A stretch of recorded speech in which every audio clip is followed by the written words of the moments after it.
back, hate the things that you said, 'cause I wish you didn't mean it. I'm under attack, running far, far away, and I'd rather keep my distance from you. You don't gotta lie to me to get through. Push and pull me off into the deep end. Let's pretend that nothing ever happened on that night.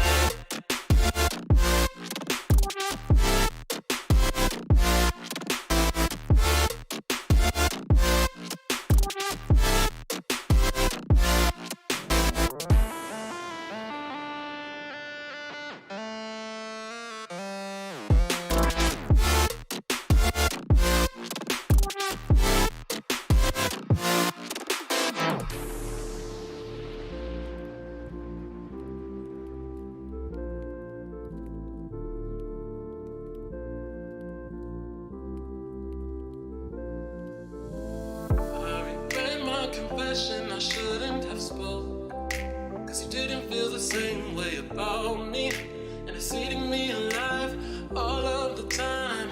So I'd rather keep my distance from you. You don't gotta lie to me to get through. Push and pull me off into the deep end. Let's pretend that nothing ever happened on that night.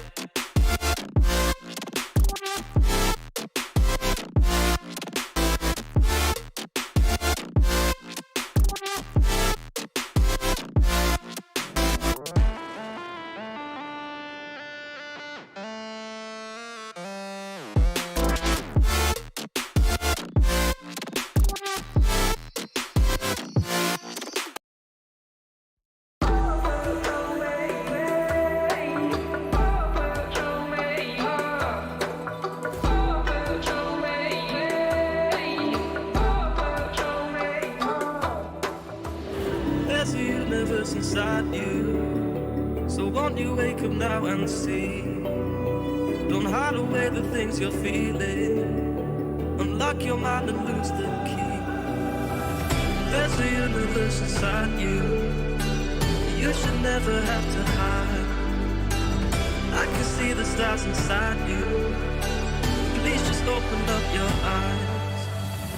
There's a universe inside you.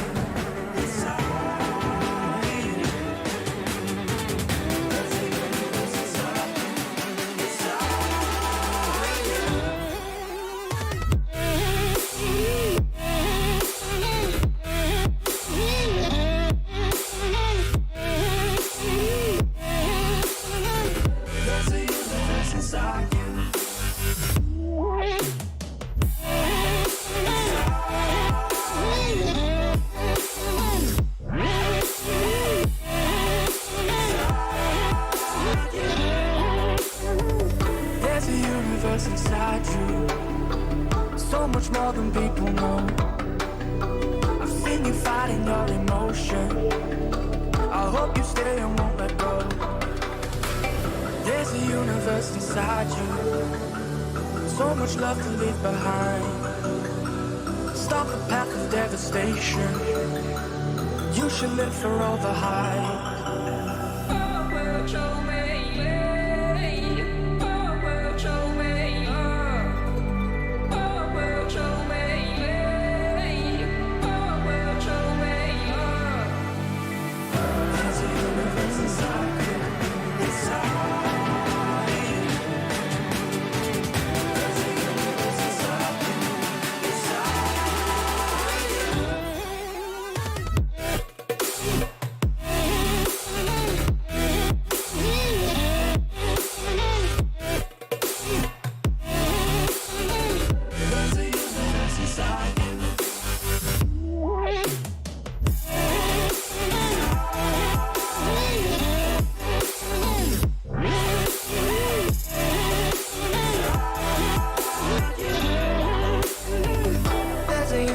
Inside you, why are you pushing it away? Leave behind your own deception and learn to live another day. There's a universe inside you, your galaxy of happiness. I just wanna help you find it. We'll explore in baby steps. There's a universe inside you. You've gotta give it room to breathe. So let the universe excite you, 'cause that's the way it's meant to be.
Ladies, gentlemen, and my NB comrades, welcome back to some Veeam eSports action as we are now in the final day. It is the playoffs. The group stage is over. It is now time to decide who is going to go away on top of the Veeam crown. There are 4 teams playing in the playoffs. Only one winner at the end of the day. Who will it be? Of course, we'll still celebrate second and third place. Still an accomplishment being able to get to that point. But we want to know who's going to be the winner. So let's find out. Here on server 2, we do have eSports Bandits taking on VBR. This is going to be a banger, yet another best of 1. Winning this best of 1 will allow you to go to the grand finals to play in the best of 3. If you lose, you have to play it out to get third place. Between the two sides, eSports Bandits had the first overall pick. They snagged the Lich for themselves, having banned Weaver and the Queen of Pain. Instant response from Veeam, bringing and relax. VBR go for the AA Dazzle. Some heal potential, some magical damage. It's interesting that eSports Bandits go for the Centaur, even though there's this Ancient Apparition in the game already. However, they also know that because there's a Dazzle being picked from VBR, it's a little bit unlikely that they'll pick a hero like Lina, Lion. I mean, they could, but I think they want something a bit tankier to go into the mid lane. So that means that some of the burst damage that would help to kill the Centaur won't really be there. I hope they ban Mars, actually. Mars with Ancient Apparition would be very, very strong. And with the Dazzle, with all the heroes being close together so that the heal is bouncing onto everybody, that would be incredible.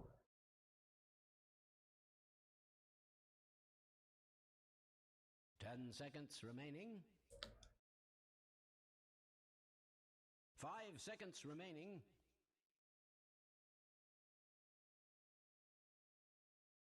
Second round of bans. eSports Bandits took out the Storm Spirit, were responded to by an Axe. So potentially VBR are thinking about playing Juggernaut, maybe even Lifestealer, heroes that really do not like the Axe, being able to pierce through their magic immunity with the call.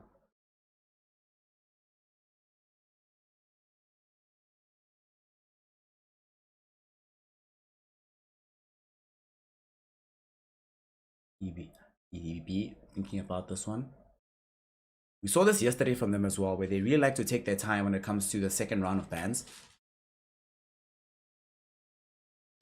This way they know that whatever hero they pick up, especially if they have a very important win condition hero, they can make sure that they allow themselves the maximum possible time to get the best pick. Sometimes it's not about just like rushing through the pick. You have to be like, okay, how do we protect this hero as well as possible? You do ban out the Ursa, so thinking that that would suck to play into as the Centaur, of course. So VBR, good on them to get rid of that. The Medusa in response to that as well, taken out. I think EB, after banning Ursa, they could also potentially pick Juggernaut.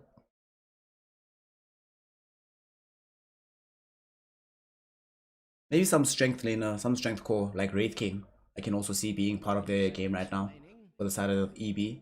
VBR in the meantime, still think Mars is their best hero third to come up.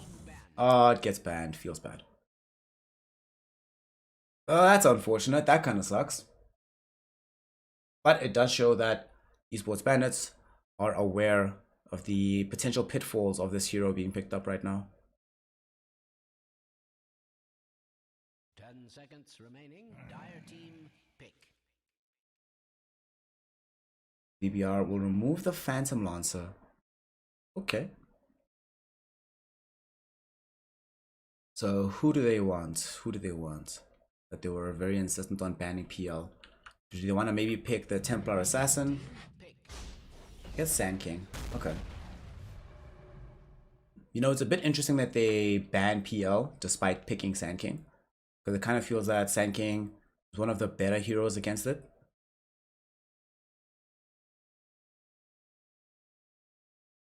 Seconds remaining. Ultimately though, this gives them some team fight, a hero that can make use of some space, jump in, open up a way for the Ancient Apparition to actually land the Ice Blast. The stun isn't the highest duration, unfortunately. So he'll just have to do what he can on the Ancient Apparition to apply the correct target. It's going to be sniping out here today. It's going to be very fun to see. Esports Bandits, what do they grab here? They need some damage. They're a bit light on that right now. They have some lane presence with the Lich. The Centaur is available with some bursting, not real burst, but like allowing the team to burst forward with movement speed. There's more team fight coming out right now with the Warlock. Some additional magic damage too. We've also seen this be quite a useful hero at counter initiating. It's looked quite strong yesterday in the hands of Esports Bandits.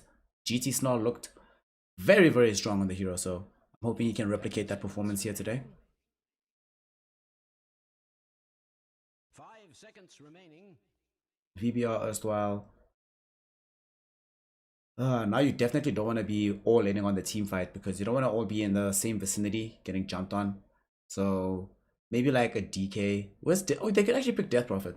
They could pick Death Prophet.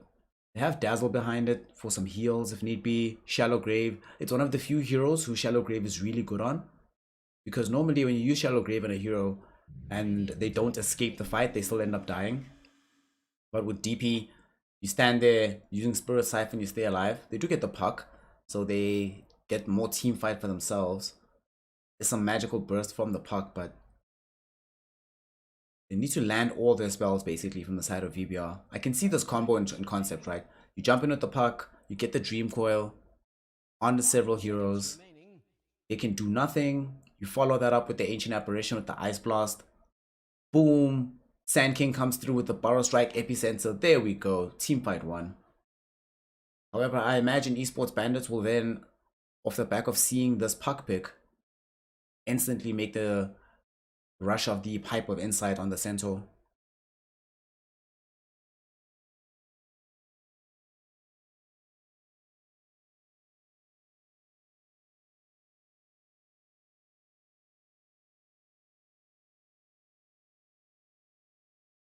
Esports Bandits running out of time here.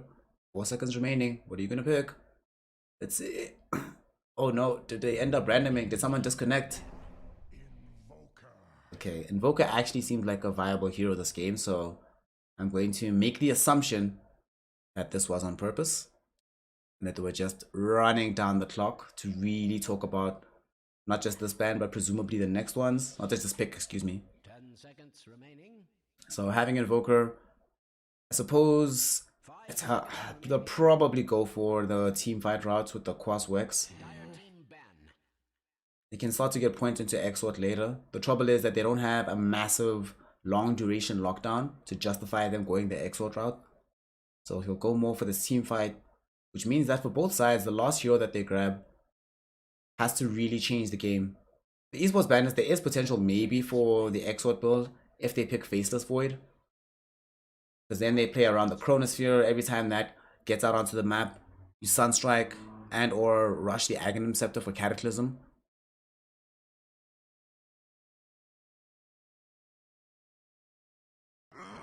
Team ban. VBR of course realize this and they ban out the Faceless Void.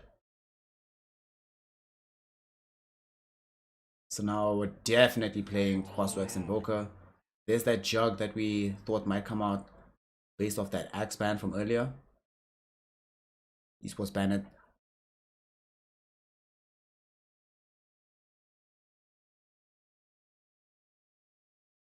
Now what will it be? 10 seconds remaining. 5 seconds remaining.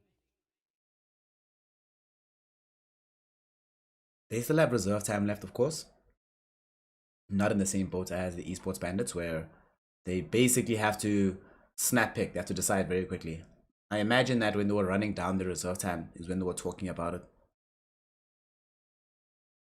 So, VBR. What will they take out next? So they need damage. They have a lot of spells that slow people. They've got the Poison Touch, Chilling Touch, Chilling Feet, Ice Vortex. You know, we have this very nice caustic finale from the Sand King. Puck can just catch you out, but I'm not seeing who bursts all these heroes down. And for Esports Bandits, they will pick the Luna. So this is a hero which I do think in the new meta is perfect in a lot of scenarios. Not like every game material, but it's definitely always in the conversation in my opinion for last overall pick. The reason being, in this game you wanted a hero who could get some magic immunity. They've already banned Lifestealer. 5 seconds remaining. They don't really want to play like the banned Juggernauts, right? They don't really want to play Lifestealer. And I suppose when you think about it, you're like, okay, we want a hero who buys BKB, but we also don't want one who's going to get caught out a lot. Luna can sort of play that little middle edge. So buy BKB, can get into the fight, but not going to be the forefront of it. And because they have this Warlock hero, Warlock has a spell, Fatal Bonds, which will allow all the heroes affected by it to share damage between themselves. So you cast it onto these VBR heroes, and if you damage one of them, they all take a specific amount of damage. And Luna also has Go ahead. some damage at the glaives that bounces between the various heroes, so it stacks up. I like this last pick. VBR will go for the anti-mage last pick. They wanted a big hero. I think they look at the opposing side of Esports Bandits and they realize there's not that many disables. They have the Hoof Stomp of Centaur Warrunner. They have the Sinister Gaze of Lich. Warlock has Chaotic Offering in the ultimate. And Invoker has Cold Snap, but that's about it in terms of actual lockdown. And even Cold Snap is not really lockdown actually. So it does feel like it's going to be one of those games where the side of VBR, this anti-mage, can have a free game. He can move around a lot, can do quite a lot on the map. The question is, will him doing all that on the map, will it be enough? Will it be enough? Will they come away with the victory off the back of this? We prepare to go into the game. We look at the teams on the side of the Esports Bandits. Shikin, GT Snarl, Antonina Petrovna, Terzalas, as well as Q. They are out here. They made it through the group stages. And they are going to be trying to put their stamp, put their authority on this game right now. Make sure that they can find themselves in the grand finals. But of course, It is not going to be the easiest road in the world, because as much as they got here, they have to get past VBR. Veeam, Binging and Relax, Dandy, Rocky Rocano, WM Master, Nerubian, and S44. This team, we will see whether or not it is them who will have what it takes to get into the grand finals. Esports Bandits, VBR, let's get going.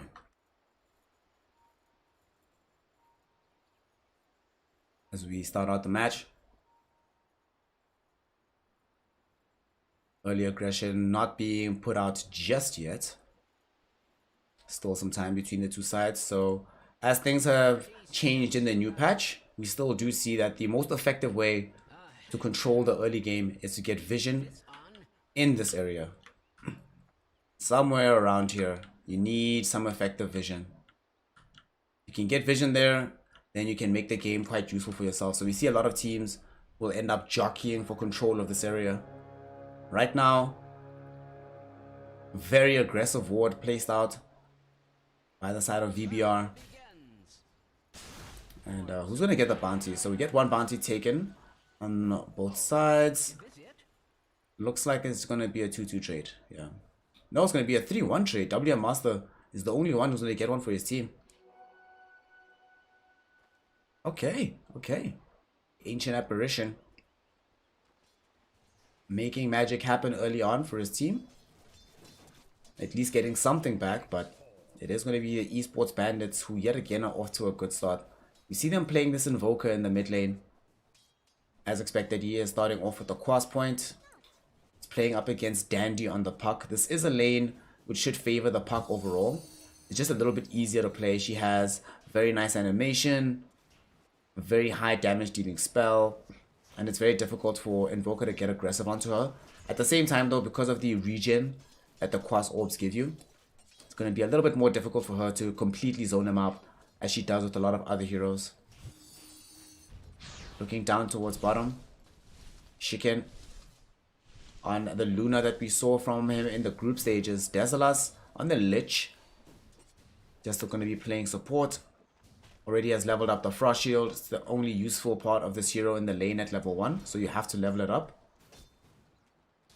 But another thing about this Lich, they're just running down these two heroes, just doing as much damage as they can, because he is playing next to the Luna, who took a point in Luna Blessing, so some bonus damage.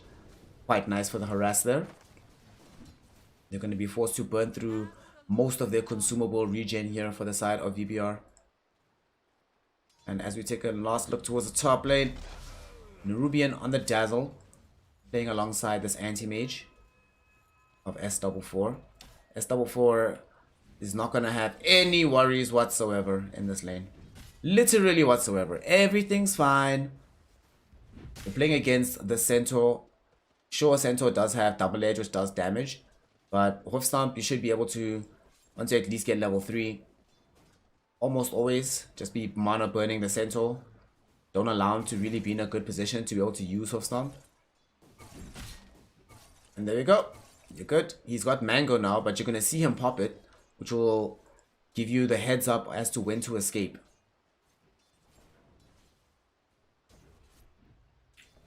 You see GT Snell. He's also just going to be here applying harass onto S44. This hero does get pretty scary with Shadow Word. He does want to reserve it for the Centaur to make sure that he's healing Centaur, not just damaging anti-mage. Sometimes that can be more important, because in a laning situation, you play aggressively when you see that the opposing hero has Dazzle to back them up. You can't really guarantee that you win that harass war. So overall, rather be safe, keep Centaur here, than trying to force anti-mage away. And now we see that Fatal Bond's coming out. Look at that spread damage, so nice. And that's exactly why GT Snell saved the spell. Get the heal out onto the lane partner, keep them here. If anti-mage dies, so be it, but that's not what this lane is about. It's about making sure that Centaur does well. Overall, VBR happy with their early CS. Man, I thought that Dandy was going to do well middle versus Invoker. I didn't think it was going to be this hard. Q is getting crushed right now. Just a really difficult situation for him. Only has 7 CS. Puck has 10 more last hits than him. Oof. And Ancient Apparition takes a tumble bottom as a Burrow Strike goes out onto the Luna. Shiken might actually end up taking a tumble here. Nice body blocks from Desolas, who also turns around with the Frost Blast. And they should be able to get themselves all the way to safety. Nice. How much armor does level 1 shield give again? Oh, damage reduction 30%, yeah. I keep forgetting if it's 25 or 30. Either way, it comes in very handy in that engagement down bottom. Allows them to get the first blood and get Luna back behind the tower to eat the salve. So that'll make sure that she's nice and healthy to keep farming in this lane.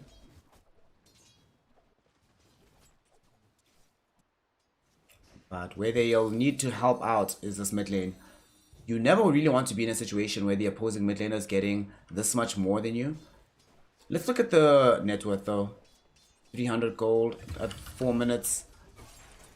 You see a kill top. That's top of 4. You're able to run down Antonina Petrovna, bottom lane. Rocky might end up taking a tumble here. Shiken wants to get the kill. We'll be able to find him. The cold feet will trigger, freezing him in position. WM Master will be forced to just back away. Can't really get revenge, unfortunately, for his compatriot there. We definitely try. Top lane, they almost brought down S44. But he's got the item that he really wanted. Whenever you're anti-mage, the happiest you are in the world is if you're allowed to get this ring of health without any serious consequences. And you can just stay in this lane for so long with this regen. And of course, the aforementioned Dazzle has been very effective in this lane at keeping him in this position. And GC Snull in a bit of trouble. Got blinked on by the anti-mage. Just wants to force him back. And he's already used the mango. So he does not have it available anymore. Bottom, almost lost Dazzler. They might get the cross kill in return for this. Shiken doesn't have mana though. Trying to run down the Sand King, who does now have mana for the Burrow Strike. Unfortunately, didn't combo up properly with WM Master. They could actually have turned there. There was a small second right after the Ancient Apparition uses this Cold Feet spell, where if you get the Burrow Strike, you probably get the freeze out onto this Luna. Unfortunately, it ends up not happening. Although, she might die regardless because Dandy is coming bottom. Has hit level 6. Little bit. Usually we see these rotations at around level 7, but we'll see if he has enough damage at level 6. They do have the 3 heroes here. Also, Lich just left the lane. I wonder if they will scout out the positioning. TP bottom. Lich is back. And Shiken reveals himself, but now might actually end up getting brought down. There's the Dream Coil. 2 heroes in the Burrow Strike as well. Instantly end up bringing down Shiken. Desalas will also get brought down. W Master with a double kill on the Ancient Apparition. Oh goodness.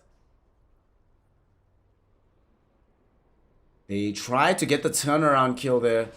They scouted out that the opportunity was there for them to dive under the tower. They take it. They also bait back the TP from the Lich as well. And both go down. Successful rotation there for Dandy. On the bright side though, while he was gone, it was time for Q to be able to farm. He's going to try to rotate now as well. Looking towards the top lane. Does have Tornado. EMP will follow this up. Do they have the kill there with the Cold Snap? They do manage to burn away all the mana. He's used the sticks already. Doesn't have enough to be able to blink away. Nerubian though, being nearby. Despite having no mana, they don't feel comfortable diving underneath the tier 1 tower, so they'll let this go. If they had the Stampede at level 6 for Antonina Petrovna, and this is why we often see some of these rotations come at a bit later levels, is to give time for the offlaner to get level 6. If they have Stampede, probably they get the kill there onto the anti-mage. Unfortunately, they just can't close the gap. Bottom. Sinister Gaze thrown out onto Rocky. They actually might kill the Sand King yet again. Second death of the game now. Shiken on 3 kills. This is getting a little bit out of hand with this Luna.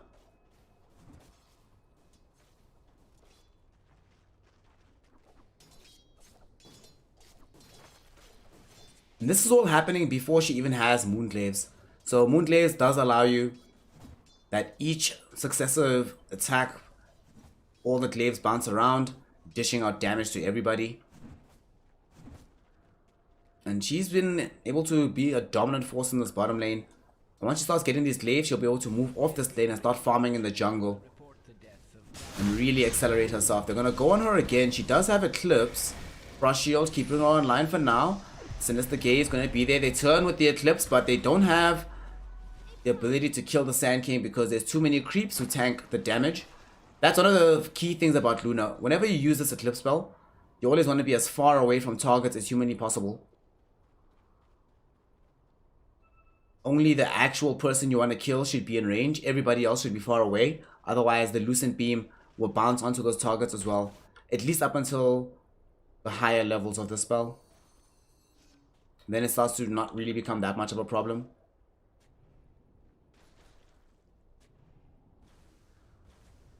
Radiant's bottom tower is under attack.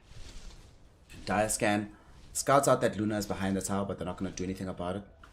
At least not yet. I don't think they'll do anything without the puck. Right now is just happy to build towards his Yule Scepter. He wants to be able to use it to toss up these heroes. After doing so... Oh, he's actually going to go bottom with the double damage rune.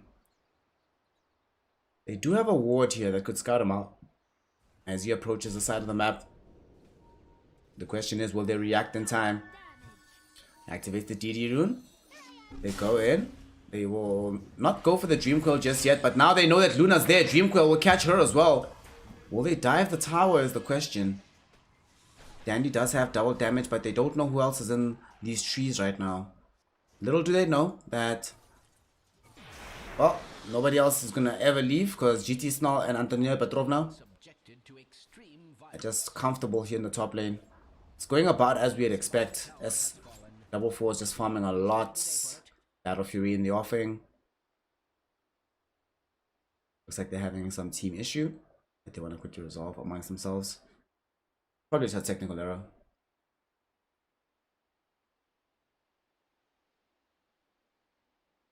So with this Battle Fury in tow, starting to be built up for S44. Lots of this jungle I would like to see start to be stacked up. I don't think Nerubian has to, strictly speaking, spend the next several minutes here.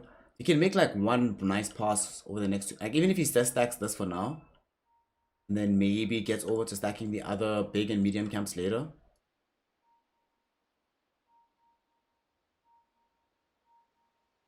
Especially with the low mana that he has left. But they're not taking any chances. Keeping this anti-mage in good shape. There is Stampede available, so they could try and make use of that. I wouldn't actually be surprised if we saw even Luna when the Eclipse was back offline. Just rotating top, getting involved, rushing forward, getting the beam spam out onto S44.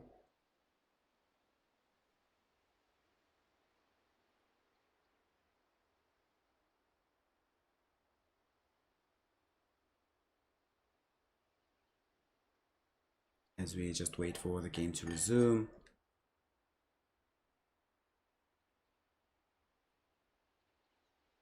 Puck wants Yules. Blink obviously is going to be the priority item. The Sand King went for this early Hood of Defiance. Would love to see a Centaur also go for the Pipe of Insight immediately after Blink. In this game, you're playing against Sand King, you're playing against Ancient Apparition, you're playing against Puck. The amount of magic damage that comes from VBR is insane. So you need some kind of effective way to deal with that.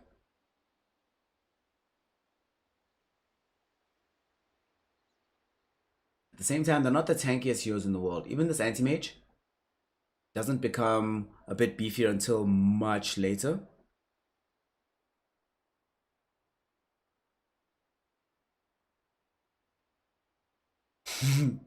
What spotted lol. So up until the point where he gets that much beefier, also does find himself taking a lot more damage than you would like to from a Luna once the Moonclaves are an actual factor here. Has now maxed out with the Lucent Beam. So as soon as Eclipse is online, I would actually love to see this, especially to make this a value play. Sometimes you feel bad, you get the 4th point of Lucent Beam, but you don't end up in a fight for like a minute or two, and you're like, oh, I should have got Moonclaves level 2 or level 3, or even level 1 in this case.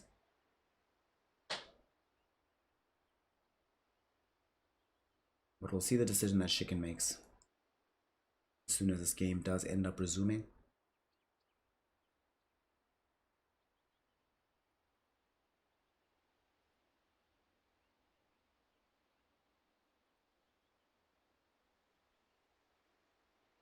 Okay, ward spotted. Let's go.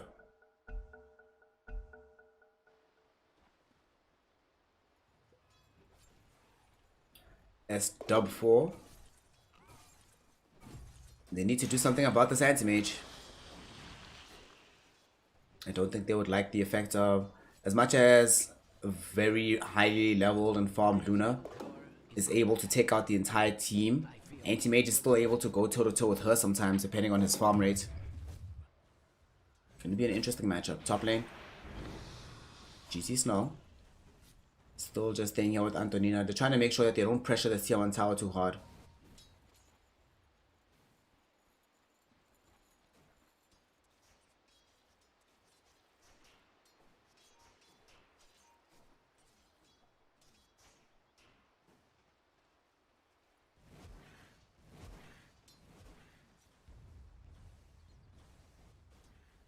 The lead that Q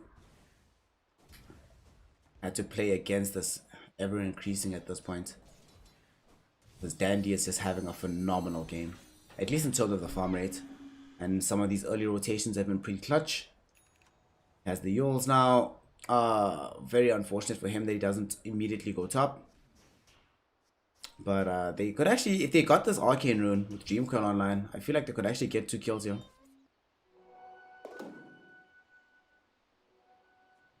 Speaking of rotations top, it's going to be the side of eSports Bandits, who rather will decide to make the move. Okay, Stampede going to be committed. Chain Frost bouncing forward. They're looking for S44. It actually slows them down. Tornado going to be there as well. Can they follow it up with the Hoof Stomp? Yes, they can. Dreamcoil will be there on the 2.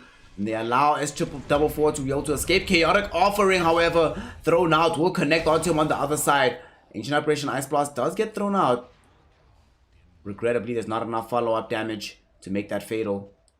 So they end up losing 2. The eSports Bandits secure themselves a kill on the anti-mage as well as the Dazzle.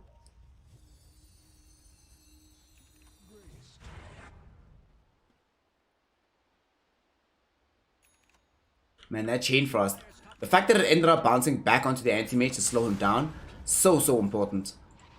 And Dota 2 is one of these things. This game with the tiniest of mechanics making such an outsized difference. Especially since S44 was farming for his Battle Fury. And he's going for this Roy. He doesn't have boots or anything. They actually might decide to go on him again. Invoker is still... Okay, he's actually going to hang back. He's leaving lane. If he stuck around, maybe with a Tornado they try once more. But without that, I think you just let it go.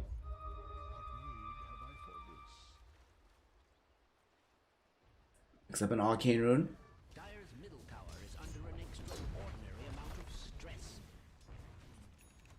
We'll come back in front of this tier 1 tower.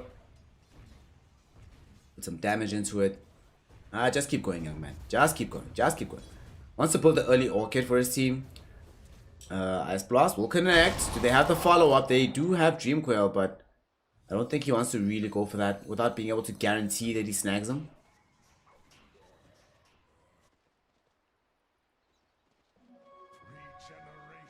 And it might just be their chance to snag somebody because they just got the Blink Dagger for the Centaur. It's arriving now on the courier. Anti-Mage jumping forward. Couple of hits out onto Antonina.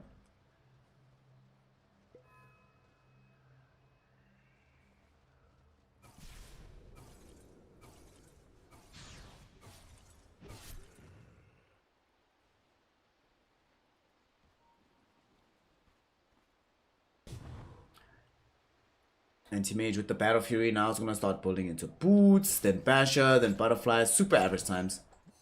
More interested in what Danny's going to do, as he has been a little bit slower off the pace since being able to get the earlier kill. They're going to try to kill him now in the mid lane. They have the Urn out onto him. Cold Snap will be there. Yule Scepter prevent him from being able to leap away to safety. And he undoubtedly will fall here, but he might take one of them down with him. Dream Coil. No, don't snap the coil. Oh my god. He shouldn't have snapped the coil. So the Dream Coil deals additional damage if you walk out of the coil itself, right? If you break it, it does damage. 300 damage in this case at level 1. And unfortunately, he had the Ancient Apparition Ice Blast on him. If not for that, you could have walked out of it. But unfortunately, if there's Ice Blast on you, you have to stand in position. Otherwise, breaking the coil will most likely tip you over the edge. And we see that happening in the middle lane. We're going to try to get something going out here on top. Q did catch vision of the anti-mage. Knows he's here. Will he be able to help with the kill? Blink Dagger coming in from Antonina. Do they have the damage? Yes, they do. But the Shallow Grave will be there. Chaotic Offering thrown out. Ice Blast flowing through. Boom, baby. Woo! The 3-pointer coming through. Shadow Word might tick out S44. That and the Fatal Bonds make the difference.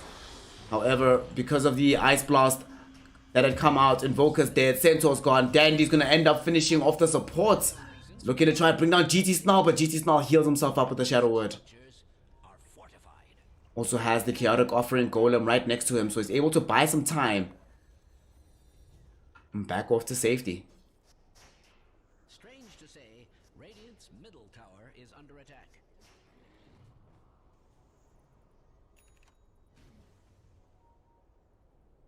Dandy. Dandy, dandy, dandy. Playing so well. That Ice Blast as well, just caught on absolutely everybody. Little bit unfortunate there. Yet again, S44 ends up going down, but he's the primary target. They might have to reassess and target the Ancient Apparition if they can.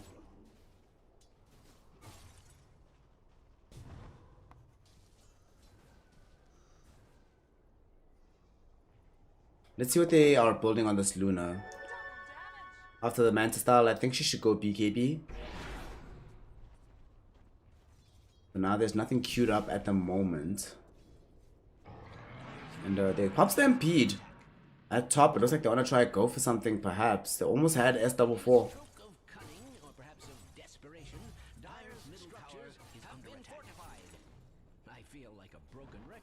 Unfortunately, if that was a nighttime, maybe they get that vision. But they don't have any wards on the high ground or in the jungle itself.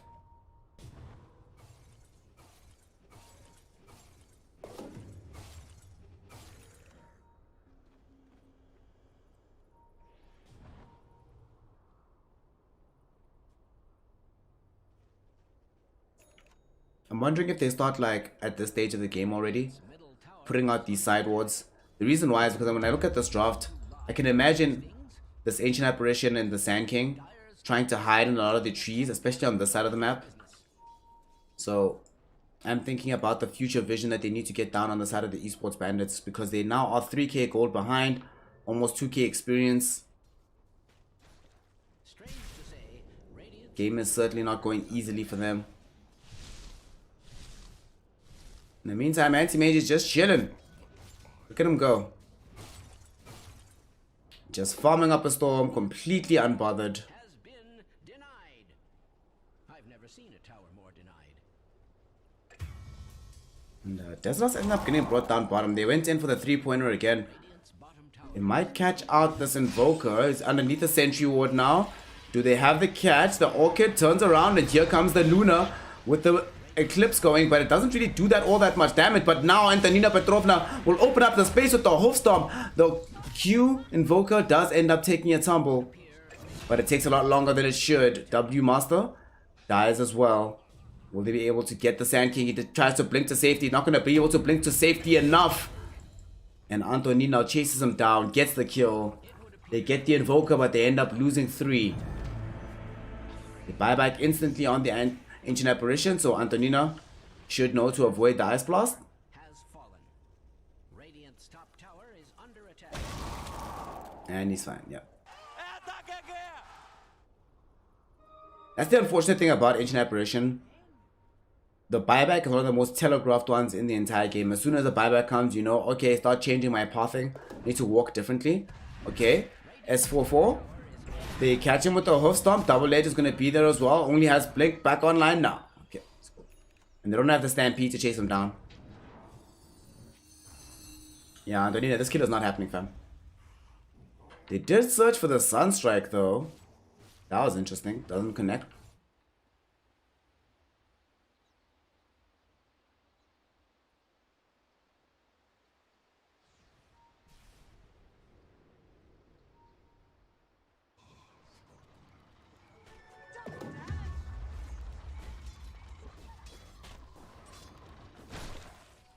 I'm thinking now about what do they start to do to open up the map for themselves a bit more on the side of esports bandits. Because the game has sort of plateaued at the moment. And it feels like this kind of stagnation is somewhat beneficial for VBR. Especially because they just have anti-mage, who still wants to farm like an item or two more before he feels fully ready to join any of these fights. I think that the big thing that they need to also be able to do is find additional protection for Rocky. He's building the pipe of insight for his team. Is Centaur doing the same? Centaur's going for the blade mail. So I really like the pipe in this context. Because your team already is a team that has a lot more normal magic damage. Ultimates has changed the makeup.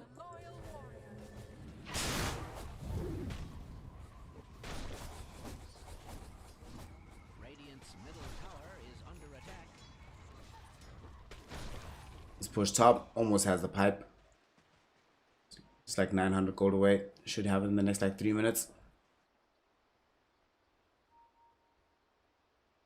The question is now, for the side of the esports bandits, now what? Shiken's now out to get a BKB of his own. Don't think he'll die before that's available. That will be fairly massive. It will mean that Shiken can feel a bit more confident about using the Eclipse. The one major weakness of this hero is that it requires BKB. You just can't run with a hero as squishy as this into 5 heroes without that item. And now they're going to try 5v5 themselves. They get the Eclipse out. Damage is there. They get the Chain Frost too, but a lot of this damage has ended up being negated or changed up. Rocky going to turn back in. Epicenter coming out. They're going to be able to get the kill onto the list. GT's now did throw out the chaotic offering golem, but they do end up losing Antonina regardless. Q showed up, but not enough damage from him just yet.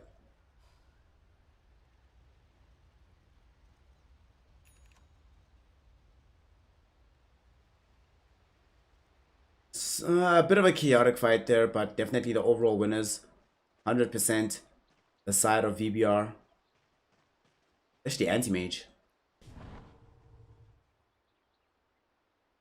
Dire's middle tower is under an extraordinary. Whenever heroes are dead, he's like, ooh, creeps.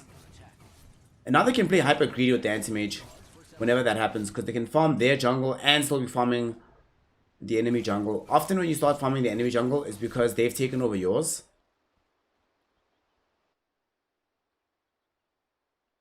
It's double 4. We'll just pause.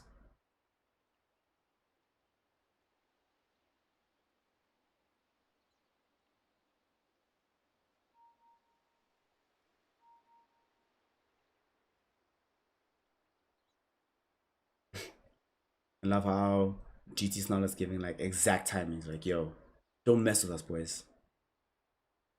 So let's take a look at Q. He has Orchid, the Urn. Not that untraditional of a build on the Invoker.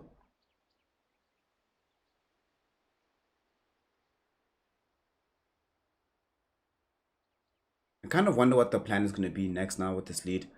Because I think they want like a few more items before they super feel comfortable getting a jump. Just because this Luna is so scary when she has BKB.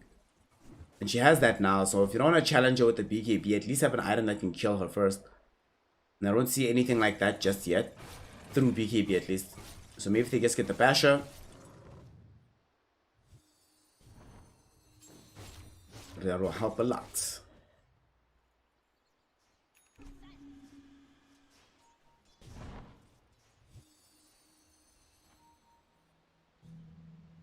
They are playing so far back on the side of the esports bandits. This game for them is just going... It's the worst kind of game, right? It's one of those slow games that you're losing slowly. Well, it's only really this Luna is keeping them in it right now. But it feels like the map is constricting very slowly. There's wards everywhere.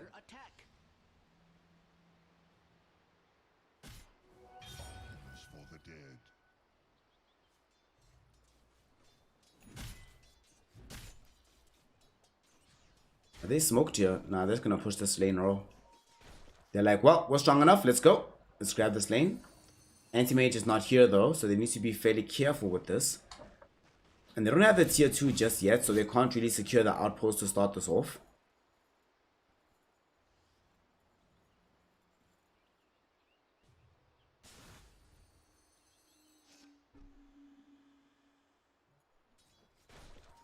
We'll see if Anti-Mage decides to join them or if he'll just stay on the side of the map.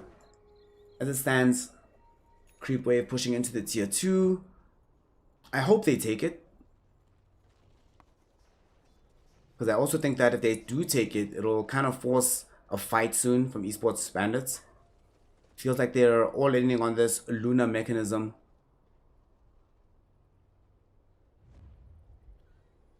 And they're gonna go in for a smoke of their own here on the side of the eSports Bandits. Antonina will lead the charge. Radiant's structures are fortified. Who will he find? In fact, they find the Anti-Mage. S4. He gets caught out. There's going to be a jump in from the Sand King, but he jumps into a Chaotic Offering, Sinister Gaze, everything combination. S4 is able to get out somehow.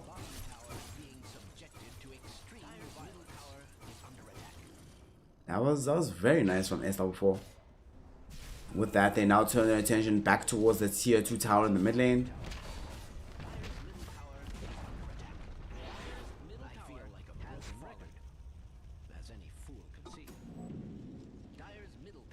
And here they go. They're coming up the hill. Will they be able to do this? Without the Sand King, they don't have the Blink Dagger to be able to use the stun instantly. They'll have to try and initiate the old-fashioned way. But look at this damage coming in from Shiken now. Ice Blast only lands onto Centaur. And they go in for this fight now. Nerubian will get brought down by the Eclipse. Here's the Eclipse with the BKB, with the Soulbind, or the Fatal Bonds rather, between the two heroes. They're trying to jump up onto the high ground. Nice Burrow Strike coming in there from Rocky. Finds Shiken. The BKB has expired. Will they be able to take the follow-up fight? There's going to be the hoof stomp onto S4. S4. He jumps deeper into the fight. They will be able to kill the Centaur. Now it's the Luna as well as the Invoker who are both in trouble. They're trying to flee away from this fight. S4. We'll see GT Snarl trying to TP away and we'll be able to nuke him down with the right clicks. And they throw out the Ice Blast. It's too late. Dire's top tower is under attack. Must I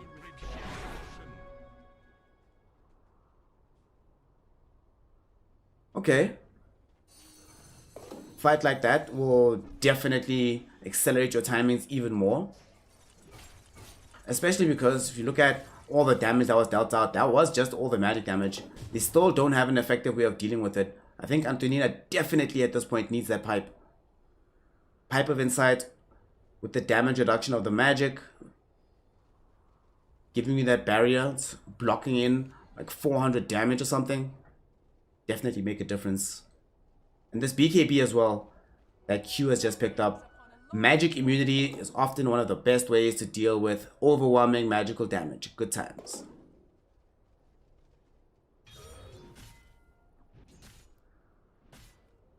Radiant's top tower is under attack. And not in a good way. S4 actually able to jump onto Desolas and just quickly get the burst out onto that Lich. They're actually trying to chase this Anti-Mage. Will they be able to catch him? They don't have vision of the high ground, so they can't throw out the Lucent Beam. So just a free quick kill there. And they even throw out the Ice Blast just to make sure nobody is hiding behind him.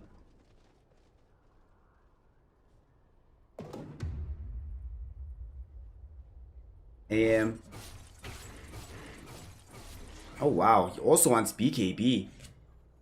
This is something that we've been seeing a lot more in this new patch, is that even heroes that have very high evasion and mobility such as Anti-Mage, or have natural magic immunity such as Lifestealer and Juggernaut, are sometimes put in this position where they feel that BKB is one of their better item pickups. Changes his mind back to Butterfly, which makes more sense. But BKB is not crazy.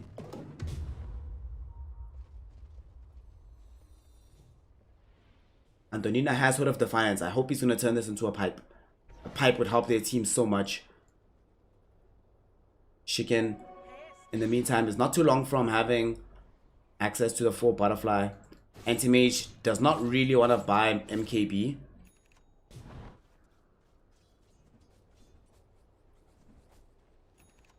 Actually, have very similar item builds this game.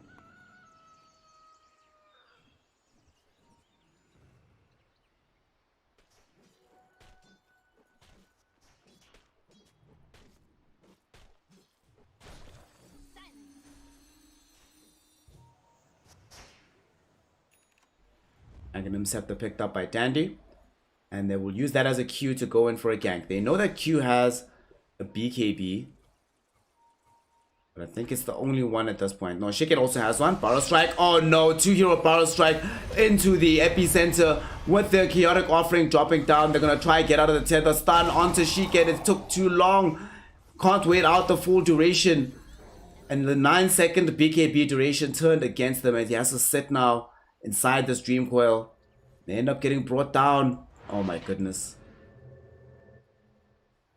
It's not just that they get 2 heroes on the side of VBR, it's that Luna falls again. That is her 3rd death this game. This is one of those heroes who needs to be alive and farming as much as possible. As much as Anti-Mage at the very least. Speaking of Anti-Mage, they get him in the Sinister Gaze. They've caught him with the Hoof Stomp. Do they have the damage to kill him? The Chain Frost will chase him up onto the higher ground. What spells are available? They've used Tornado. Yeah, they know that there's no hope of actually catching him.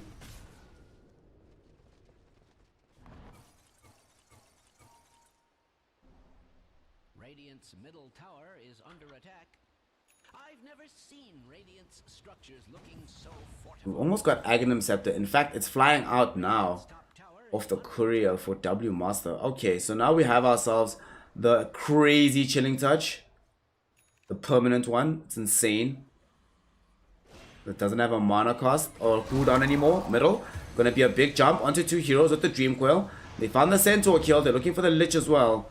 Desalas. In trouble. Still alive for now though.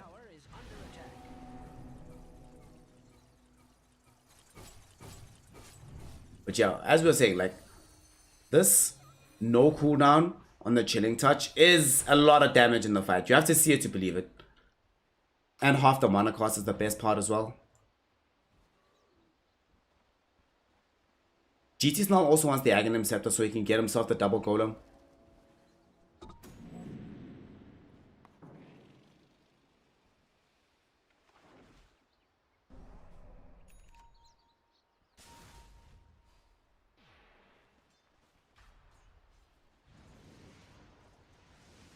Rocky. Just buying space around this area as his team is taking Roche. Q will get Stampeder to get him out of trouble. The Roche hasn't gone just yet. They're coming in for this fight. Shiken will be able to get off the full Eclipse. They get the Ancient Apparition down. Can they go for the rest of this engagement? Eclipse is still going. It expires now. S44 fighting against Shiken. Shiken falling very low, completely out of mana. Will get mana voided to death and he's gone. They're now going to turn their attention back towards Desalas and Antonina Petrovna. Chain Frost though bouncing between S44 as well as this puck, but fortunately the phase shift will allow them to avoid the bonus bounce back. They're trying to chase GT Snell underneath the Glimmer Cape, and the Centaur also able to survive at the end. Invoker feels no choice but to have to buy back in this situation.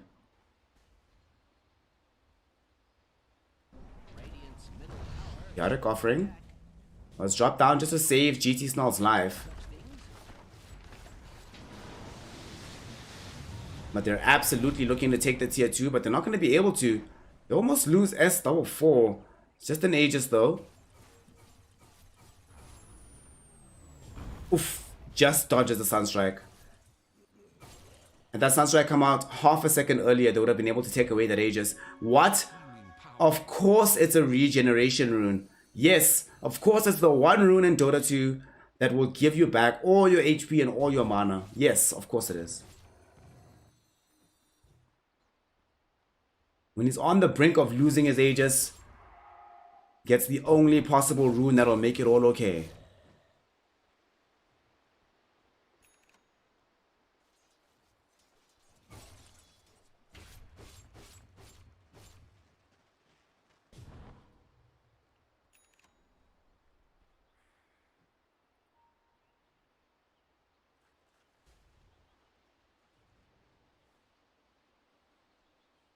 Antonina.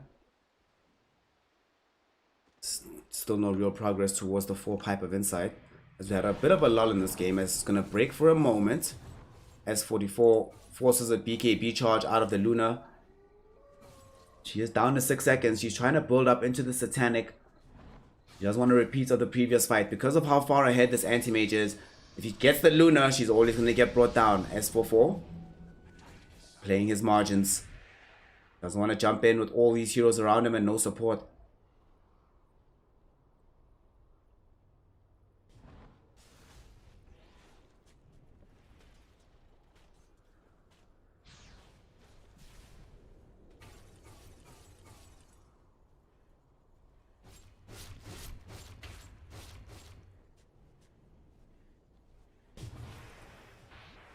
He might have gotten the catch onto Q. There's a jump. Petrona doesn't manage to get anybody in the hoof stomp, unfortunately. Epicenter gets interrupted for the moment. They're still keeping the spell from coming out.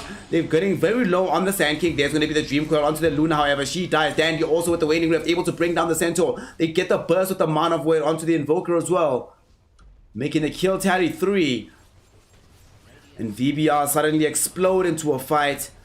And that fight looks like it might have just gotten them at least 1 lane of racks, but with 1 minute on the sidelines for the Luna, 70 seconds for the Invoker with no buyback for either. Might just be more than that. And the tier 3 tower in jeopardy here down bottom. Rocky with this Aghanim shot, so that every time he gets a long movement, gets off a quick pulse of the epicenter, means that even if he just jumps in, dishing out damage, now has Ags. So now has the crazy Burrow Strike with the ridiculous range, as well as the Caustic Finale application. They don't GG out just yet on the side of eSports Bandits, because they know that this is their last opportunity.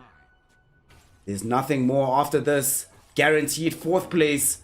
No more opportunity to play for 1st. They keep playing though,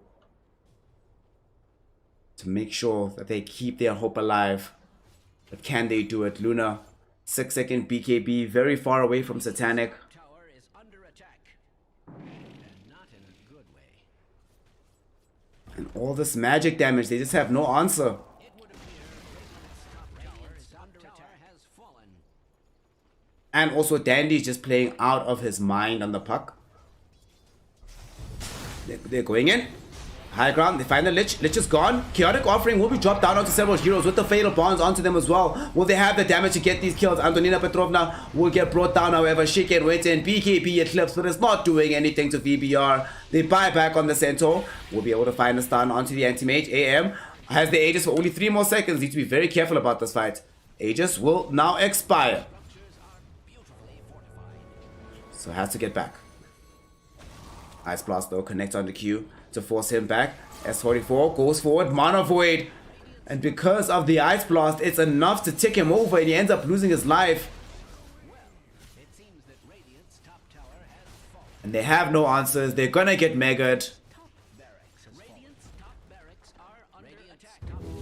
and they're just gonna call it on the side of the eSports Bandits. They have seen enough, and they know that they have no more to give.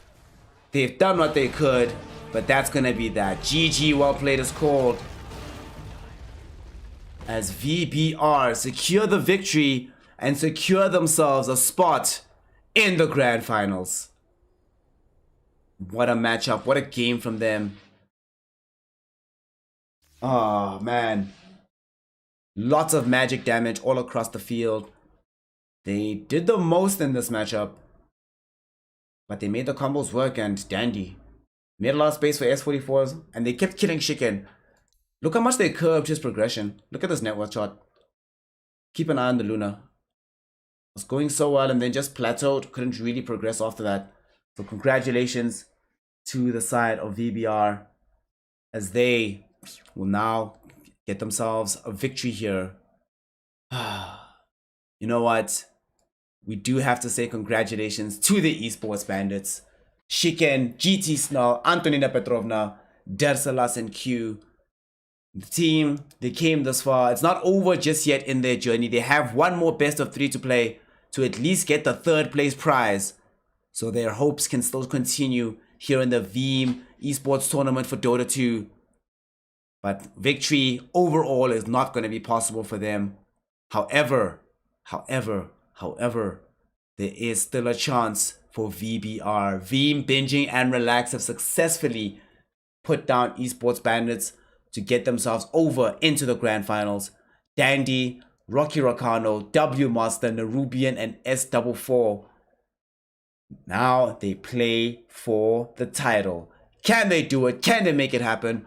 Hop over onto server 1 to see the grand finals and stay right here to see the third place awarding. It is now VBR waiting for an opponent. Let's see who Esports Blinders will be playing next. Ladies and gentlemen, don't disconnect. Don't go anywhere. We'll be continuing with some more Veeam Esports action right after this.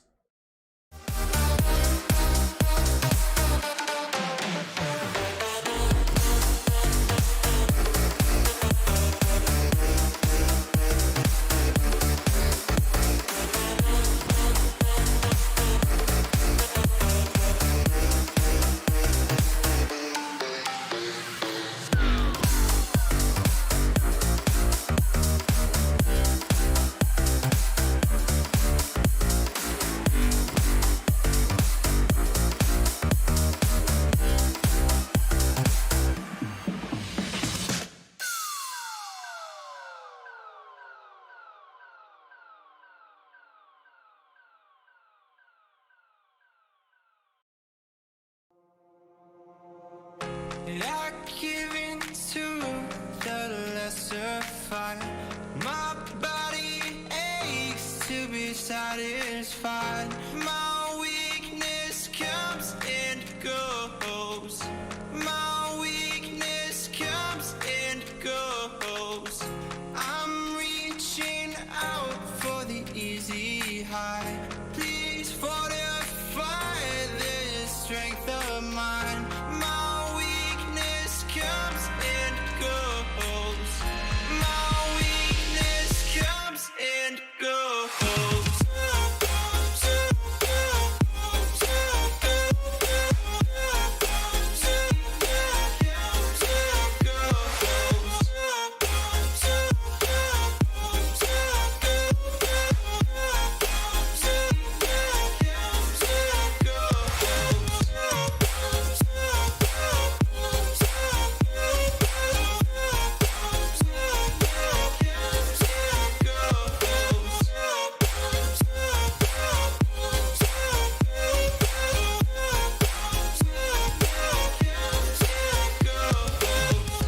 I give in to the lesser fight. My body aches to be satisfied. My weakness comes and goes. My weakness comes and goes. I'm reaching out for the easy high. Please fortify this strength of mine. My weakness comes and goes. My weakness comes and goes.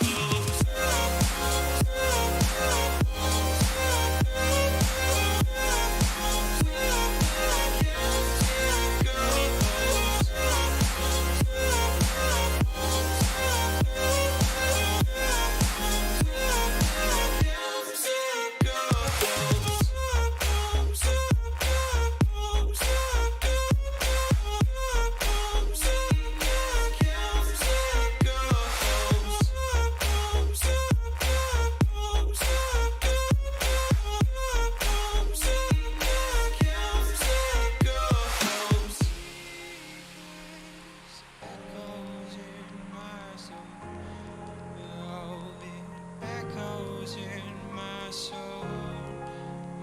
My weakness comes and goes. It goes, it goes. My weakness echoes in my soul. Oh, it echoes in my soul. My weakness comes and goes. It goes, it goes.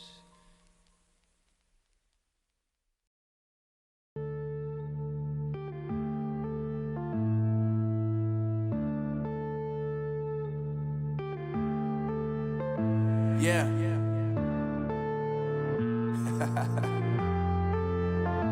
Unknown Brain. Marvin Devine.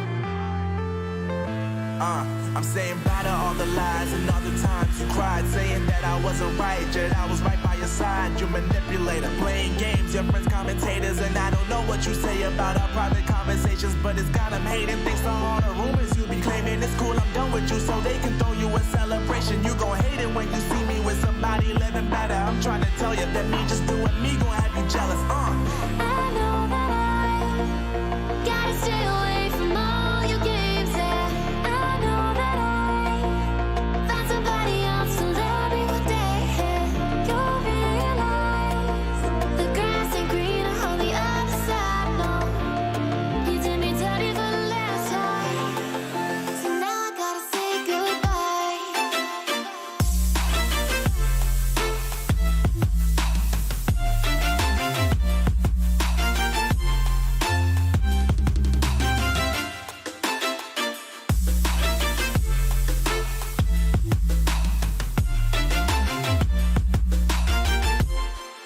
So now I gotta say goodbye.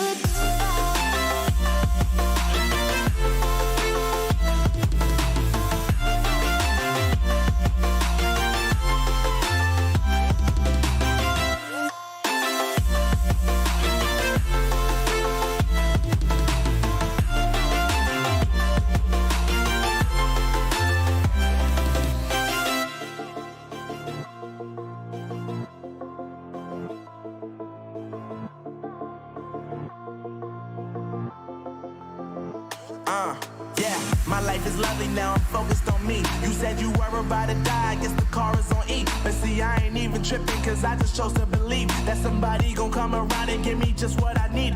I don't wanna see you frowning, see you looking down and out. Coming to me crying, saying you miss having me around. Gave you chances and you blew it, you so easily influenced. All the times you told me beat it, now you gotta face the music. I'm saying I know that I gotta stay away from all your games. Yeah, I know that I found somebody else to love me one day. You'll realize the grass ain't greener on the other side. No, you did me dirty for the last time, so now I gotta say goodbye.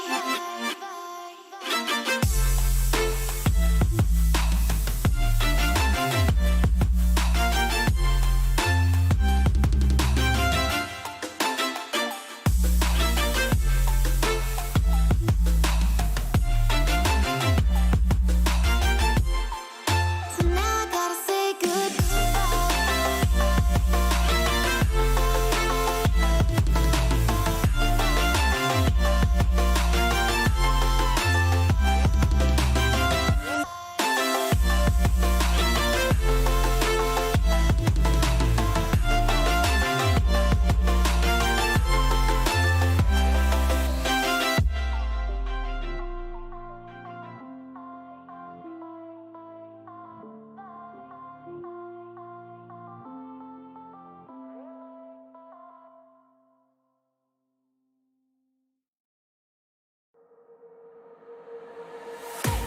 I can't wait to leave this town, cause lately I've been feeling down. The cold nights just don't feel the same. Oh, pack my life inside a car, hit the button, drive real far. Put that record on me like,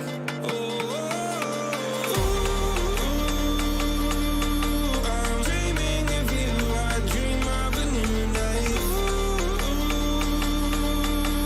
Fight in the dark till we see the sunlight. My love, it's you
I live my life on the run.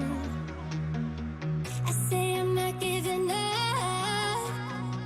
I may be living alone, but I still believe in love.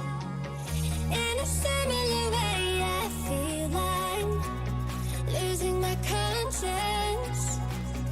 Traveling for days without my knowledge of provenance. Throughout my life, you called me a renegade. Oh, through all my lows, you said we could start again. But I'm a renegade of your love. But I'm a renegade of your love.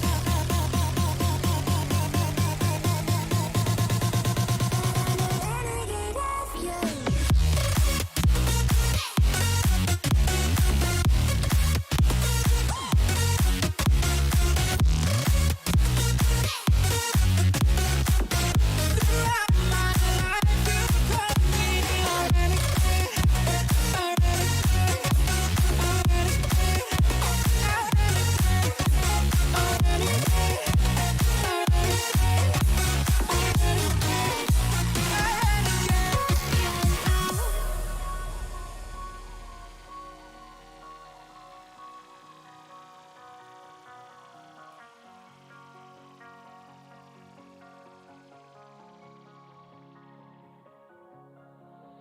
Been on the streets a few months.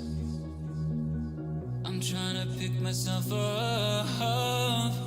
I may be living alone, but I still believe in love. And although my flaws had dragged me down on the coldest night, I'm still kicking around. And then I saw you back before my time was shortened. No, throughout my life you've called me a renegade. Throughout my loves you said we could start again, but I'm a renegade of your love. But I'm a renegade of your love.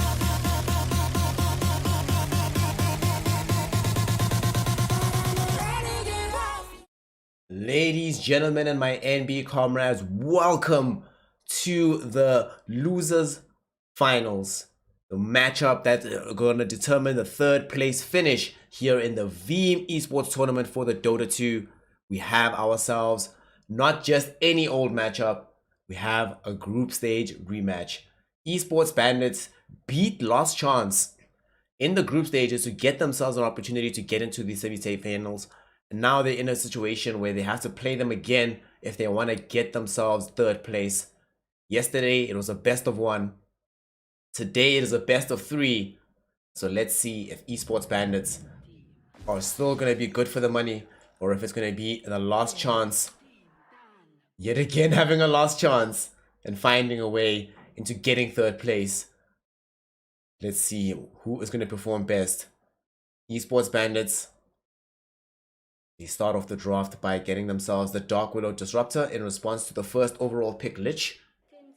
This Lich has been by far the most popular 5 position. Every team, I think, has played it at least once. That and Warlock seem to have had a lot of purchase amongst all these players. Last Chance. They have Witch Doctor. Decent damage, I suppose, when they have Magnetic Darts during the team fight. That with a Chain Frost just bouncing twice. If they get the Coconut with the Chain Frost bouncing around, it can make a lot of chaos happen. So we'll have to look for the timings of the ultimate on the Lich. At the same time though, there are ways for them to also cancel out the Death Ward, the ultimate of the Witch Doctor. Not only cancel it by using Glimpse from Disruptor or Static Storm, Dark Willow can just enter the Shadow Realm and evade the damage entirely. If not, just cast Terrorize and send him back, not allow him to finish the spell. So they'll have to pick offlaners on both sides to allow them to use their full spells. I would love to see on the side of Esports Bandits a Mars with this Disruptor or a Centaur. We haven't seen either of these heroes being banned out just yet.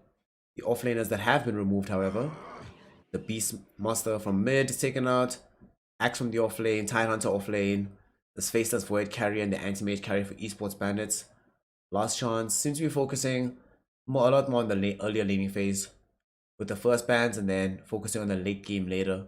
Luna Medusa taken out, then of course Ancient Apparition and the Warlock removed early on in the game.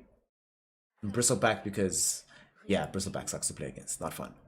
You're playing these squishy supports like Lich and Witch Doctor, they don't have hard disable.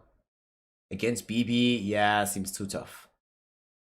Now Esports Bandits have the opportunity to pick the hero that's going to synergize with the Dark Willow and the Disruptor. I am crazy about this Mars pick here. Come on, do it, do it, do it, do it, do it, do it, do it. Just imagine it. They get off the Mars, right? If they get the Mars and he gets into the fight and uses the ultimate, the Arena of Blood covering at least 2 heroes, followed up by the Terrorize from Dark Willow, sending them all directly into the shields, followed up afterwards by the Kinetic Field Static Storm with absolutely no way for them to get out of that combination. As is customary at this point, Esports Bandits will take a lot of time in the second phase, burning down the reserve time.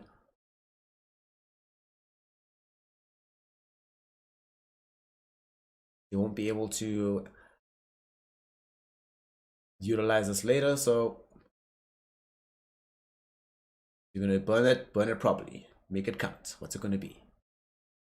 His offlane options are aplenty. It's going to be the Sand King again. Okay. We saw Sand King in the previous game.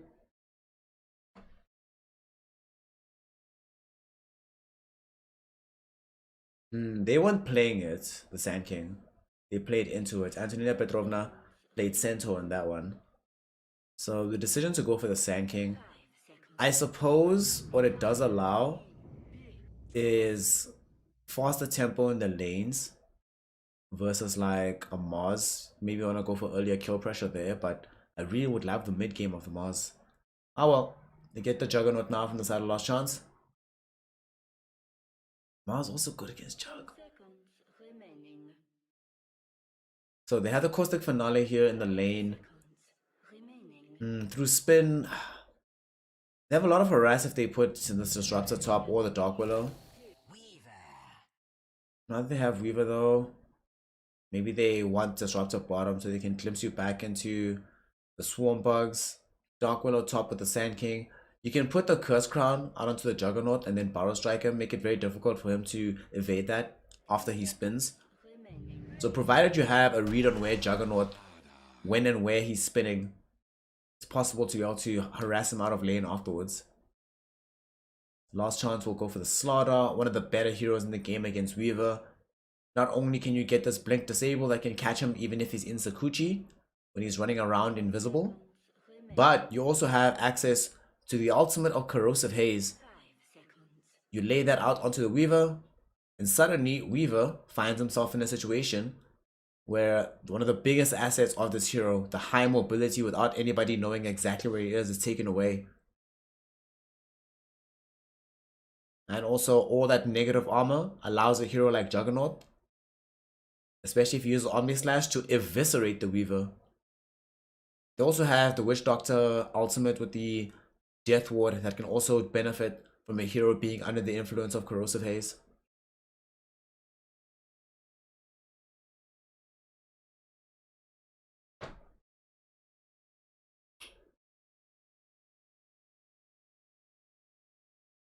Final ban phase now.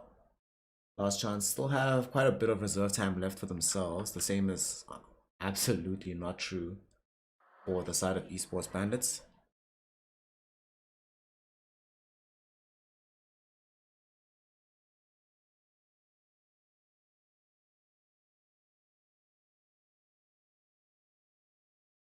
Invoker gets banned out.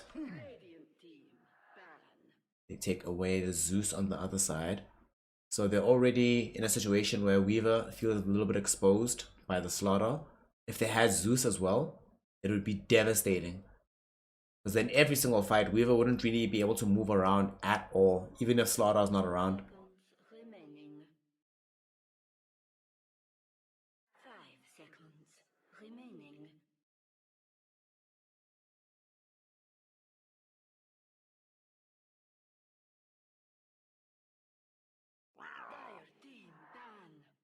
Last Chance ban out the Tinker at the very end here. Alright.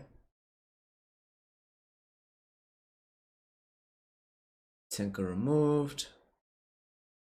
I like this. I like this. I like this. Sometimes when at the end of the draft, when you feel confident in what you have, you just want to remove the cheesiest hero you can think of to make sure that the opponent doesn't just pick one hero that insta wins the game. And Last Chance, they just need a hero like Storm Spirit, I think, or Puck. Is Puck in the game? Yeah, Puck's in the game. We have seen them play Puck or Boggy in the mid lane.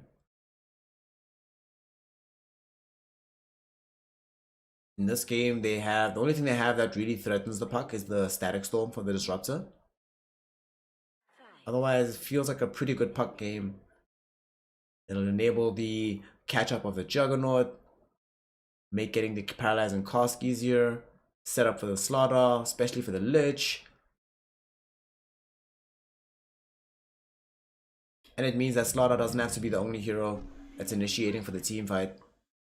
So yeah, Puck is the last hero. eSports Bandits, what will they do right now?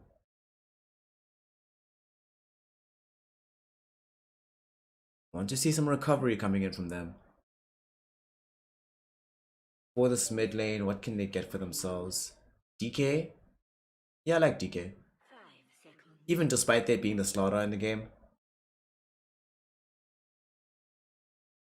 I think that hero can still be useful.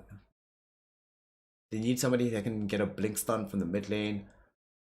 Maybe Void Spirit, perhaps? And he rushes Aghanim Scepter.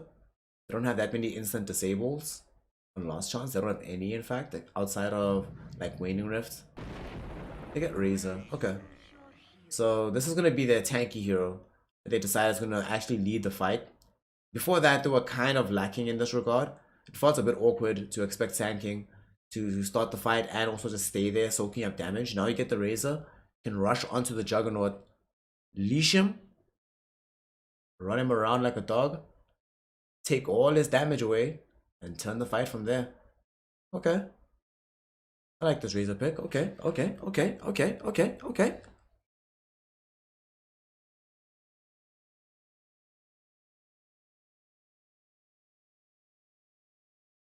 Now that we have seen the drafts, now that we know who is supposed to play what, the question that remains at this point is which one of these two teams can make it through this run back, through this rematch from the group stages. Esports Bandits, yet again, Shiken, GT Snarl, Antonina Petrovna, Dersalas and Q looking to try and come back from their loss, bounce back, at least get themselves a podium finish. They ended top of the group. They want to keep some of that momentum going into the finals day. It was a rough beginning. Will it be a rough end? But Last Chance. Yesterday they made it from the brink of disaster. Will they be able to do it again here today? Boggy, 420 sir, smokes a lot. Lux Mady Mamont, Anseku, Skirtacek. Which one of these gentlemen will be the ones to bring the game in their favor and finally get themselves in the podium after what seemed to be a very, very rocky start at the beginning? Let's find out who's got the gas.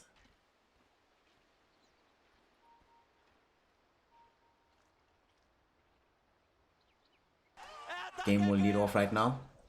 So as usual, we do expect that there'll be contestation around a bounty rune and people trying to lay out as early a ward as humanly possible. We've seen that Esports Bandits have a propensity for these super aggressive wards. We'll see if they decide to go for that again today.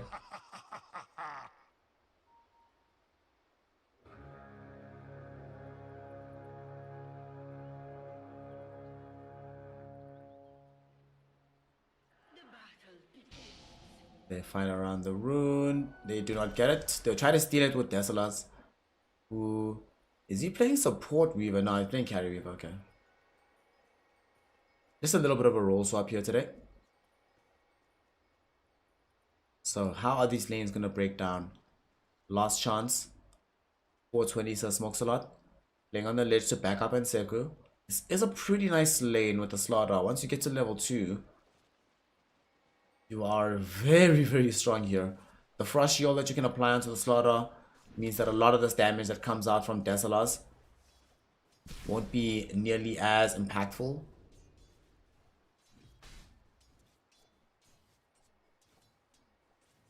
So ultimately, that will mean that this lane, I think, does go very well for the slaughter overall. The harass won't be that powerful in the opposite direction. He gets the double bracer as well. My goodness, he'll be so tanky.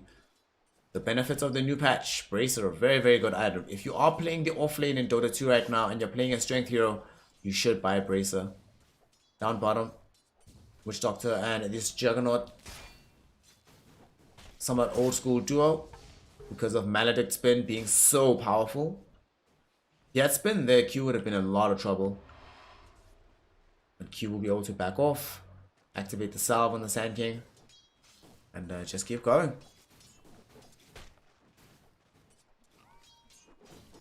Q. Let's see what he can accomplish in this lane here with the backup of GTs now. And over towards the mid lane, we do see that Shiken on the Razor versus the Boggy Puck. We saw Boggy have a pretty good performance in this exact matchup on the Puck. I forget what was being played mid. I think it was Invoker in that game.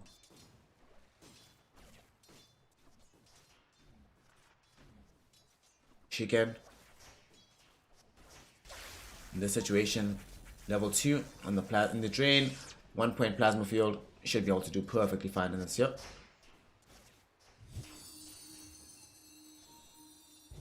It'll depend on how the puck plays it.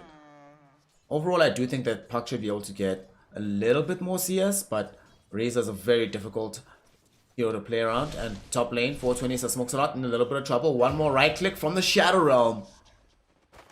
And Antoniva comes in from the darkness to get the snipe and get the kill.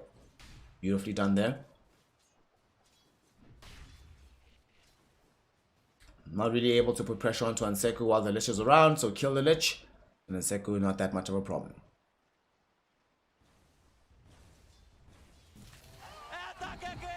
Anseku beating through some bugs right now. Yeah, he's fine. Still has the full self. He just stopped over at the one bracer. He's like, that should be enough. He sees how this lane is going. I'm not sure if this is his original regen, but there's a lot of regen in this top lane, so it's going to be affecting their net worth overall.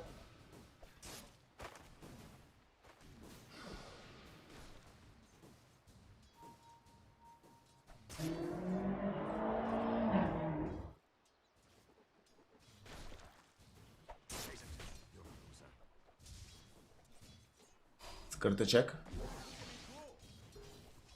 Farming very well down here bottom. Maledict. Such an annoying spell. So pesky. So pesky, so pesky, so pesky, so pesky. Every time this comes out, Go to check just feels like, oh man, this kind of sucks.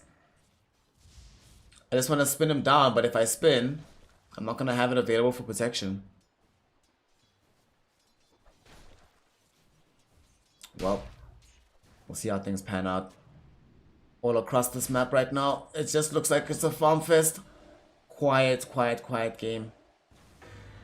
But this does tend to happen when we get to these latter portions of a tournament, when it's all about a finish and being in the money. Top lane, 420 smokes a lot. In a little bit of trouble here. Shadow Realm coming in. Ooh.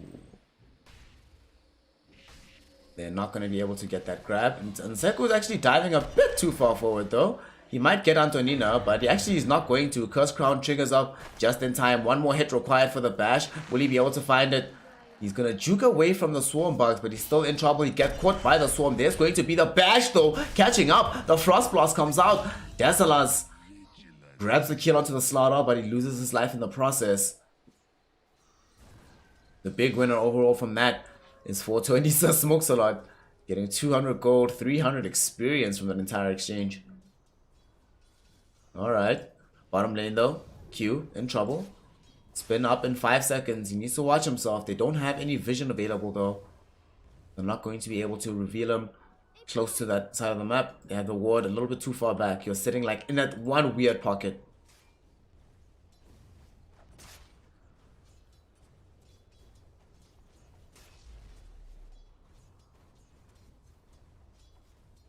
Let's go to check. Level 2 spin. Yeah, he's just gonna farm up. I think this game is probably alright for him to go Battle Fury. So he needs to get really, really big in order to be large enough to consistently threaten the Razor. So that you don't just show up to the fight, get drained and be useless. And still scale and farm, kill other heroes. Maybe you'll go like Aghanim Scepter earlier after that. So you can just like move in, get a quick swift slash, get out. Try and reset the fight. We'll see how it goes.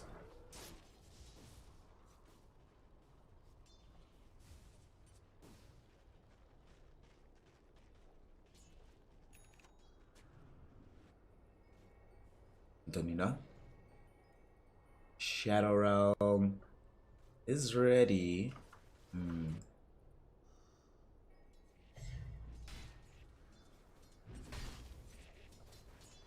I don't think they can do anything here. There's gonna be more quietness mid lane. They just cast the Dream Coil. Looks like Boggy is just trying to make sure he gets out. I doubt the Lich can really help him get a kill here. Just wants to stack these camps. And just very quiet. Nothing really happening. 7 minutes in, 3 kills. Very atypical of this meta right now.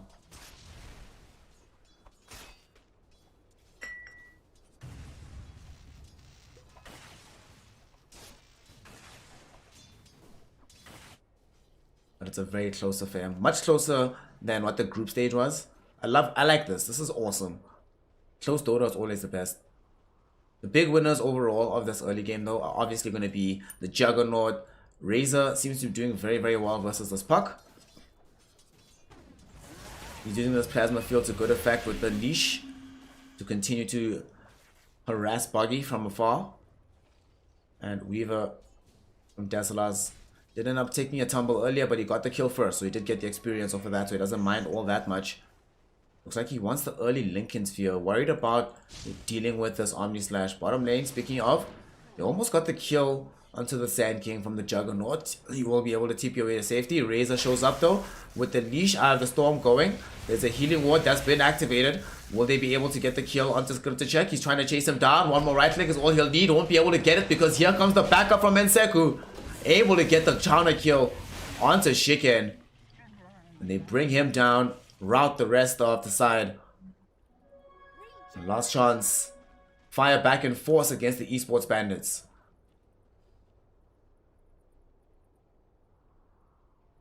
Ah, wonderful. That was absolutely lovely. Dire's middle tower is under attack. Dire's structures are fortified. Luxmady. Monsieur Lamotte. Monsieur Lamotte. He is out here. Level 3 Maledict. Once he gets a point in Voodoo Restoration, they'll have a lot of restore in the middle of these fights. That'll be kind of surprising.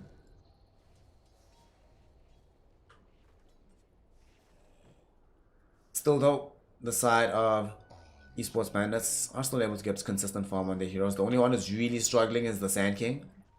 Having a pretty rough time in this game. Every time he goes forward, that pesky Maledict. Pesky Maledict. So he has to really watch himself for the most part. Now that Puck is level 8 though, I wonder if we'll see her try to make a move somewhere. I guess she wants to finish the Witchblade first.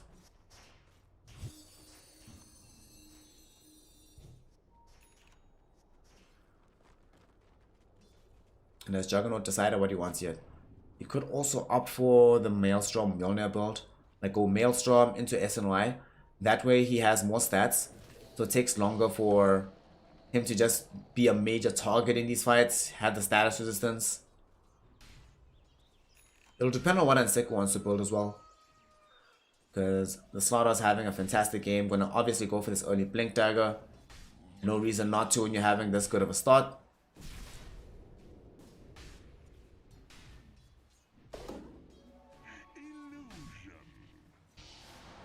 The thing I'm worried about with Desolars for getting this Lincoln Sphere. Oh, bottom. Omni Slash. They almost kill Snarl. Maledict will bring him down eventually. Here's going to be the epicenter, however, from Q. Will he be able to run down this Juggernaut? Spin up in 1 second. Will he be able to get it off? Yes, he will. Script check. He's okay.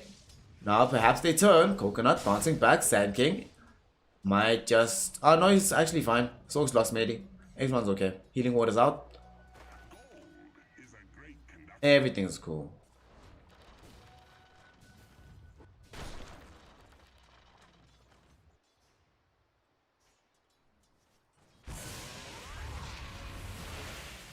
Buggy's been able to use a lot of this time to catch up though. Almost has the full Witchblade available. Top lane. Is there going to be a kill here? 420 smokes a lot. Caught inside the Bramble Maze, but they don't have the Swarm Bugs available, so they're not going to be able to run him down. And Enseku though, with the Corrosive Haze out onto Antonia Petrov now. There's going to be a bash onto Enseku. Nice rotation coming in from Buggy as well. Time lapse. Gets Desolars back, but they will still ultimately be able to find the kill.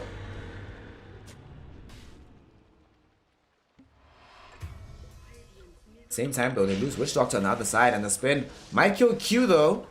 Will he die? Will he go down? Yes, he will.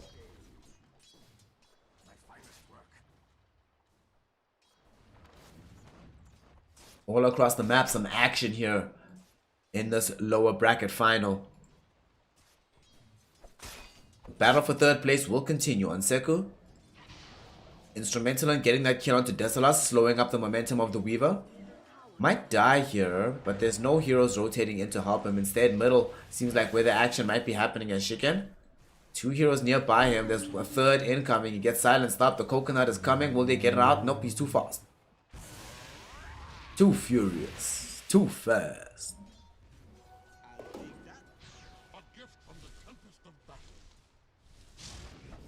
Let's cut the check. Has opted for the Battle Fury, doing the right thing.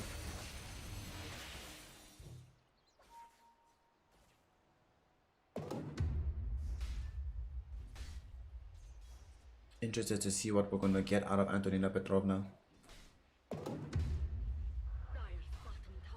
No major obvious combinations on his team. Terrorize will primarily be a save tool when available.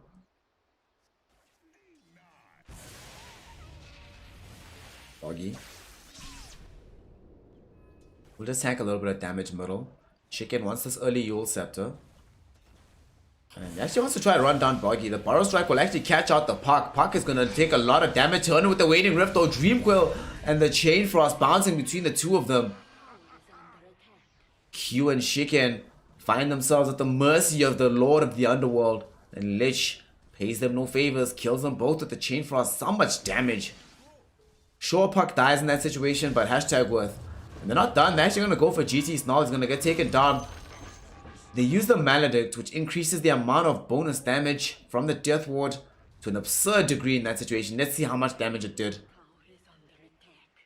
Just a casual 900 damage. At 13 minutes into the game, nice. And that was before all the ticks of Maledict. Maledict has 4 ticks. That was just the first 2 and he died so spectacularly. And they're going to try to go for a kill onto Q here. They get the Waning Rift out onto him. Which does apply the silence. They span with the Juggernaut, so they're not going to have the Omni Slash just yet. There's the Coconut. Omni Slash gets disjointed as they get the Barrel Strike into the trees. Unfortunately, it's not good enough to save his life as Buggy finds the Illusory Orb kill in the trees.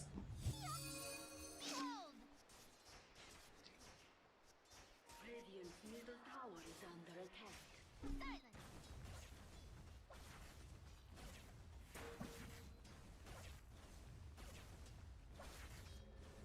Very, very close game still. Anseko TPing to the mid lane. Doesn't have the Blink Dagger just yet. He's very, very, very close. Can't afford to die as of yet. Shiken does have a bottle and there's an Invis Rune in the top lane. They're going to actually go onto Shiken. Here comes Boggy. Does have Dream Coil. They're going to go onto this. Slithering Crush helps to follow this up. There's going to be the Dream Coil. Static Storm does come out. And I don't think they got the Maledict on him. No, they did not. No Maledict. However, Boggy stays in the trees, gets off the Illusory Orb, dives into the fight as well, directly onto Antonina Petrovna to get the double kill for himself. But Antonina also gets a double kill with the Bedlam. Glimpse will send Boggy back to the other side, jumps up onto the high ground, and will refill his bottle with the enemy bounty rune. Boggy Puck, man.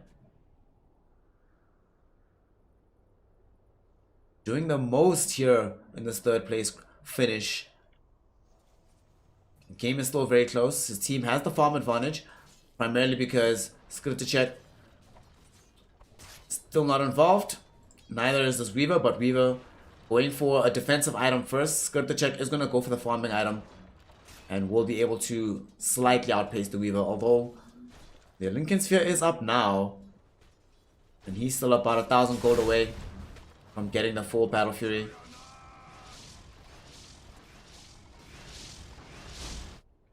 They actually might go on bottom.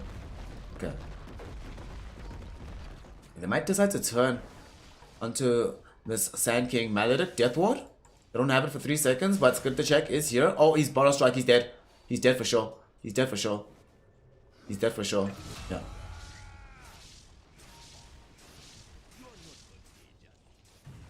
GT Snarl shows up just to put out some harass damage onto Skriticek, who does have the level 2 healing ward though.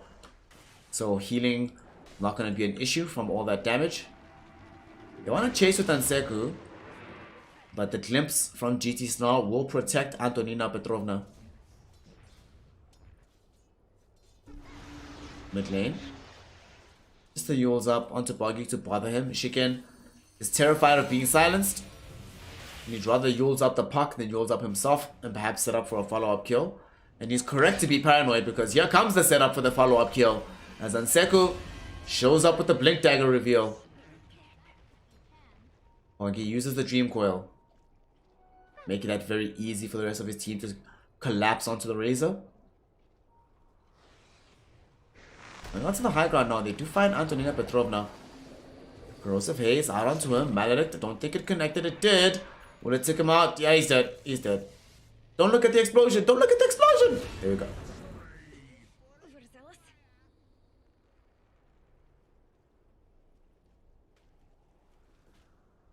Gotta make it look cool. Just walk away.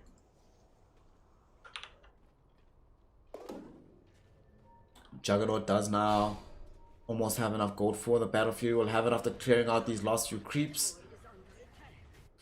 But by the time he has it, feels like Desalas will have already the Maelstrom.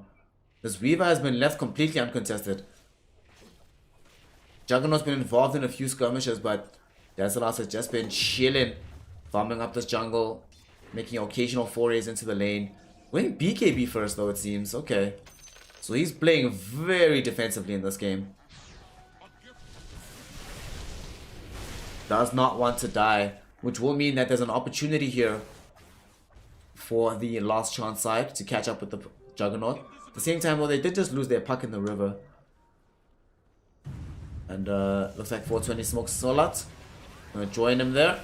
Bye bye. At the same time, Locks made him a mount with the paralyzing cask death ward, baby. Look at it go. Woo! Ouch here, my man. Makes it happen. They get the kill. Razor goes down.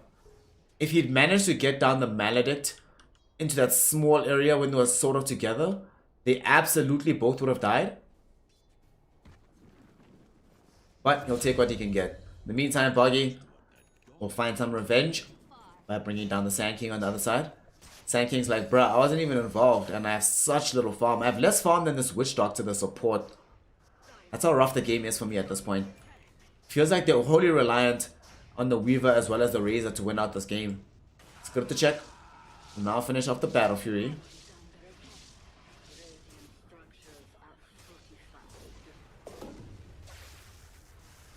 This will allow him to farm faster. They get the grab onto the puck though. They don't have the Static Storm, however, so they can't bring him down. Glimpse back. Dream Coil will be there. Boggy in a lot of trouble. 2 seconds until he loses Orb and doesn't have the Blink Dagger back online. Will end up dying. And looks like they want to chase for more. Lux made him a want. In the trees. Doesn't have much mana on him. Can cast a grand total of 1 spell. And they see the courier. They know where he is. Oh gosh. The courier ratted him out. And he's going to end up losing his life down here in the bottom lane. Granting yet another kill to Q. And ending a dominating streak. Hey, 420 gold. Hey. Enjoy your 420. Well done, Sand King.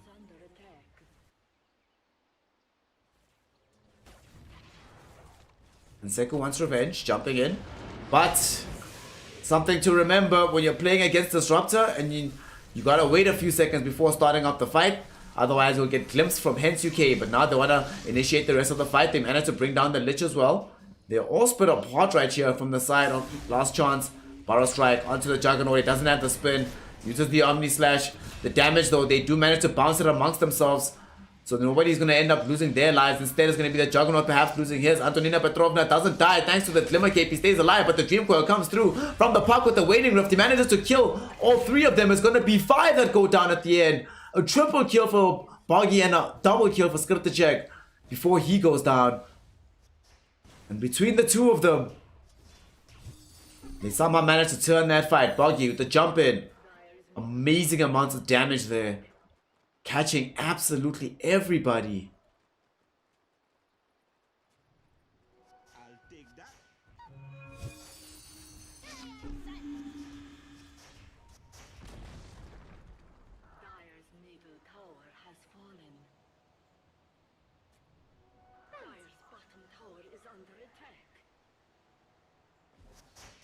Augie feeling very, very good about this game right now.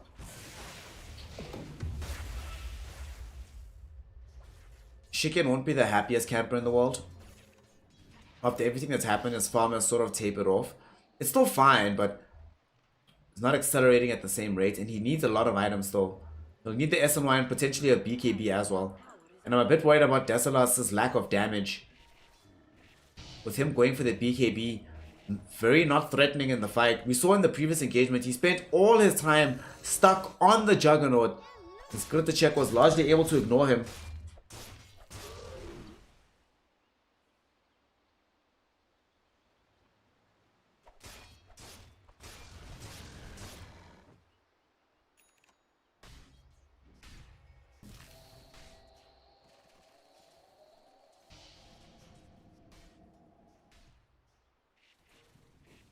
Desalas. We are getting closer to him getting that BKB and then potential damage items mid lane. They're gonna get the jump, but oh no, they haven't gotten the kill just yet. Chain Frost bouncing forward. Puck did manage to get out from the counter initiation. They've expended the Chain Frost now as well as the Dream Coil. They might want to back away here. Desalas trying to go in, gets dusted up. He's in a lot of trouble. He's silenced as well. Nice Burrow Strike coming in from Q, but there's going to be the Death Ward coming in from the downside of the fight. All the damage in the walls flying out, but they have to back away from this. Anseku falling low. They do manage to get the kill onto the Sand King. Desalas shrouded out. They glimpse back the puck though, so you're not going to be able to participate in the fight. Terrorize sending back 2 heroes on the far side. Shiken just trying to roll away. They try to use all the tools that they have at their disposal. The Glimmer Cape, the smokes, to disjoint these attacks. It's not going to be enough for Antonina Petrovna, however. He's going to join his comrade in the death. There's a dieback as well from the Dark Willow.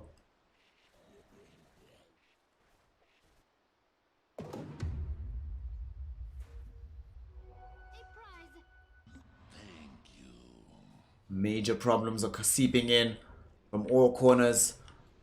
Lack of damage on Desalas. Lack of sustain and survivability from Shiken.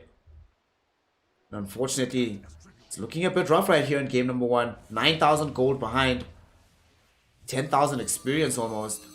There will be a Dream Coil extended out onto the Weaver yet again. He's been scouted, but they didn't get the Corrosive Haze out. But the Squishy will end. He's silenced right now. They do have the follow-up damage.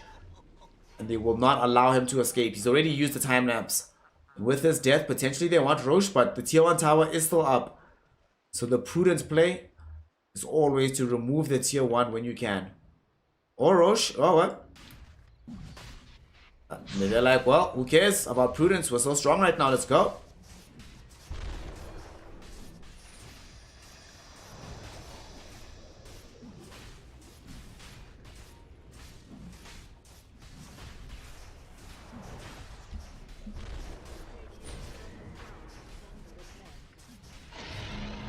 Roche taken down, grabbed up by the Pucker.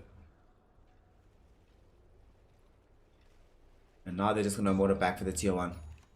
Playing as a 5-man unit. Anseku almost has AC. Unfortunately, because of the issues with Razor sustainability, as we see, he is queuing up that aforementioned BKB. Without these items, he doesn't really feel like he's able to move forward into the fight and drain the Juggernaut's damage. Because he'll just get Omni Slash and die. Like much faster than he's able to sustain through it. Perhaps get off some drain damage, even if they have a Sand King stun. Gonna be a fight coming in. Who can disrupt a glimpse back? Nobody just yet. It's gonna be also glimpse back the Lich only, but that still leaves the Puck. Puck jumps into the silence though. They take out the tier 1 tower. Yule Scepter up, but she's out of the silence. There's gonna be a Dream Quill. Lashed out onto the Razor. Razor in trouble, and Seku has shown up. There's going to be the Omni Slash just bouncing around back onto these creeps. The Yule Scepter able to dodge it, but it's not going to be enough to keep the Razor alive. He's trying to run away onto the high ground, but Buggy will find him. He will not be denied his prey. And Seku reaching for more on the far side of the fight. 2 heroes caught up with the Waning Rift after one of them, the Disruptor, was caught up with the Slithering Crush. Antonina Petrovna trying to run. Glimmer Cape though gets it set out by the Sentry Ward. And now Desalas has to pop BKB. Newly picked up. Does manage to run away with this. But this is the 9-second BKB. And all they will do is keep him alive for this brief sliver of time. Last chance will back up.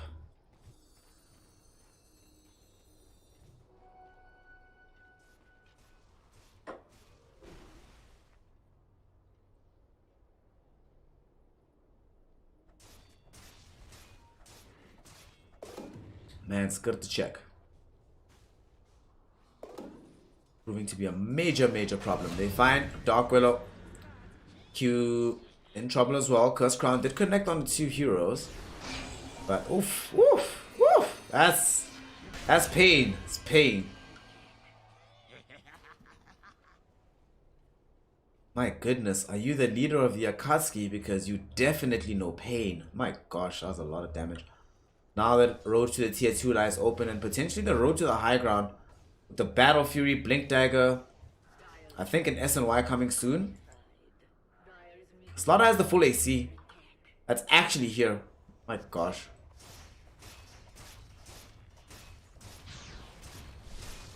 And Weaver, since he just picked up the BKB Lincoln Sphere, regrettably still lacks the necessary damage.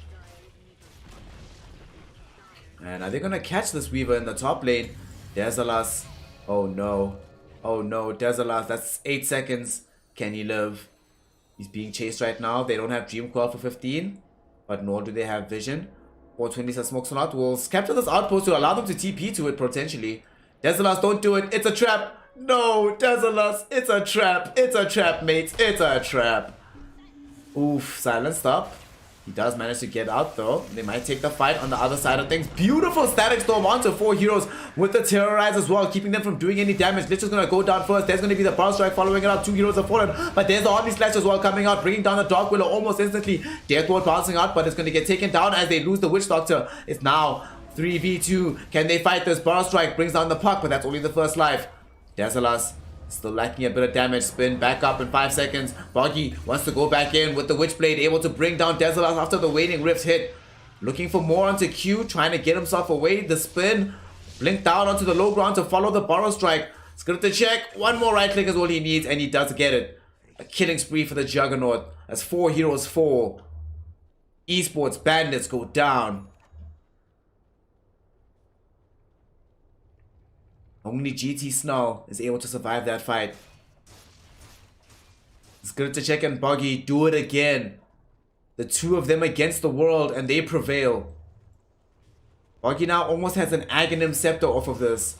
This is huge because the only big item the Weaver has is the BKB. And if you have Aghanim Scepter, suddenly you can't get out of the snap of the coil. We saw that in the previous game that Esports Bandits were able to win. What happens when Puck uses Dream Coil with Aghanim Scepter on a hero with BKB? You're gonna glimpse back Puck into the Static Storm. Is there enough damage? Not just yet. Stan King trying to close the gap. Looking for the Burrow Strike. They actually go back and get the quick jump and kill onto GT Snow. Does buy back into this. They use the Dream Coil.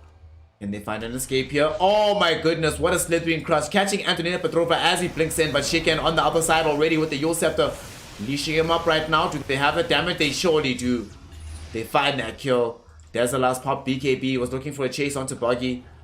Not gonna find it. Instead, the rest of his team will find 120 smokes a lot. He does bring down Antonia Petrovna first. But nonetheless, his life is forfeit.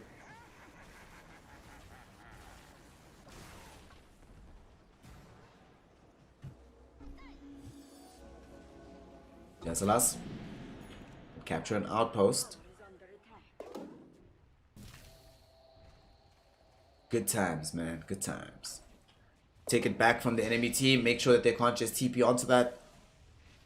Got a massive lead right now on the side of Last Chance here in game number 1. It is a best of 3 this go around. So one game is not all it takes.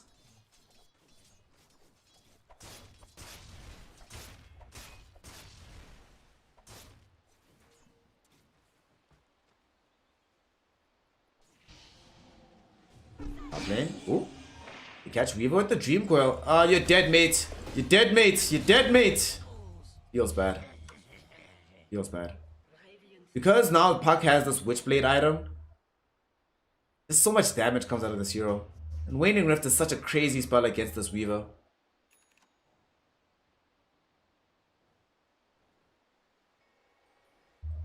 Oh boy, what is Shiken gonna do? He still is on the road to BKB. 600 gold away at this point. Not going to be in time to defend this tier 2 tower. Q going to bravely stack up here. But I'm not sure this is the best place to be, my friend.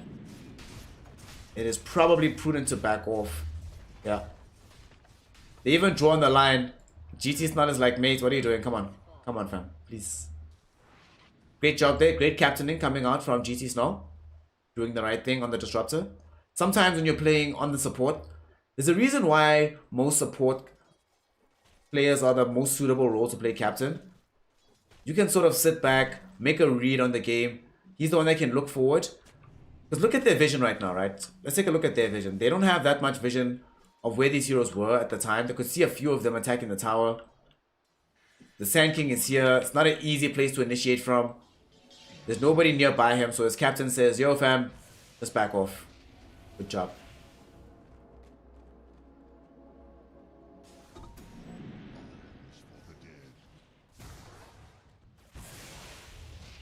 Four-star forward.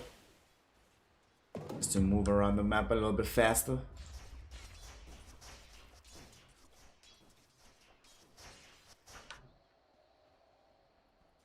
What does Kurtacek want next? Got an Elven Tunic in his inventory right now. Attacking at an ungodly rate. And moving extremely quickly. They know there's a fight that might be brewing bottom. They want the tier 2 tower there. Boggy did commit the previous ages. So I don't think they want to go high ground without it. But they could take one of these small skirmishes. Anseku rolling in through the trees. Does he find a target? They jump on the backside. They find the disruptor. Dreamcoil out onto Antonina Petrovna. They find a further jump with this Slithering Crush. Shiken shows up as well. Blink with the spin from Skriptacek. Able to bring down Antonina Petrovna. But here comes the Sand King. Not able to get the jump, unfortunately. Omni Slash flying out. Razor in trouble. But Anseku also going to die. Skriptacek brings down the Sand King because that's where the Omni Slash bounced back to. And the Death Ward now coming in from Mlotsamedi is able to help Boggy get a double kill. And now they want more because they spin directly onto the Razor. Triple kill for Boggy as they bash him up and prevent his escape. Another 4 heroes taken down. GT Snell might have PTSD after this match. Survivor's guilt will rack him forever because all of these fights just has him surviving. Gonna get jumped. Will he survive this time though? I don't see how. He has no more tools. Sinister Gaze will drag him back to 420. So smokes a lot. At range, man. At level 4. With the Aether Lens, long duration with the high level. Feels bad. They will not be able to easily sweep off this tower. They're being interrupted by Antonina Petrovna. So eSports Bandits are fighting to the very last. Not going to make this easy for them. Range Rax has just quickly fallen. Will they be able to claim the Mayday as well? Dreamcoil middle, they do get the jump onto this Dank Willow. The Dark Willow will eventually tumble. And it looks like 2 lanes of Rax are in jeopardy right now. Skriptacek unopposed as he takes down the bottom melee Rax. Boggy beginning the work on middle. And here comes Skriptacek. BKB popped by Terzalal. Oh, there's going to be a drag back by onto Q. They get the silence out onto both of them as well. There's going to be a chain frost onto Terzalal. Also the Death Ward, the damage is following him. He's already used. Well, he hasn't used the time lapse, but didn't want to use it back into that fight. I think he was silenced though after the BKB ended. Oh my god, Q lost to Ra. Can he make this happen? Jumping in. There's no buyback on the Weaver. And they lose Sand King almost instantly. Shirken is all alone here. BKB is going to finish soon. Antonina Petrovna did some decent damage with the Bedlam, but unfortunately will end up dying very shortly afterwards by Boggy's hand. And Shiken just getting instantly routed. Really does feel like there's no other hope. Omni Slash now coming through from the Juggernaut. Disruptor is gone. There's buyback from the Sand King. He's up in 22 seconds. Shiken hoping to try get a kill on Seku. Will find the jump onto the Juggernaut. But even with the leash, this is what I was worried about. Juggernaut is just so strong. Doesn't care. And now they look for the tier 4s. They look for the victory.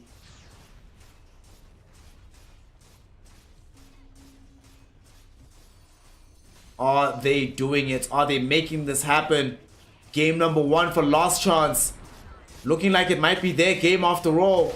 Q will not be able to prevent this from happening. The Burrow Strike in the fight, but he just gets instantly killed.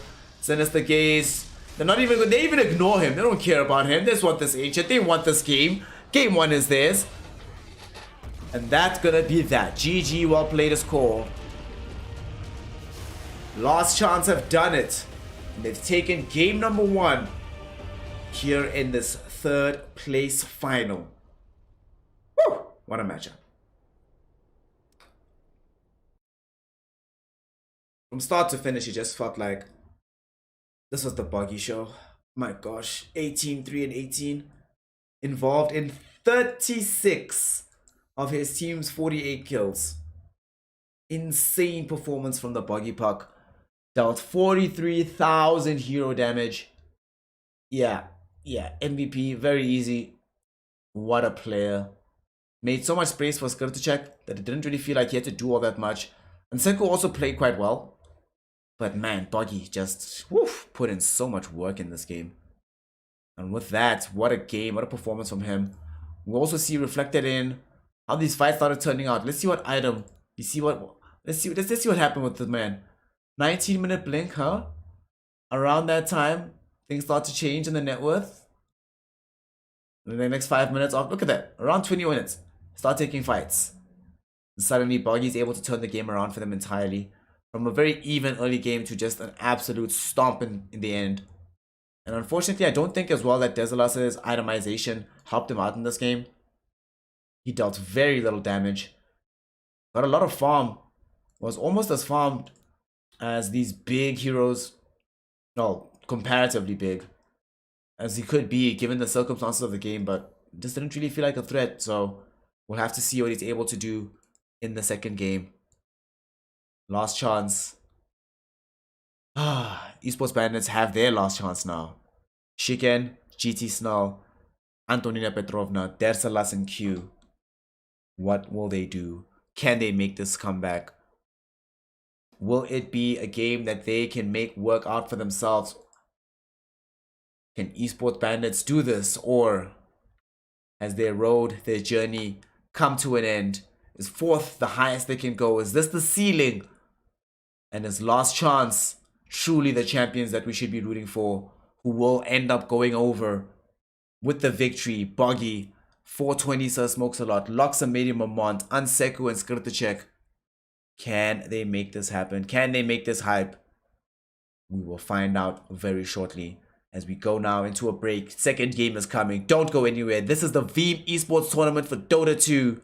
And we'll be right back.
I'm not gonna lie to you kids, it's a fucking jungle out there. Keep your head on tight, unknown brain and mind me, baby, let's do it. Y'all see me flying, never drop down, smoking high, I am not round, I'm not round, no denying what I got now, keep an eye out, keep it locked down, see me flying, never drop down, smoking high, I am not round, I'm not round, no denying what I got now, keep an eye out, keep it locked down, you're too strong, wanna battle with the beast, bring a few on, the commander and the chief, all my crew on, bullets rattling and whistle at your toque, never sleep, eyes open, hands clutching on my loop, it's a war zone. It's a war zone. Yo, this a motherfucking war zone.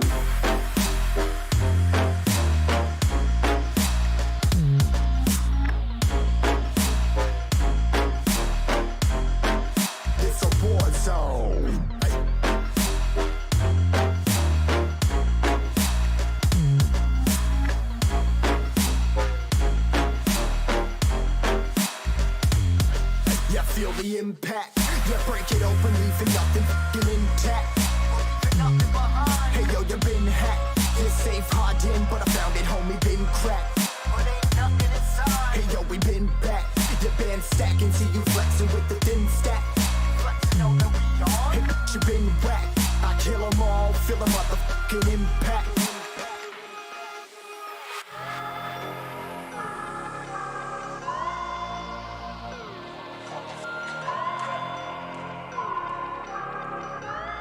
Yo, this a war zone, homie. Say you ready and prepared. Take a minute, make them aware. Well, I be sneaking in the back, but it's what the clap, homie. Life ain't fair. Caught me crawling through the mud with a vision, saw it clearly. Born a shepherd to these sheep, make them fear me. This a war zone. Trashed out, trap house, nothing ever given. Yeah, every day's a blessing. Thank the Lord, oh, how I'm living. See me riding with my top down. Oh, cops round, pedal pressing on the gas. I don't think I'll ever stop.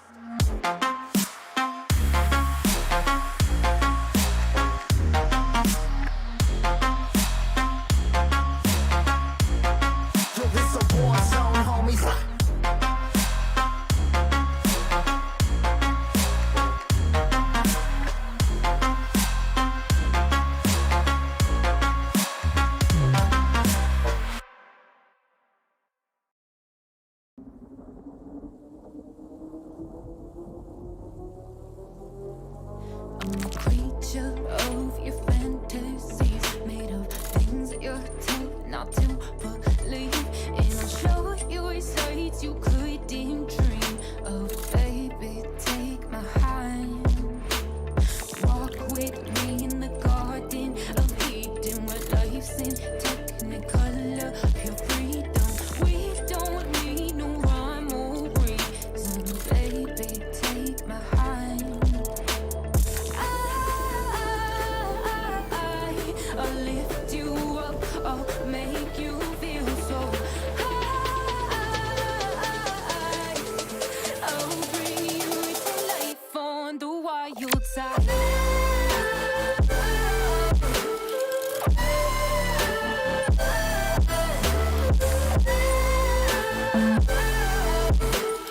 I'll bring you to life on the wild side.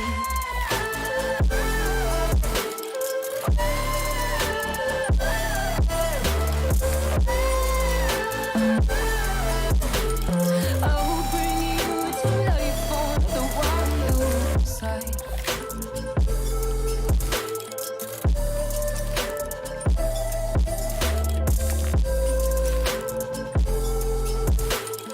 I'll bring you to life on the wild side.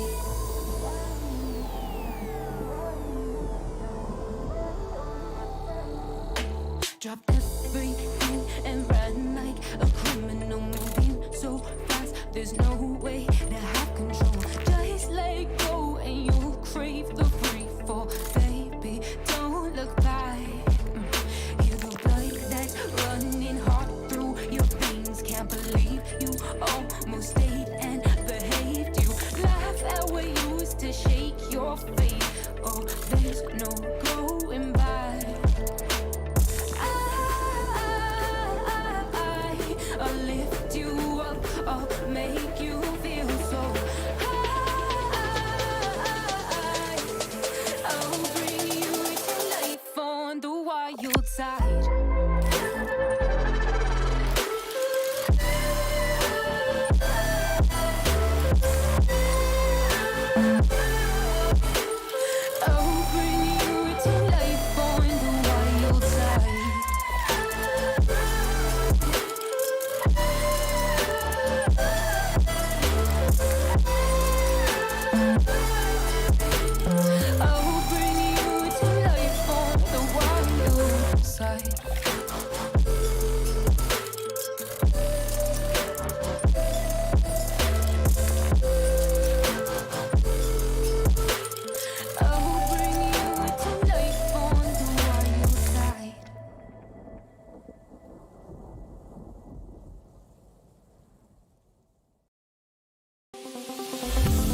past my reflection, thinking about what you mentioned.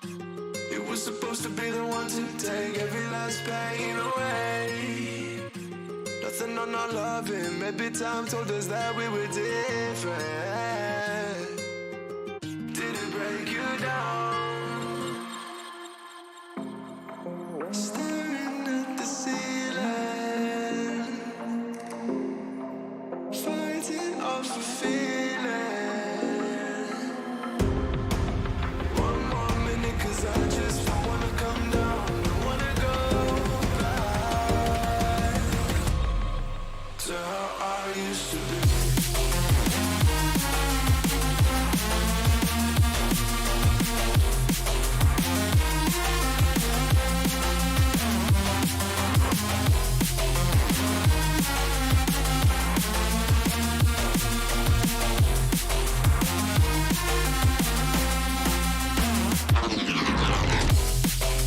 Staring at the ceiling, fighting off the feeling. One more minute, 'cause I just don't wanna come down. Don't wanna go back to how I used to be. Looking past my reflection, thinking about what you mentioned. Nothing on my life, maybe time to just have a different.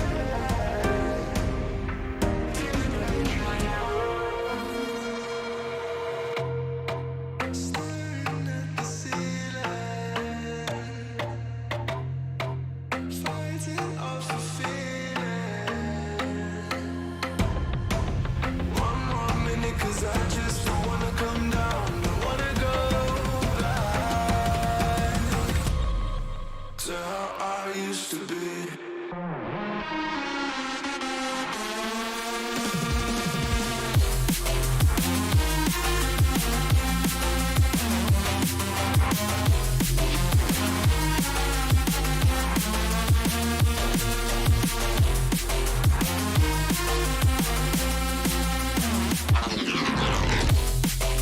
Staring at the ceiling,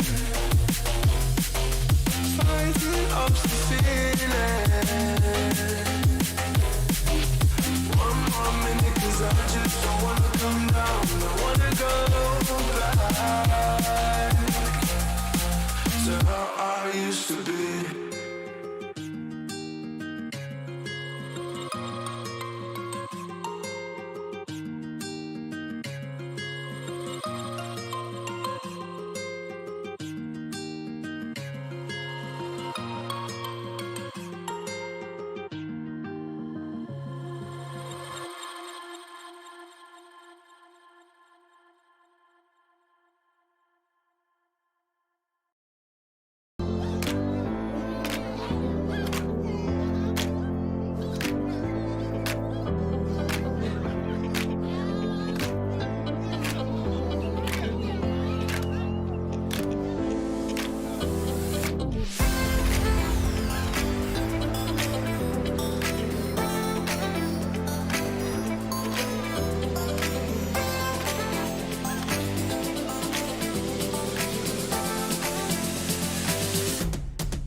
Wishing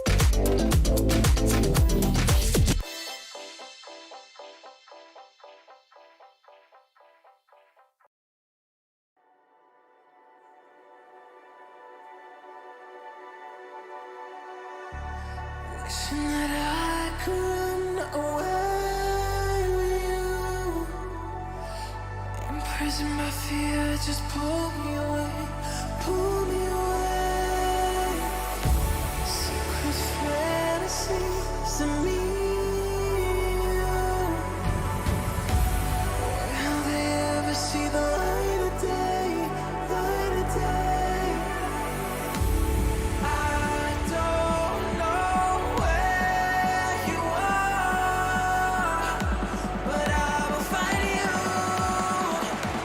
I will find you.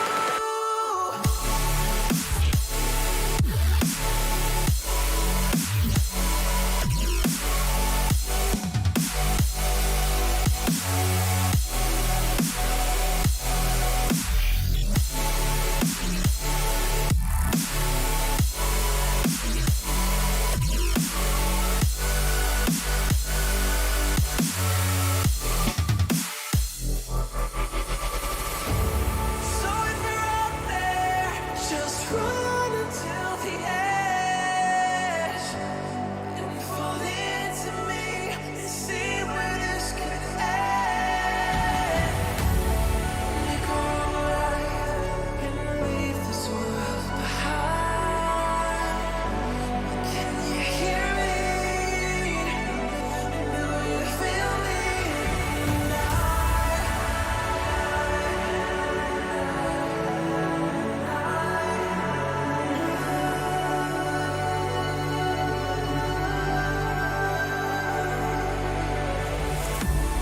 I don't know where you are,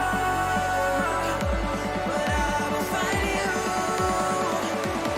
I will find you.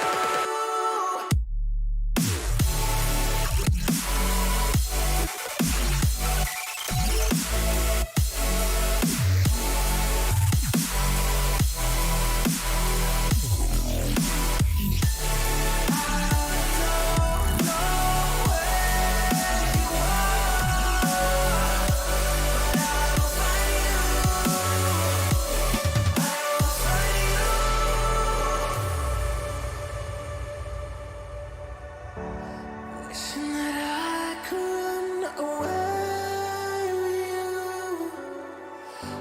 Imprisoned by fear, just pull me away, pull me away. Secret fantasies of me.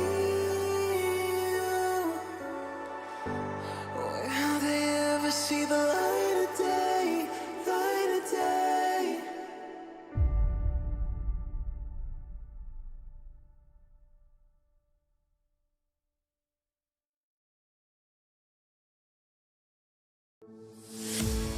Here we are, a million stars floating over our heads. Beating hearts, falling apart, staying up to forget. But baby, we'll fall. We all go dancing down, and paradise is found. We're shaking up the ground, 'cause there ain't no stopping now. Say there ain't no stopping now. No, there ain't no stopping now. There ain't no stopping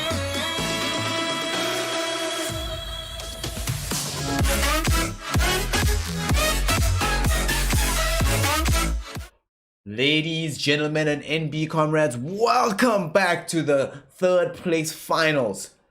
Here in the Veeam eSports tournament for Dota 2, we have the eSports Bandits taking on Last Chance here to determine who is going to be third best. Podium finish is still on the line, even if total victory is no longer possible. Let us see which one of these two sides is going to be able to achieve that for us here today.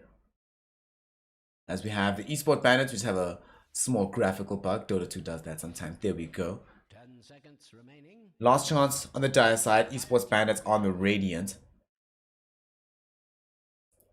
Interestingly enough, last chance, despite the fact that they went down in the group stage against eSports Bandits, it's them here who find themselves in an advantageous situation. On the cusp of victory. 10 seconds remaining. They simply need one more and they'll still find themselves on the podium despite finishing second in the group. Erstwhile, the side of eSports Bandits, they should change their team line because it's now their last chance. No more opportunities remain after this back. And now Bristleback gets picked up by Last Chance. eSports Bandits, okay. They banned this last game. So it looks like this was third ban by them, eSports Bandits. It looks like their fears might have been validated / vindicated here. No, it was Last Chance who banned this. They were playing Radiant last game. Yeah. They banned this hero third, so now they grab it for themselves. They still stick to the Witch Doctor Lich.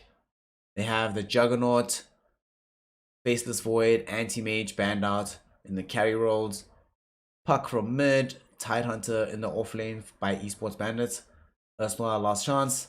Taking out Ancient Apparition, Dusa, Luna, MK, and the Ursa before picking up this Bristleback. So they've been able to do a decent enough job of protecting the hero. Some of the biggest counters are no longer available. We've opened up a lot of space for this hero. Unfortunately, it doesn't have a steer rate just yet, but might not need one. And just tank up throughout the entirety of the matchup regardless.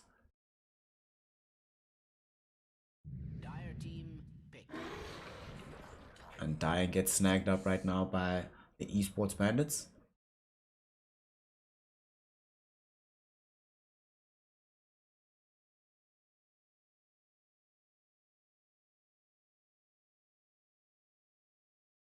Seconds remaining.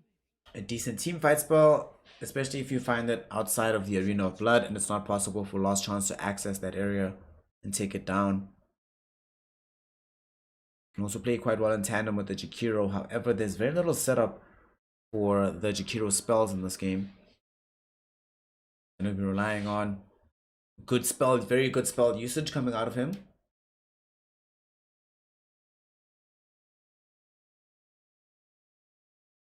Last chance now. Time to reveal where this Bristleback is going. Is this safe lane Bristleback or off lane Bristleback? As the hero can play both.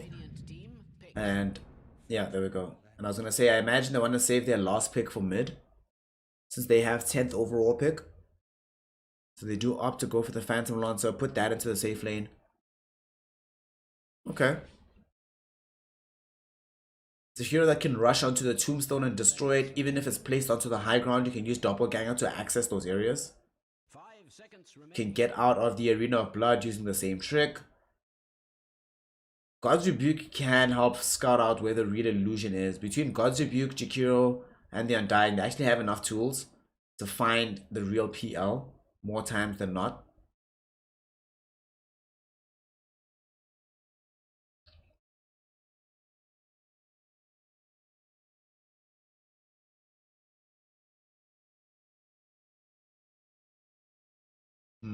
eSports Bandits.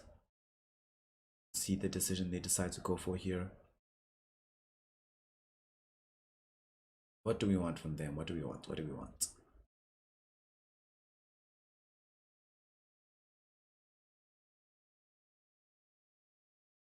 We need some catch, because we only have Mars right now.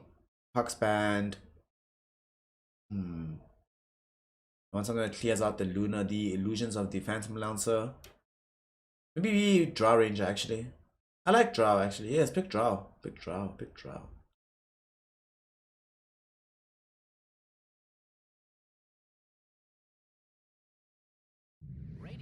Few seconds to make a decision. They go for the Lina. Okay. So between the God's Rebuke, Dragon Slave spam, LSAs, it is possible for them to clear out these PL illusions. They're not as scary as they may have looked beforehand. 10 seconds remaining. However, unfortunately, does leave them a little bit squishy. We still don't know what's going to be playing from the mid lane. Could still be some Storm Spirit or some Queen of Pain that buys an early Orchid and just tries to hunt down Lina continually.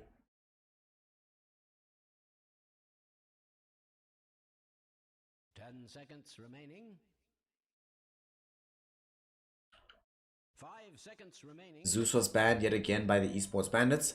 Seems like that's just a hero they do not like. They're like, nope, don't let this play against us, please.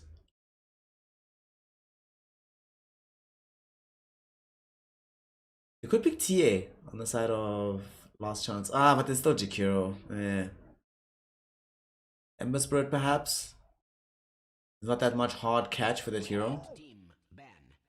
Esports bandits need a safe laner, and they ideally want someone that's gonna help them against this Phantom Lancer to make sure that this hero doesn't just go completely insane in the game. Leshrac is generally the best hero against them that you pick in the safe lane. However, that hero needs a fair amount of resources. And I like that hero when it has the health backup of an Oracle or a Dazzle or something. Do not like seeing it raw.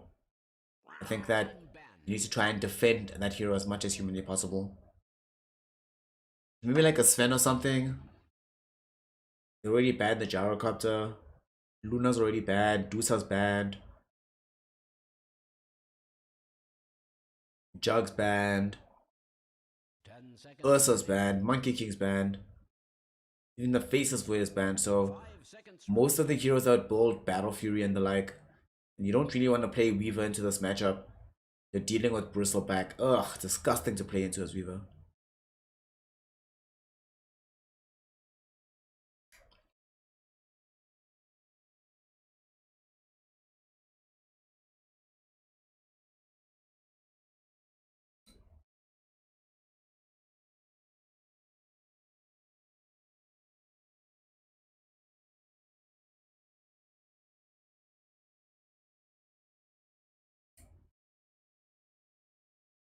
What are we gonna get here at the end of the draft? They are waiting, whittling down their time. As usual, esports bandits are the one that have basically no reserve time left by the end of phase 2. But the all-important 9th and 10th picks are coming up right after this ban. What are Last Chance going to remove? They take out the Troll. Alright, that was one of the other ones that's remaining. That would have been actually fairly decent.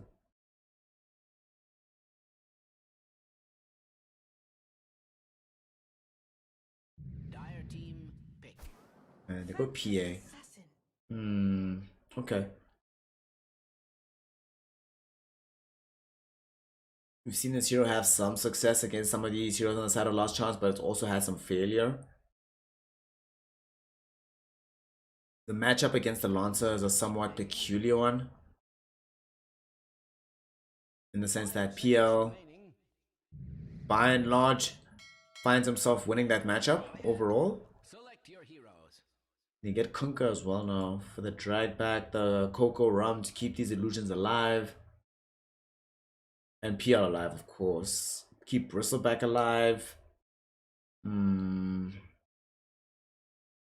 wonder if esports bandits have enough in the tank to be able to do this. It's certainly not an easy ask for the mem. But if they want to get onto the podium of the Veeam esports tournament, easy is not the way it's going to be. It's going to be hard. It's going to be grounded out. But they will have to do it anyway. So let's see if they're going to be able to make this work. Esports bandits last pick PA. Will it be enough against the 10th overall pick Kunkka? We shall find out, as the Last Chance, they already have one in the bag. Boggy, 420 smokes a lot. Loxamedi Lamont, Anseku, and Skritacek.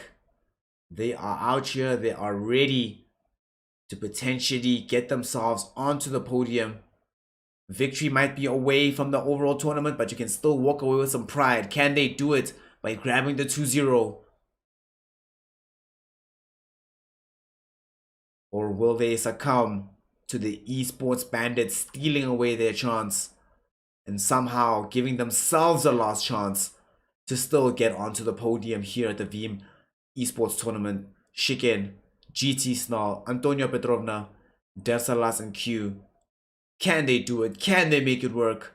Will this be possible? Let us find out together as Dota 2 will commence.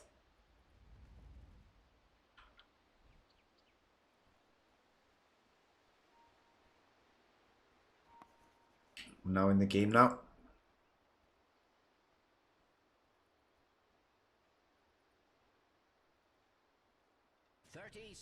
30 seconds until the game starts.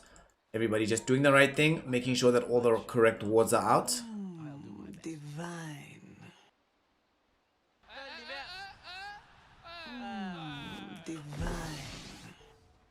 I don't think they get this kill. Yeah, they're not going to get that kill. Just a waste of mana, honestly, at this point. So it's going to be just 2-2. When the stakes are this high, sometimes you see teams just reverting to the safest play possible. This is it. The battle begins. And we are now underway. Esports Bandits versus Last Chance. Last Chance have one in the bag. They just need one more, and that's it. They're on the podium, they're third place. Can they do it? Can they make this work? Archie in the bottom lane, 420s and smokes a lot. We'll be backing up in Seku. This is a tough lane to play into as a PA. Very, very tough lane. Because you can farm with the dagger, but these cool sprays are just going to be a constant problem for you. GT Snarl will pop the tombstone just to ensure PA can find some farm in the first wave, but he takes up some of the farm himself. So it's not really going to be that effective of a move. Now it's going to be down, unfortunately.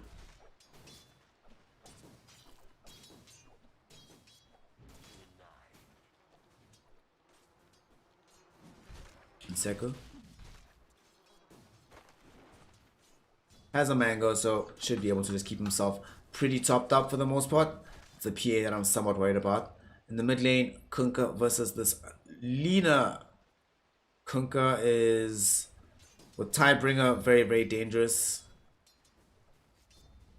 So Q does need to make sure that he's very careful about his positioning. LSA will be there. Also with Torrent being available, it's also that extra dimension of attack that's available for Boggy. So already doing very, very well in this lane. 10 and 4 versus 3 and 2 for Q. And Aswell in the top lane. They're putting Antonina back on the carry role.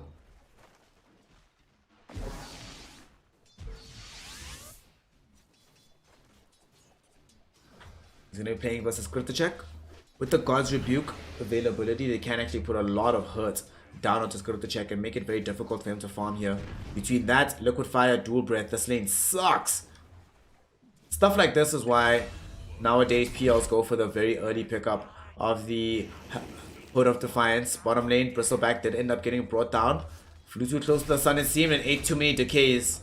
Gonna be a double kill for GT Snarl. Look at this, 20 strength stolen. My gosh. Alright. 5 full decay stacks out. It's never gonna end well. Gotta be careful in this lane.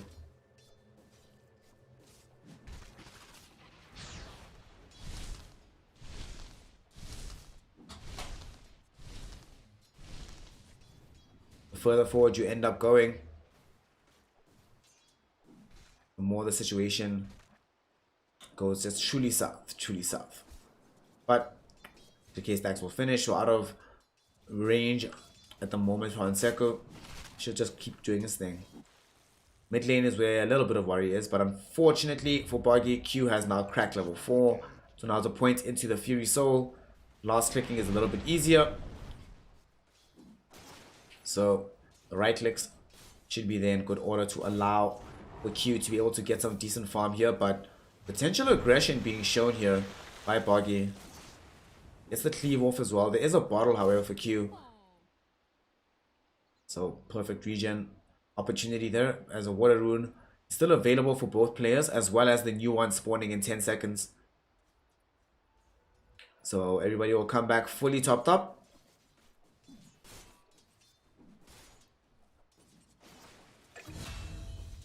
Bottom lane. There was a kill onto the bristleback, and now top lane there's a kill onto the PL. The harass finally takes advantage of him. Locks made him a monster, was trying to drag back this creep wave. Bottom lane though, they're trying to get some revenge on Seku. Trying to run him down. One more cool spray is all it will take. One more right click, in fact, is all it will take. And now GT Snull might be the one that's in trouble. The cool spray has triggered, but the decay stack is even stronger. He gets the kill, has the magic one shot. 2 seconds until we have the frost blast. 420 says smokes a lot. Realizes that he is making a bad play there, and will decide to back off rather.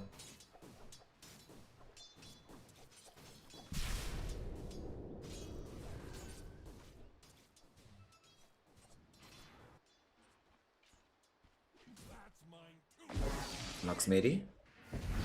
Get the jump now. Just to put some damage out, but look how much went back in the opposite direction. We'll have a salve to pop behind the tower though, so everything is a-okay. Boggy. Able to get off the Tidehunter cleave. Falling very low. Dragon Slave back in sub in 2 seconds. Boggy will decide to rather stay safe, so will the Lina. Both of them. Torrent doesn't connect though. Q has this ward, so it gives him some nice vision. He was aware that that play was coming. That might give Boggy the recognition that that is actually up there. Top. Getting really worried for Skrill to check. This PL has gotten absolutely nothing out of this game so far. He's also died once. It's going bad enough that I might even consider them bringing up this Lich to help him out for a little bit. He's 12 and 2. Can't really farm in this lane lest he dies.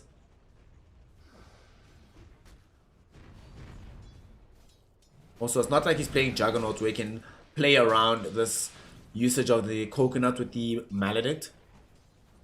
Instead, with the PL, it's a lot more cerebral of a game. You're running in and out. You're not dishing out damage, just trying to avoid it for the most part. And he feels like he needs to ferry out even more regen for himself. It's a pretty rough game at this point for Skrittachek.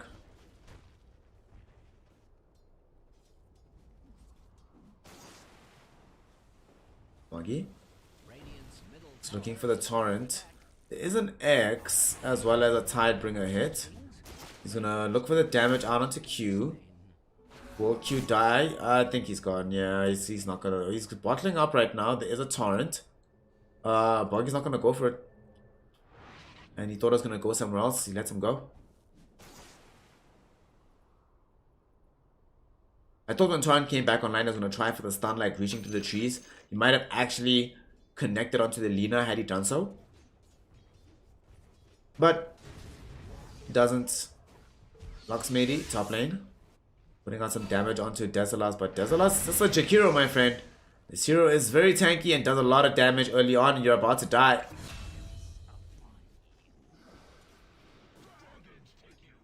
Desalas able to get the connection there. And they find the kill. Esports Bandits making the map look good right now for themselves.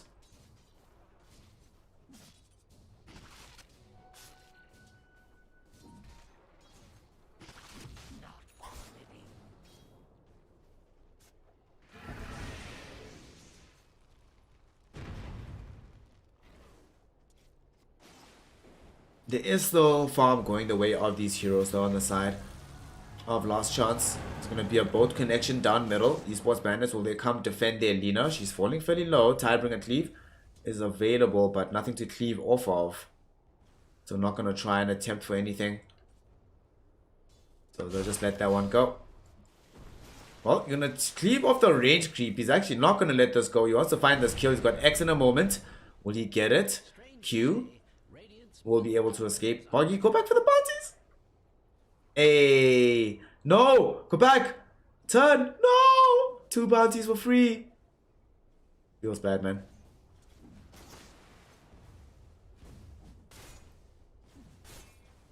His team would be thanking him right now, but you know, it is what it is. He still forces the Lina back home.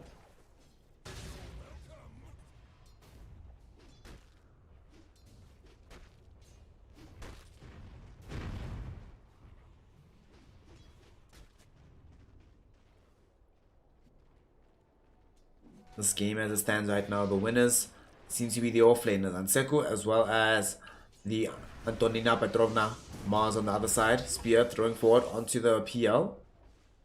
Just to make sure that the further aggression doesn't go onto Dasilas. Bottom, they're going to maybe make a move. Anseko needs to be aware that there's a tombstone afoot. They try to destroy it and there's no mana available to get the soul rip out. So they actually get it down. So now Shiken is in a lot of trouble. Tries to bounce away, but Anseko has full HP. He's going to chase him. He's looking for it. He's slowed up right now though. He can't get the chase off. But GT Snarl, will he die instead? Lina showed up. And both these heroes are able to bait him in. Where was the frost shield?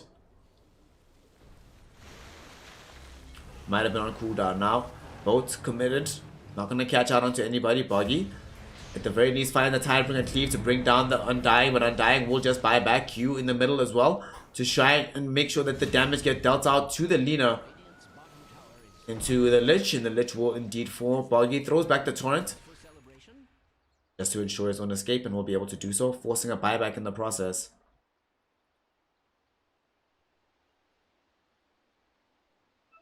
What?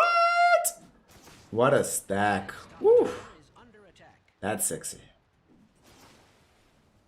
That is, oof. That is lovely.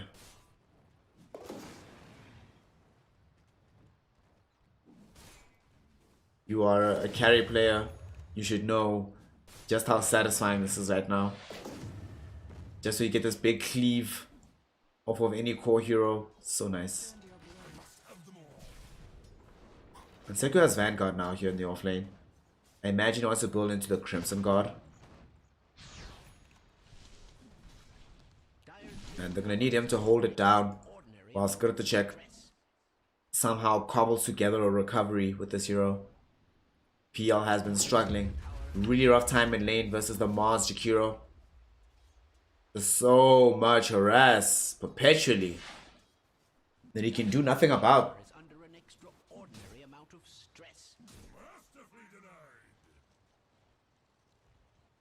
They're gonna bring up the Lina as well. This observer does scout her out, so they know that she's here. Fortunately, Skritacek's already vacated the lane.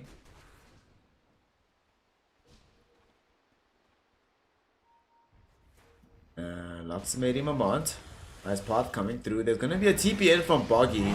There's an arena though with the Death Ward going out. It's gonna be quite a bit of damage, however. Torrent was on the 2, but they do get the burst out onto the Witch Doctor. However, Anseko and Boggy are very, very healthy. Q falling very low. One more course will probably kill him, and indeed it does. He goes down, but Boggy's the Tidebringer hit is the one that got that grab. And Skritacek TP back, able to find a grab as well. They do lose Derzalas. Does cost 420, so smokes a lot on the other side of the map. And with the spear back, oh, they were able to momentarily prevent the chase. Boggy does still get the X out. However, with the TP and with GT Snarl and the Tombstone, the decision is made to rather retreat.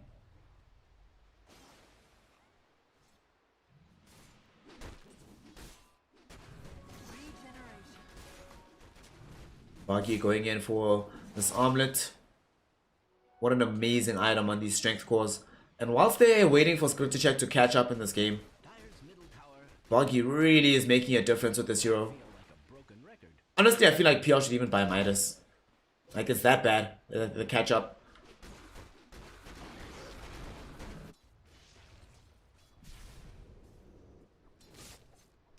PA, however, Battle Fury queued up for her. Top, we might lose Luxmady. Maybe not, actually.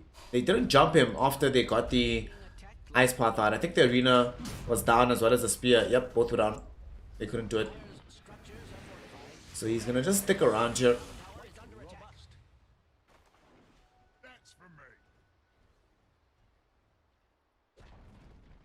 In a stunning development, Dire's top tower has fallen.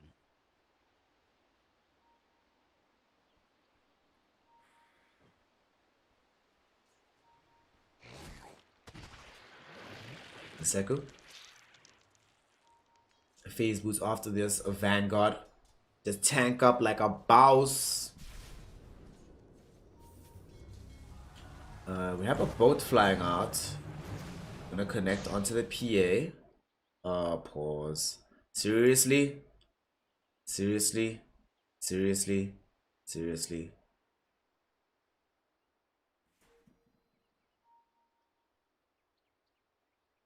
Ah, the pause, the pause, the pause, the pause, the pause. Feels bad.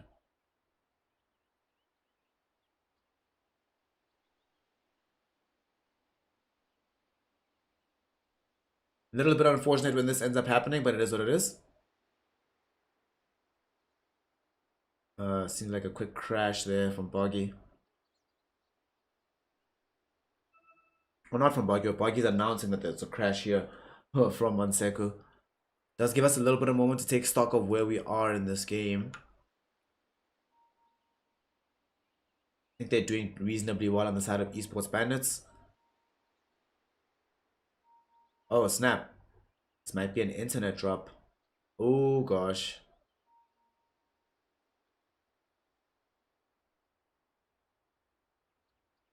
Oh, gosh. Let's hope this is not a more serious issue. As we await resolution. Q building into this early Yule Scepter. And that can definitely be useful in a game like this, especially against PL. If you can isolate the real one, then you can stun him with the Light Strike Array after he drops down.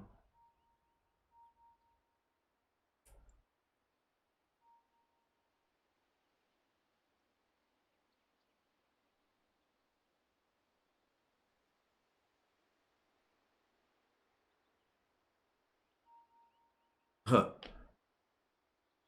Just gonna be a quick conversation. Everybody just hanging out, talking to each other. You know. Deciding that, yeah, you know, we should do this more often. Let's have a good time. Let's enjoy life.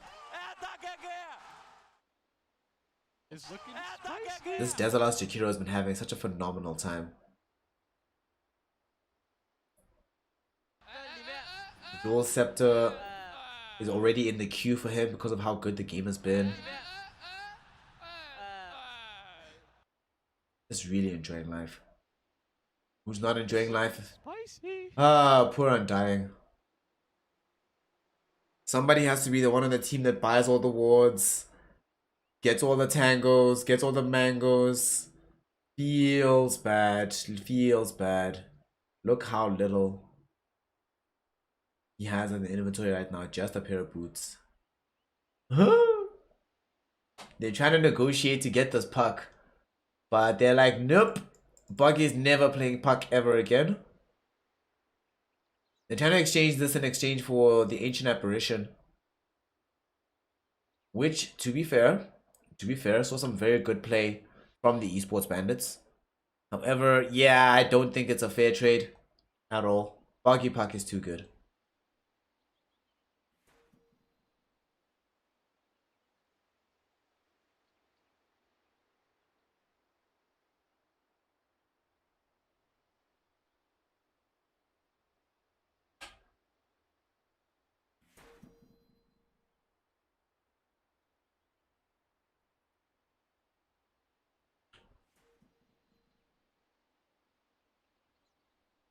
PL, his recovery is rough. It's rough. Diffusal is going to be the item he decides on first, but he's not going to be ready to fight at that point. He'll still need at least 2 more items, given how far behind he has been, but he's been catching up quite well. His net worth is not looking that bad, only 500 behind the PA. So if they can find this Diffusal and somehow involve him in a fight where he just shows up at the end to clean up house, it would massively accelerate the timing of this hero. And Seku, of course, will also be very, very helpful in this regard, so we hope that he's able to come back in the game.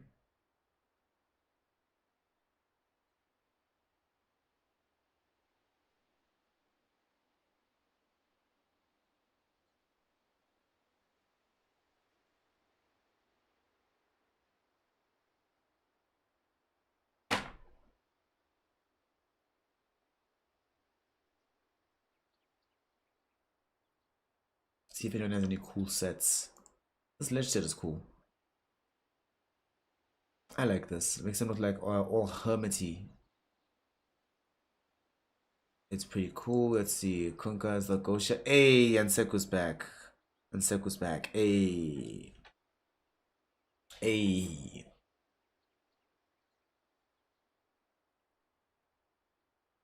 The issues have been resolved, hopefully. And we can continue.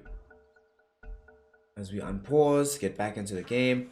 The fight will still be continuing here. Shiken will die. One more right click is all they need. They get the grab and they get the kill. Antonia Petrovna showed up with the Arena of Blood. Is able to burst down the lich. Boggy in trouble as well. And Seku gonna try help out. Tidebringer Cleave will be there, but not nearly enough to keep the Kunkka alive. And Seku with his back turned, fighting nearby a tombstone as well, so he needs to back away from it. Radiant's bottom tower is under attack. The fight ends up being one that is largely beneficial for the side of the esports bandits. I feel a little bit sad there for the side of a last chance. I feel like if Anseku doesn't DC, they probably don't bring in the Mars. But they had time to think about what the best play was in that situation. Ice Blast coming through, but followed up by the young Chain Frost from 420, so smokes a lot, helps him get a kill onto GT Snow. It would appear Radiant's top tower is under attack. Dire's structures are cunningly fortified. Radiant's top tower is under Seku.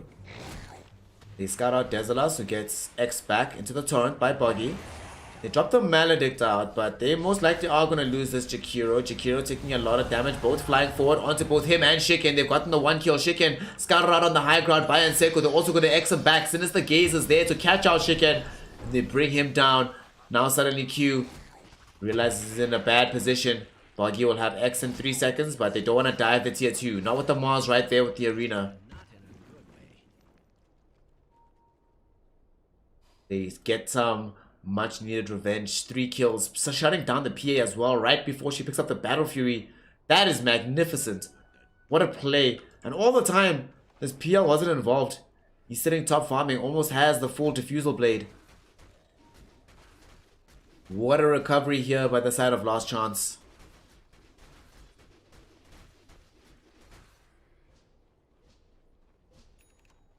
Radiant's structures are not only fortified, they are positively bottom tower is being subjected to extreme violence. Radiant's bottom tower is under attack. I love how Desolas is the one farming all these things up. He just wants the Yule Scepter. Tower has fallen.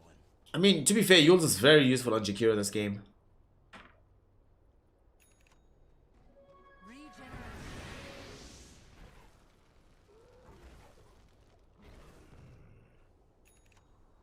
Radiant's middle tower is under attack. There's gonna be a fight middle though. As a boat flies out onto Q, they do find the kill onto the Lina. Desolas also might be in trouble.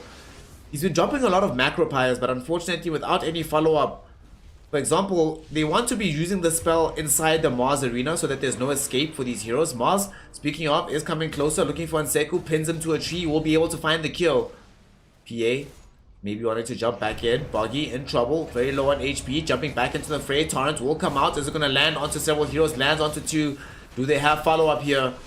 GT Snarl, very low, so is Shiken. So smokes a lot. There is a lot of damage, but here's Skirta check on full HP, looking for all these stragglers. He has not been affected. This is exactly what I wanted to see. This is exactly how you bring PL back. Suddenly he's the net worth leader back in the game. PA. She needs to do the same thing that Skirtacek is doing right now. Somehow find a way to get the team to give up their lives so you can only come in towards the back end of the fight.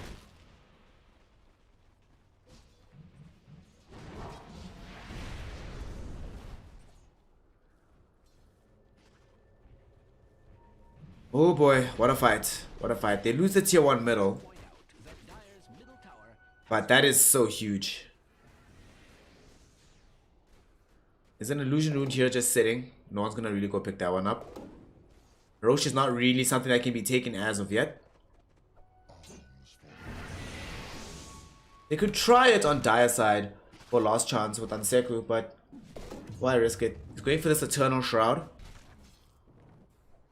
So he wants to be the one that just literally runs forward and tanks up everything for his team. Getting himself some spell lifesteal as well could be quite nice. As a Bristleback, you're almost always casting your W all the time. Just WQ, WQ. So getting lifesteal off of that, very, very useful.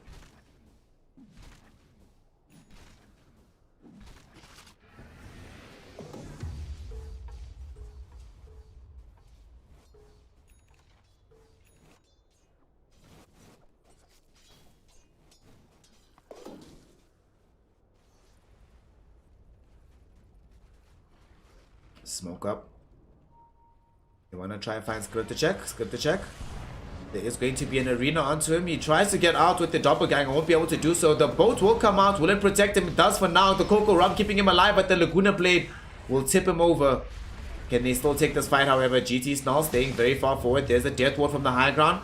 Loxamidi Lamont getting a lot of damage out, and it's still going. Look at it go, man. 2 heroes have already gone down. Where is the tombstone, however? It's here on the low ground. They haven't been able to locate it. They finally do see it. Do they have the right clicks to kill it before it kills Boggy? It expires anyway.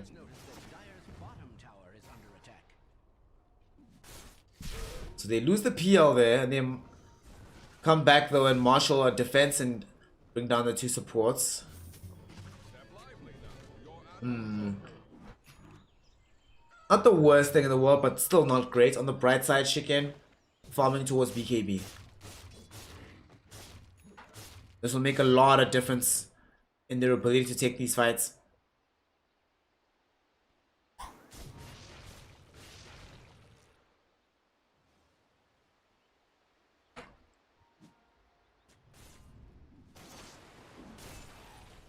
Torrent flying out, Yules towards the Kunkka. There's an ice path on it too in the river as well. They're just using this as a form of escape, but they might still have to fight here.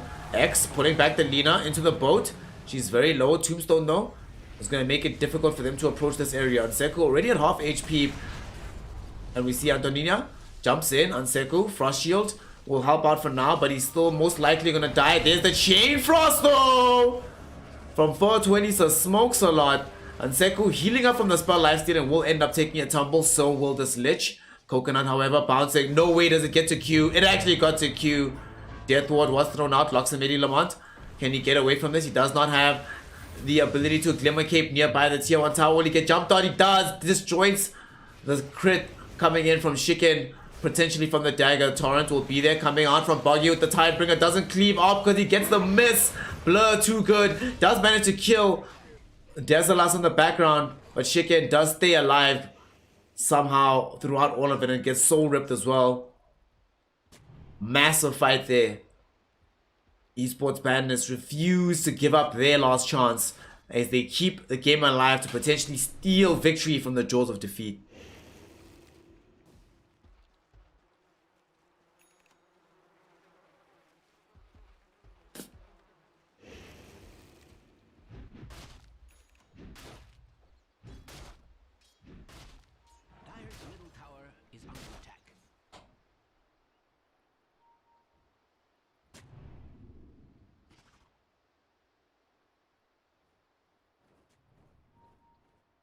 Now what is the question? DD picked up by Chicken. This Phantom Assassin is out here looking very, very strong. BKB, well, at least with the DD on. With the DD on, you avoid this hero at all costs unless you can insta-burster, which unfortunately they don't have like Sand King or anything. They go for the smoke play. But yeah, this one's not going to work out, gang. They have no vision either of this side of the map.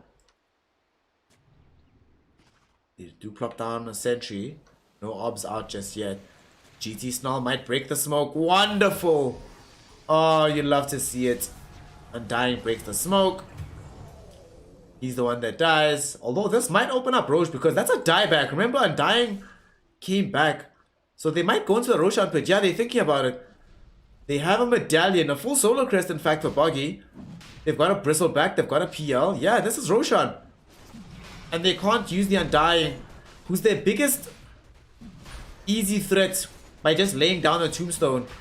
If they use Arena, they have to go in for Arena. Desalas, Macropire will expire eventually, but Tombstone will definitely zone them away, but they won't be able to use it.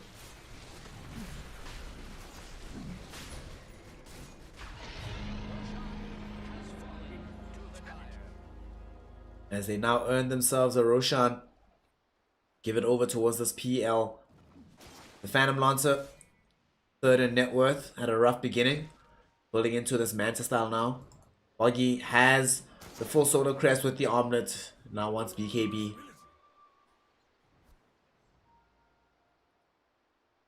Radiant's middle tower is under attack. The shroud now complete for Nseko. That's going to free up a slot for him to buy the Heaven's Halberd. Fantastic item versus the Phantom Assassin. Bottom tower is under attack. Even if you don't manage to get off the disarm early on in the fight, the miss chance is still fantastic to have.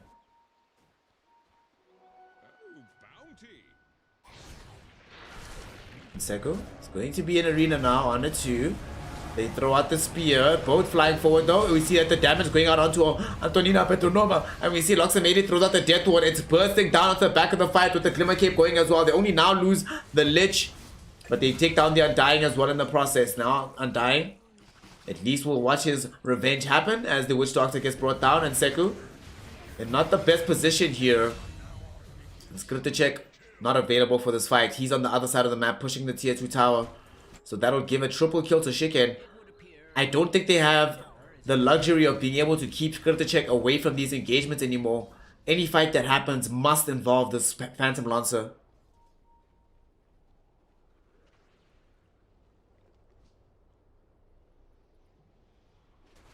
Bottom. Q's in trouble. But he got off the LSA thanks to the Yule Scepter. Boggy is not going to be able to find the range for the X. No blink dagger or anything.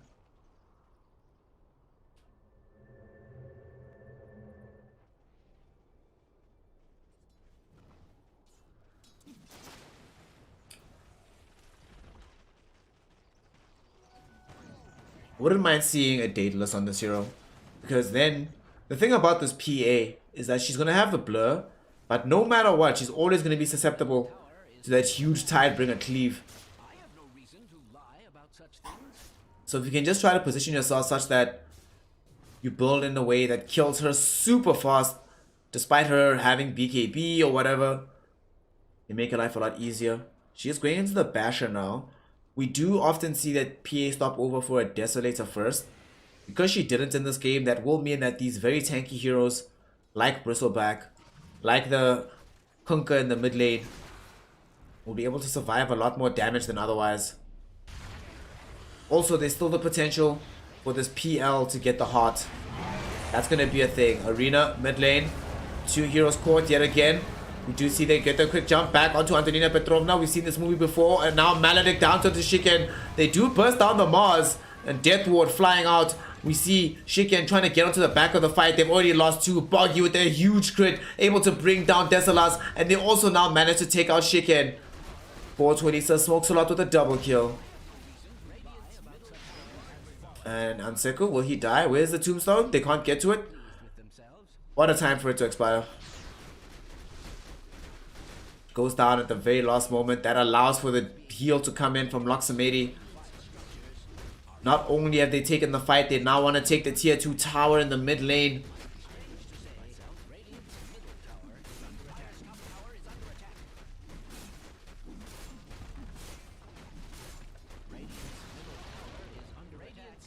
Tier 2 tower taken. They have got this firmly in their control at the moment on the side of Last Chance.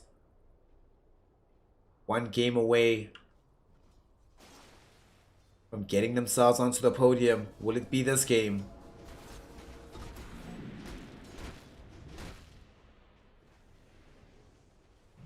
They look now for the tier 2 tower down bottom.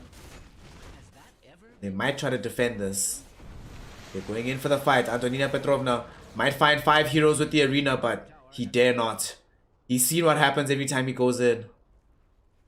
Without BKB, without a defensive item like Crimson Guard, you just cannot sustain yourself against all this damage. And now, Skriticek is gonna start the very dangerous build-up of the Heart of Tarask, make this hero uber tanky. Not to mention, Boggy got the BKB, just by the by.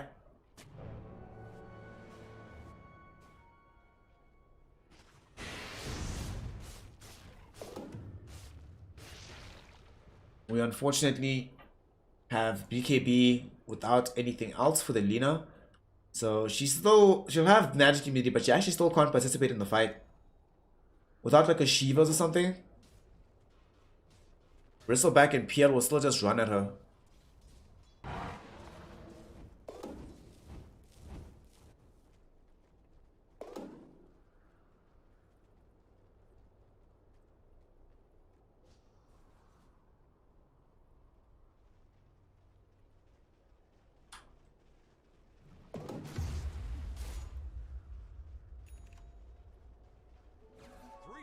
To the wind.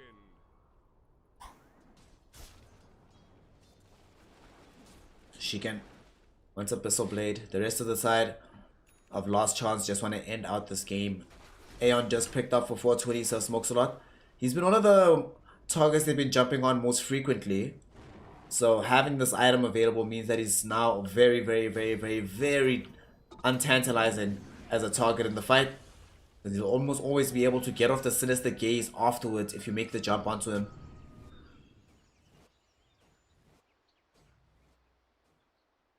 Roshan might be up at 90. It would appear Radiant's top tower is under attack.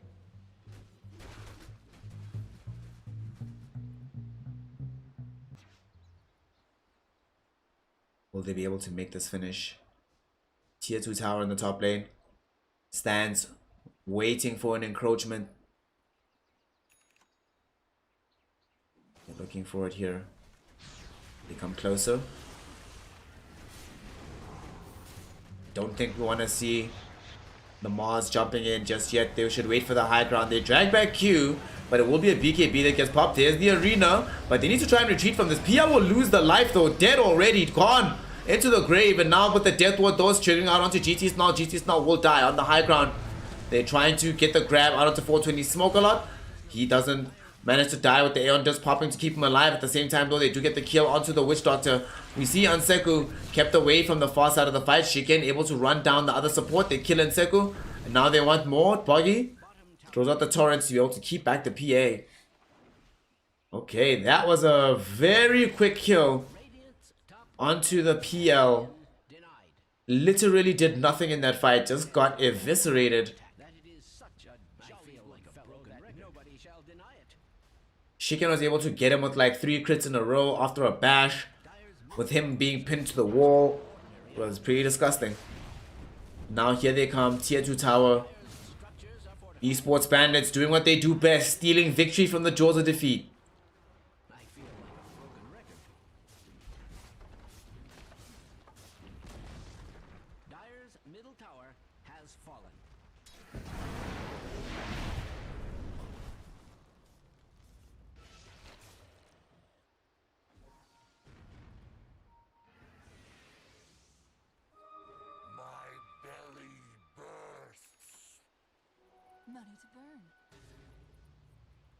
Roche, unfortunately for them, was not up at that moment, but now is back online. Oh god, they just smoked on the side of Last Chance, assuming that they're taking Roche right now.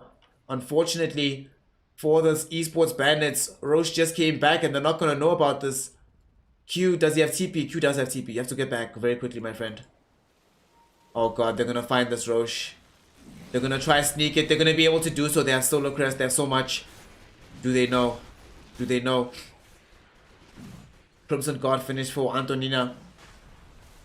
Abyssal Blade almost done for the PL. For the PA rather. But now unfortunately they're going to lose out on this Roshan. The PA won't be able to come close enough to do anything. And they're going to lose it. Aegis, Cheese, and the Aghanim's Shard picked up by the Kunkka. So he has now that wave to drag heroes into bad positions. It's not just about the drag. Honestly, it's about the save onto the PL inside the arena, so that when these BKBs come down, you throw out the tidal wave, prevent them from killing the PL, so we can get off that crucial doppelganger. And now that he has his Aegis as well, he can actually think about going for the Reaver item. Doesn't have to worry about needing buyback at the moment.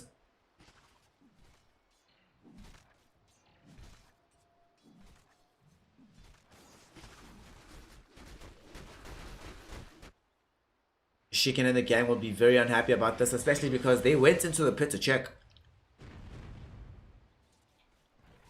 But they left literally 5 seconds too soon.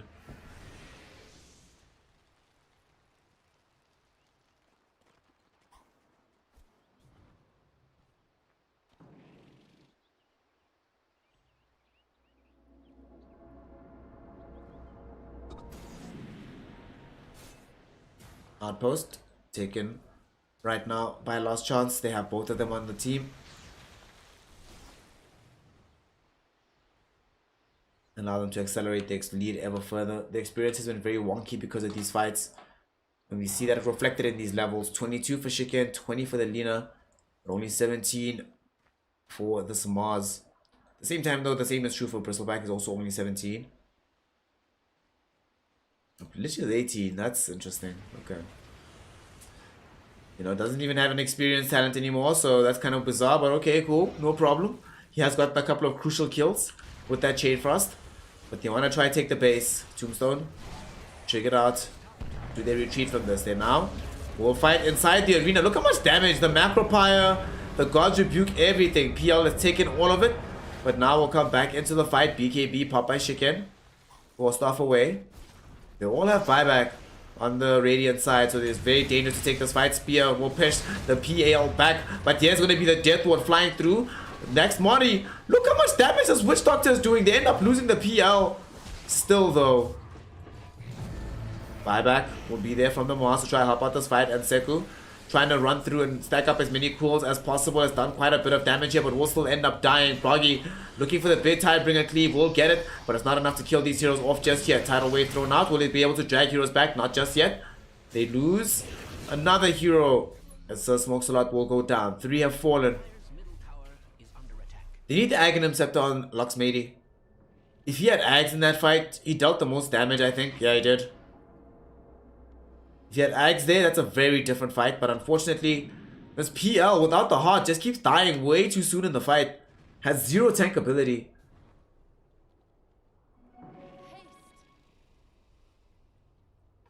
He does have buyback. They want to come and force it out. They find Kunkka. Boggy does also have buyback. Does he have BKB? No, he does not. Still on cooldown. He buys back. Spear onto this Witch Doctor. They use all the dust on Earth to try catching her out. PL also buys back into this one. They need to flee away. There's going to be the boat flying forward. They're going to catch out onto the Mars. This might be a dieback onto the big man. He's not dead just yet though. LSA connecting onto Boggy. There's going to be an arena. Nicely done. With a usage of the Ice Pot as well to try and hold them back. Boggy though able to find Lina. BKB activated by her to enable her escape. Tidal Wave goes forward. For some reason it feels like they should be putting out the fire. Desalars will be scouted out. There is an X onto him. We're not going to get caught with it though because he uses the Yule Scepter in time. Nice Ice Pot. But there's only so much you can do, my friend. You will eventually take a tumble. Does cost buybacks, 3 of them in fact, in order to be able to achieve that. Just that one support kill.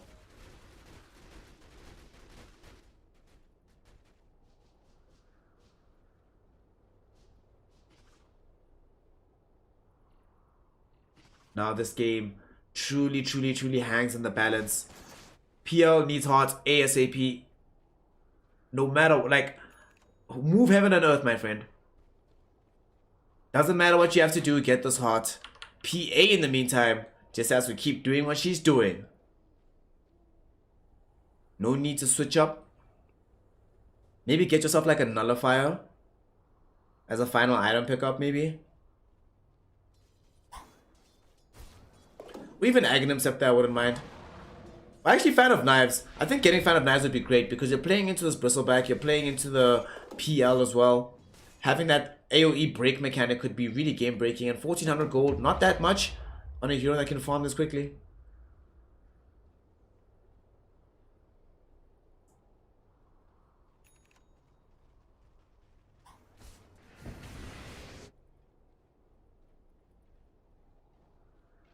Gold graph sitting at basically even. But there are lives behind on the side of Last Chance, lacking buybacks. It's good to check almost has his heart. What a difference maker Heart would have made in these last few fights. I mean, it's not like they have a spirit vessel, right? Oh, they do actually. I'm not dying. Okay.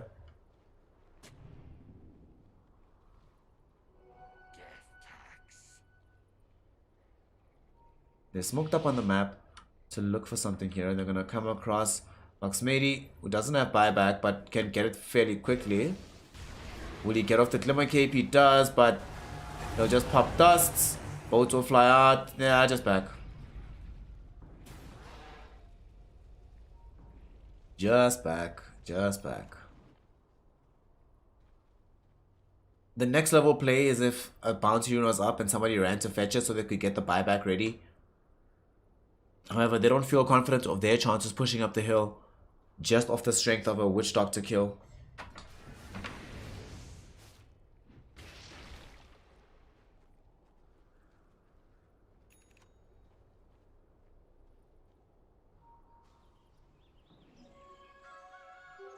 Invisibility.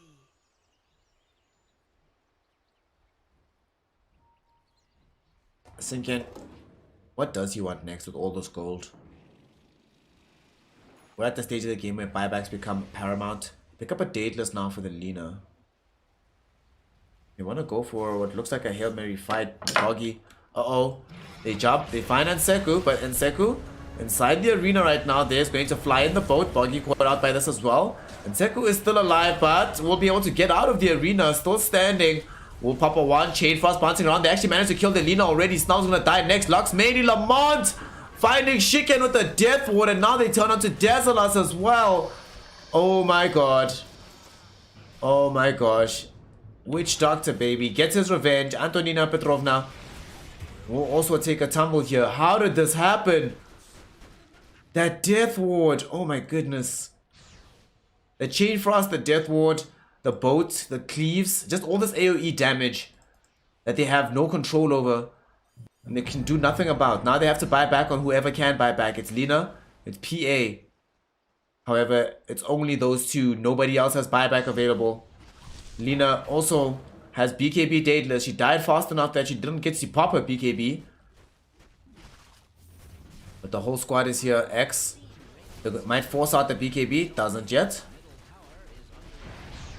They're just throwing out these lances. PL doesn't have the Aghanim shot, so not bonus damage with the bounce on that one. Nseku taking a lot of damage because this Lina does have a dateless. You might have to help with her, my friend. Sinister Gaze dragging back Shiken. Shiken able to escape though. There's the coconut. They're getting the damage out. BKB forced. She has to back. And this is a Torrent Storm. Because he does have, or Boat Storm rather, the fleet. Ghost Ship fleet. Torrent Storm not available. Doesn't have the Ags yet. But that'll cover the escape. Allow them to get the lane of Rax. Somehow, last chance. Keep getting another chance. Their last chance is never the last chance. There's always one more for them. As they're back in control. 10k gold lead now for them. Experience cresting in that same direction as well.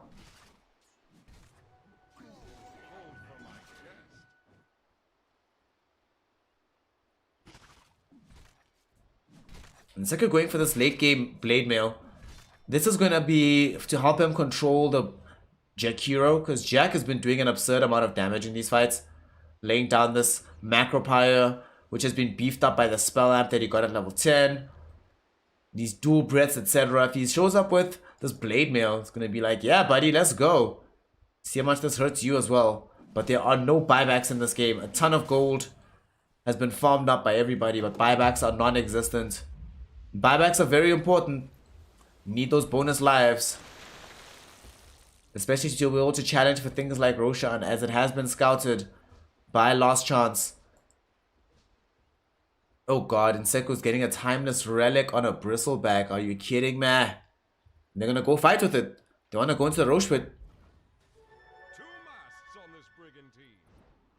Seemingly for the third time in this game, they're gonna be able to steal away an Aegis right under the noses of the eSport Bandits.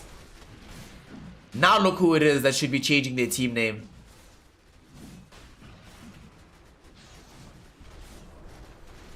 And it's too late to mount a defense. It's gone. Aegis picked up. They get the cheese. Give Boggy the eggs, man. Give Boggy the eggs. Want the Ghost Fleet, the Torrent Storm, want everything. Who did they give it to? Okay, there we go.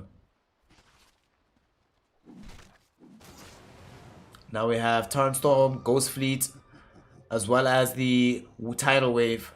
Lots of control coming in from the Kunkka here.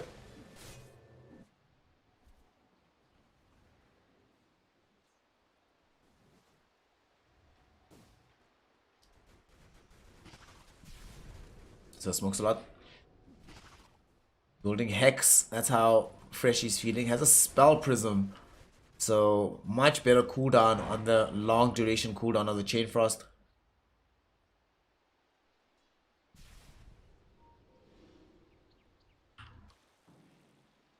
Shiken is going for Satanic at this late stage of the game. That'll help a lot. Q. Shivas or Hex, I think will definitely help. I think I prefer Shivas, but Hex might also be nice. But Shivas, man, she just feels so squishy. Because she can't stay around in the fight. She has to always leave whenever she gets spotted. I feel so bad for her because she only died 3 times in this game. Q's actually had a very good performance. But unfortunately, the deaths that have happened have been crucial deaths that have led to real estate being lost, map control being seized, and generally control of the game slacking.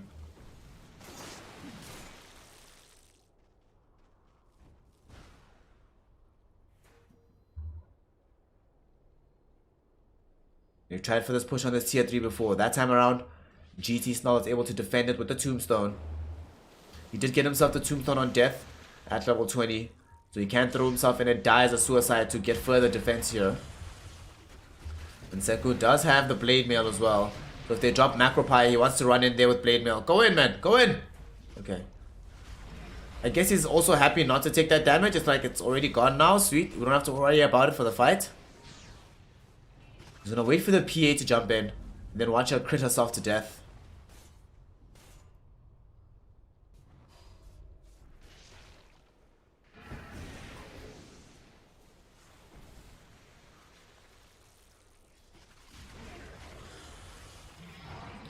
The definition of a slow siege here.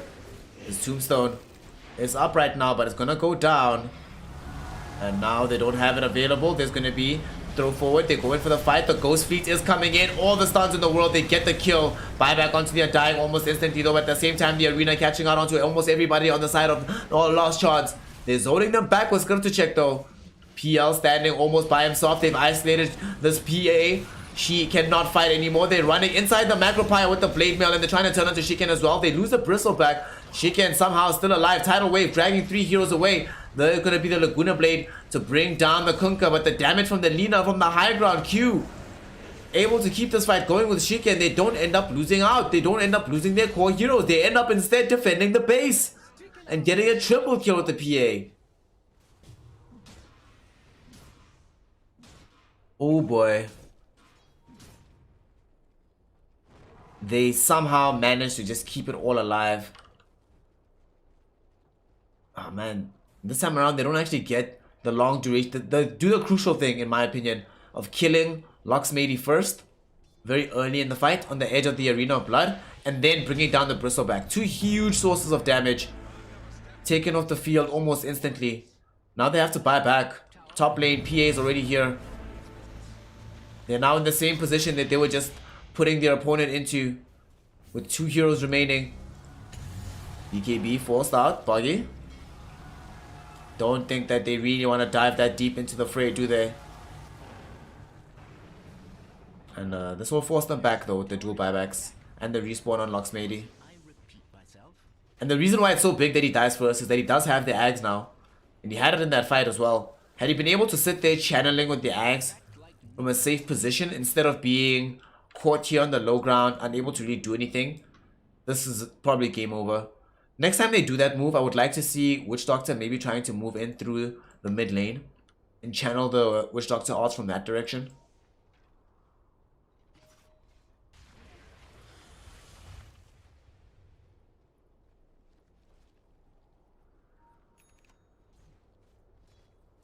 6k gold lead.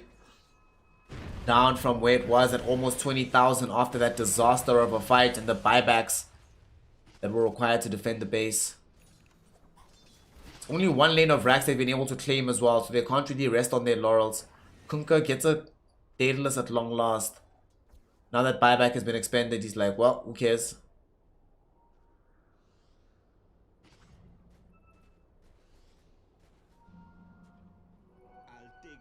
If somebody has BTs, they could go bottom. There's a very big wave coming in here. This might be very bad. Anseku caught out first. Not the target you want to go on. Blade Mill is out onto him as well. And the Ghost Fleet is flying out. And the Chain Frost was there too to dissuade them away from this. Man, this wave bottom. Somebody has to go deal with this. Yeah, Pia is going to be the one that has to go.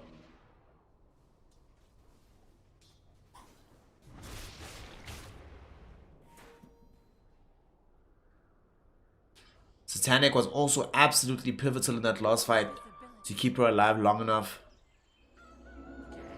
50 minutes in. This game still continues.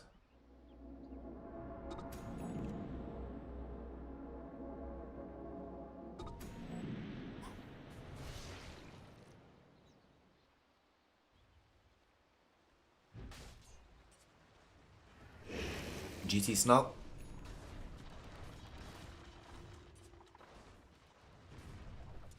BKB being on the horizon for him. Oh, we have a Sinister Gaze somewhere. Hold on to a Jakiro. They just want to wait for the next Roche and do their thing of stealing Roche over and over again. I don't think they want to let that happen this time around though. They need to get some vision around that area. So if they're able to get a ward, maybe not here because that will probably get removed very early on. But even if it's in the river, just some place that allows them to quickly scout out when Roche is going to be taken.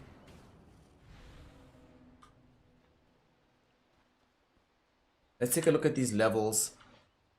We have 4 level 25s. Lina went in for the attack range. I mean, she's been dishing out a lot of right click damage, so this makes sense. She's even going to buy a Satanic of her own. We have, of course, the PA who went for the triple stifling dagger as we saw bottom.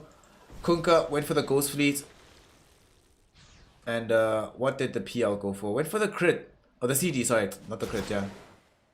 Doppel CD for some protection for himself. And he's bowling MKB now just to have a chance of dealing damage onto the PA.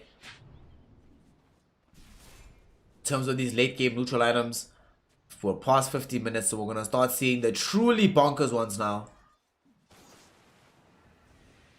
Nothing, like there's some crazy ones. Timeless Relic on Bristleback's already crazy. As well as the Spell Prism on Lich. Telescope on Locksmady. Man. Are you kidding me? Flick on Kunkka's like, okay. And Skill to check as Mindbreaker. Is that the best they have? Don't they have like a Minotaur Horn? No Minotaur Horn, no Illusionist Cape, so it is what it is. Ninja Gear sitting on the PA. Minotaur Horn on the Mars. Quickening Charm on Jakiro. Spider Legs on the Undying. And Lina has a Spell Prism of her own as well.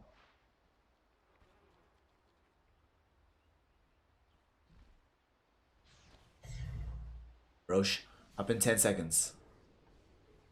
None of these teams have vision of it. No one's going to check just yet. Anseko might. Oh god. No way. No way. No way. Wow. Wow. Wow.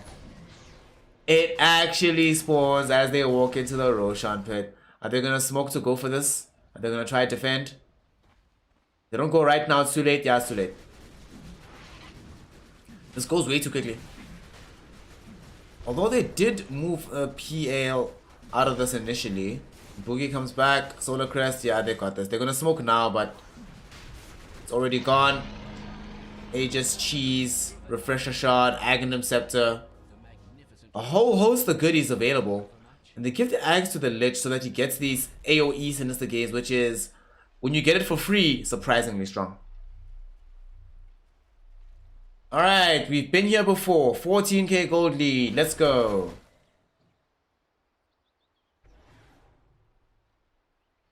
Nseko looking for the hairball with the Aghanim shot to pick up.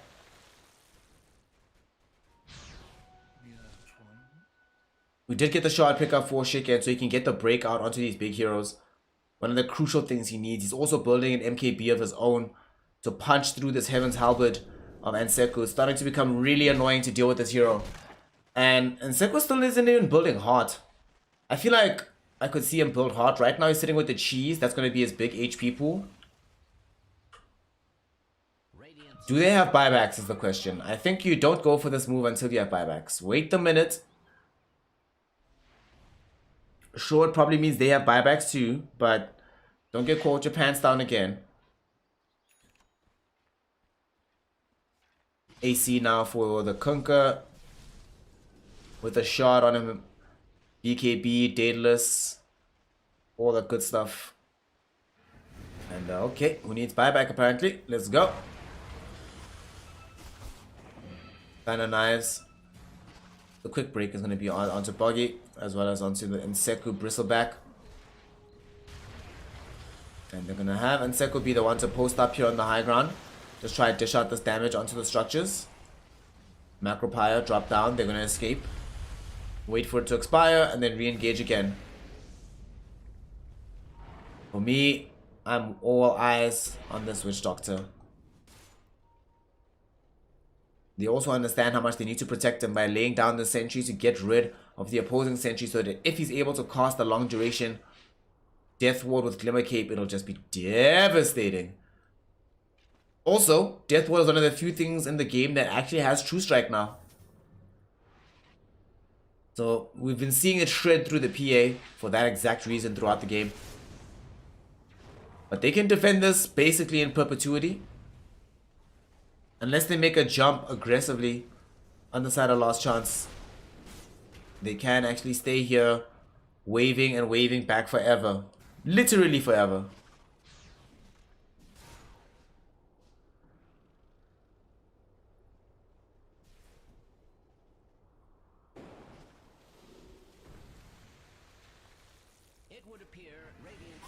Jakiro. Oh, nice grab of the courier there. Alrighty, here they come up. The tombstone drop down. They're gonna get quite a lot of damage out. There's the arena onto two. Scripted check. Wanna try fighting forward. They don't get the cheese off on the bristleback. BB might die. BB gonna get put down, but looks at the damage from the Death Ward go. Mars is already down. Buys back instantly. They lose Jakiro next. Undying's gonna get taken down as well as his tombstone. He needs to buy back too. Hex out onto the PA. PA is going to be in turmoil. She gets off the Satanic. She's trying to lifesteal back up. It's not gonna be enough. And the Maledict burn is so strong, she ends up getting brought down. She buys back. Here comes back Q though with the right click damage, able to bring down the Bristleback.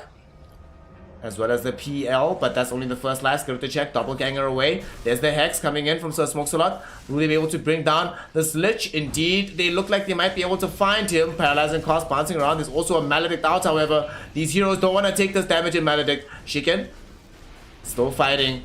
Looking up against the PL. Scripted check does not have the MKB, so he needs to try and escape this. Boggy dies inside the trees, can't get healed up by Locksmady. Paralyzing cost, flying forward. Will it help with the escape? Indeed it will. What an assist. Scripted check.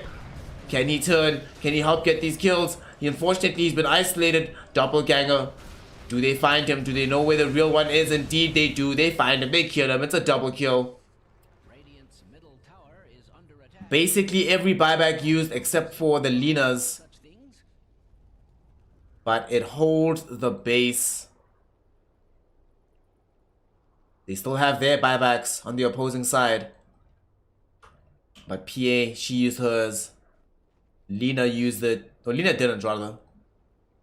Endless Roche, yep, they have Endless Roche, fam.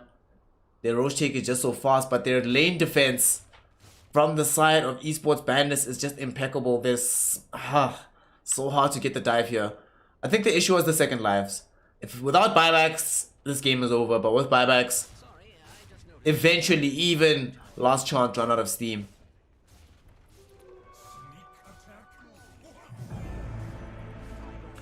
Kunkka will buy back. Okay, they needed one of the buybacks from Kunkka or PL. I'm glad that Kunkka does this preemptively, because now he can throw out the tidal wave as well as the ghost to make sure that he pushes this wave as far back as possible. And they're looking middle. And Seku getting jumped on. There's going to be a boat to follow up. Standing up 1 or 2. This is a fleet, however. There's a torrent. Follows this up as well. Ghost now. Going to get brought down. There's going to be a death onto the Undying. Mars is going to be dead next as well. Sinister Gaze catching out onto the PL. There's going to be the Hex with the death for an easy kill. GT Snell. No way you can escape, my friend. Oh, actually, there is a way. Nope, no, there isn't. X is going to be there. And you have the Reincarnation at level 25, but it's not going to help you survive as he dies. This might be it.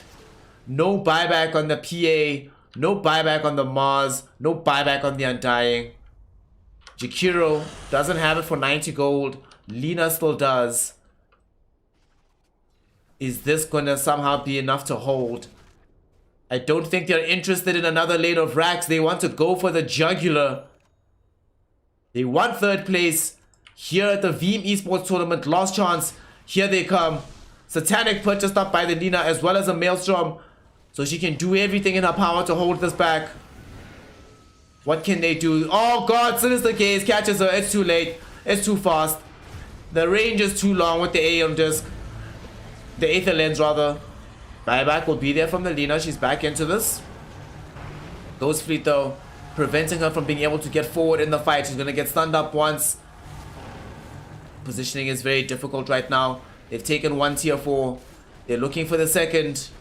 Laguna Blade isn't up. There's going to be the Torrent. Oh god, this might lead into another Sinister Gaze. BKB activated. They're trying to bring down the Lich before the Sinister Gaze can come out. We'll keep the Lina alive for now. Ice Path flying out, catching on the 2. Bristleback falling low. And Seku though activates the Blade Mail. So they won't want to attack him. That's it though. They're taking the tier 4. GG, well played. Woo! Last chance. 60 minutes, 51 seconds in. And they finally do it. They take the victory. And they secure themselves 3rd place here at the Veeam eSports tournament. What a close game. Down to the wire, down to the end. Esports Bandits fought till the bitter end. And we have to say congratulations to them. Because at the end of the day, not only did they get here to this point in the finals, but they did it in style. They played extremely well. But they just were not able to do it on the side of the Esports Bandits. So, for the last time, what we need to do for the final time is give them the applause they deserve. Shout out to Shiken, Alexandru Manovoci. Shout out to GT Snell, Stania Fradotov, Antonina Petrovna, Victor. Shout out to you as well. Dersalas, Laurentio Shiva, what a player. Came through so many versatile plays. And Q, Alin Bakanau, you did so many things for the squad. Was the brains behind the victory. The Esports Bandits almost snatched back victory from the claws of defeat. But unfortunately, last chance.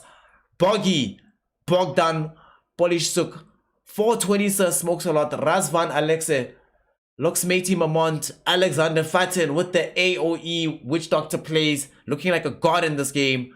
And Seku, Vladislav Martinyov, and Skirtachek Sergei Krotov. Last chance. They are the team. They are the ones that have done it. And they, of all the teams that have come into the Veeam Esports Championship, will be your 3rd place champions. And they will go down in history here in Veeam Esports. Thank you so much to everybody who watched. Thank you to Esports Bandits. Thank you to Last Chance. And we are going to see you later. Until the next tournament, I've been Snare. This has been Veeam Esports. This has been the 3rd place finals. Go over to server 1 to finish off the grand finals. And we will see you later.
I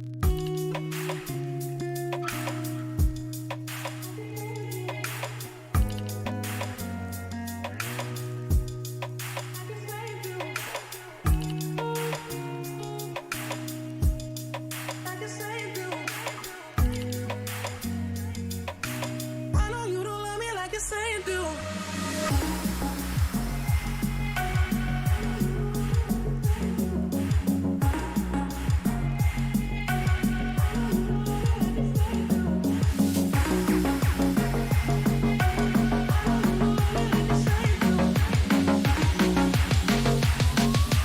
I know you don't love me like you say you do.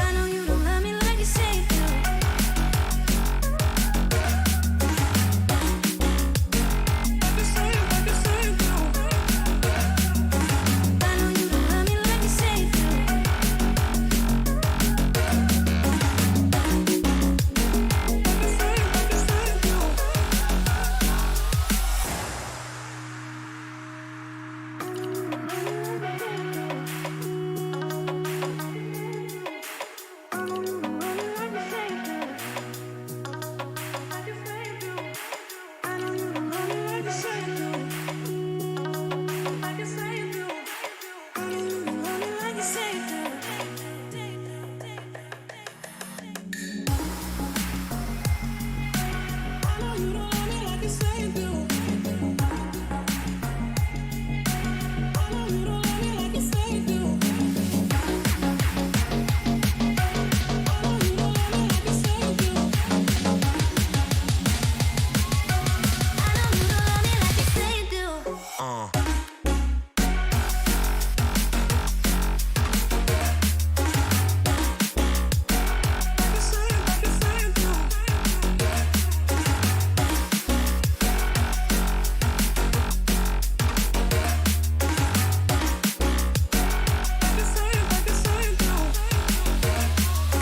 I know you don't love me like you say you do.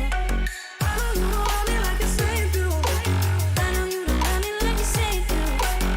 don't love me like you say you do. I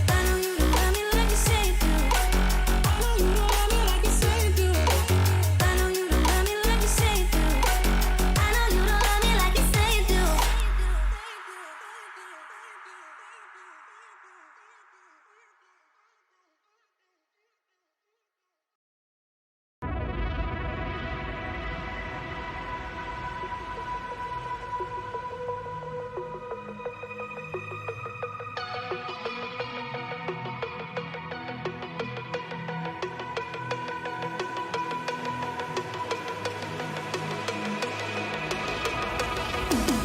Like a broken soul in a wonderland without angels.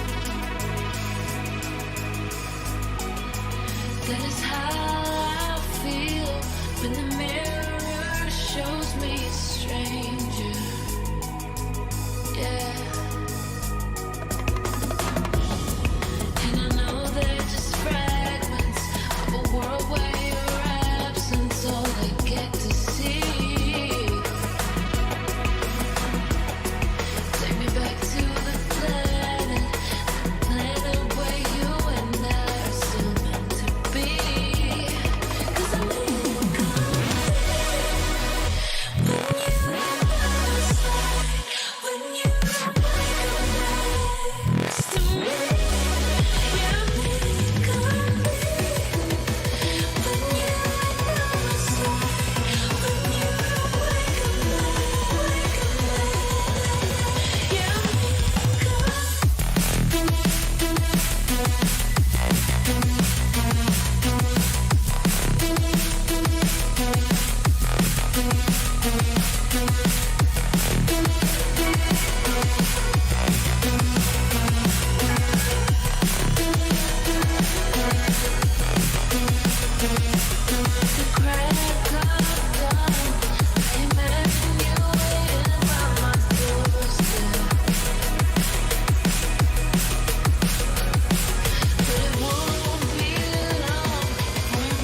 the planet where you and I are still meant to be. 'Cause I'm in cold when you slide, when you next to me. Yeah, I'm in cold when you slide, when you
Take it all back, hate the things that you said.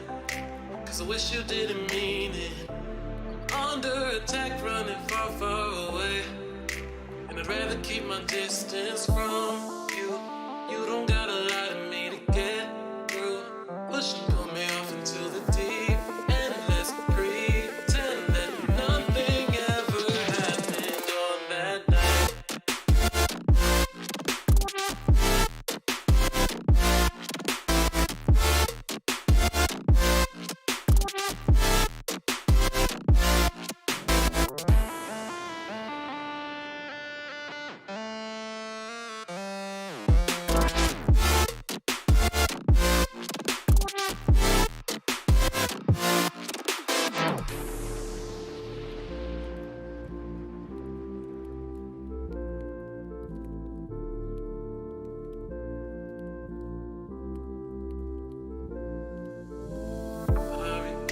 Confession I shouldn't have spoke, 'cause you didn't feel the same way about me, and it's eating me alive all of the time. So I'd rather keep my distance from you. You don't gotta lie to me to get through.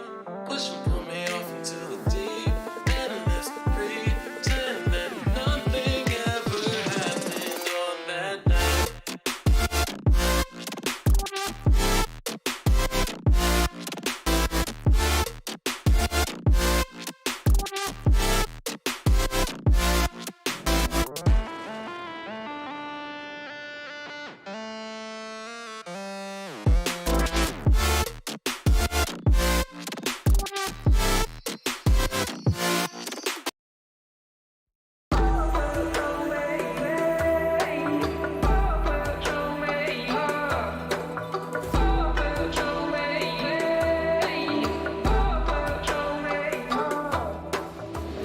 There's a universe inside you, so won't you wake up now and see?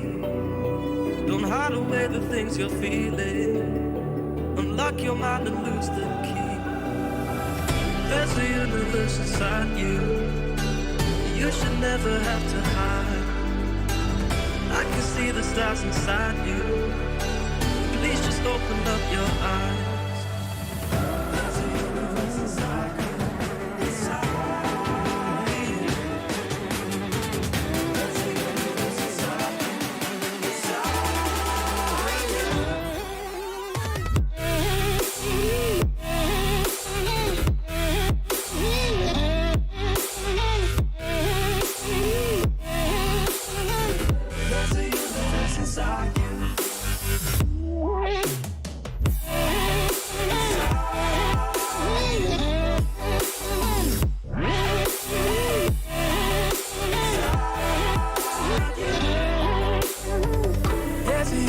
universe inside you. So much more than people know. I've seen you fighting your emotion. I hope you stay and won't let go. There's a universe inside you. So much love to leave behind. Stop the path of devastation. You should live for all the hype.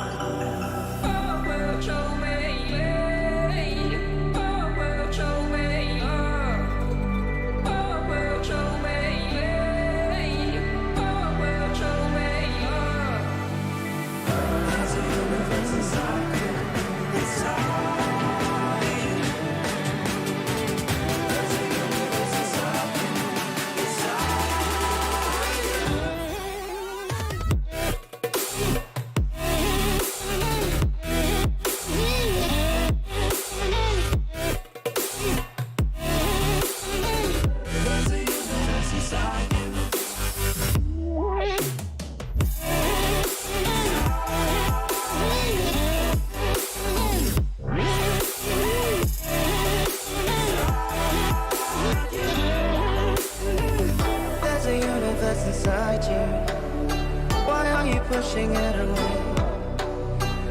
Leave behind your own deception and learn to live another day. There's a universe inside you, your galaxy of happiness. I just wanna help you find it. We'll explore in baby steps. There's a universe inside you. You've gotta give it room to breathe. So let the universe excite you, 'cause that's the way it's meant to be.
satisfied. My weakness comes and goes. My weakness comes and goes. I'm reaching out for the easy high. Please fortify this strength of mine. My weakness comes and goes. My weakness comes and goes.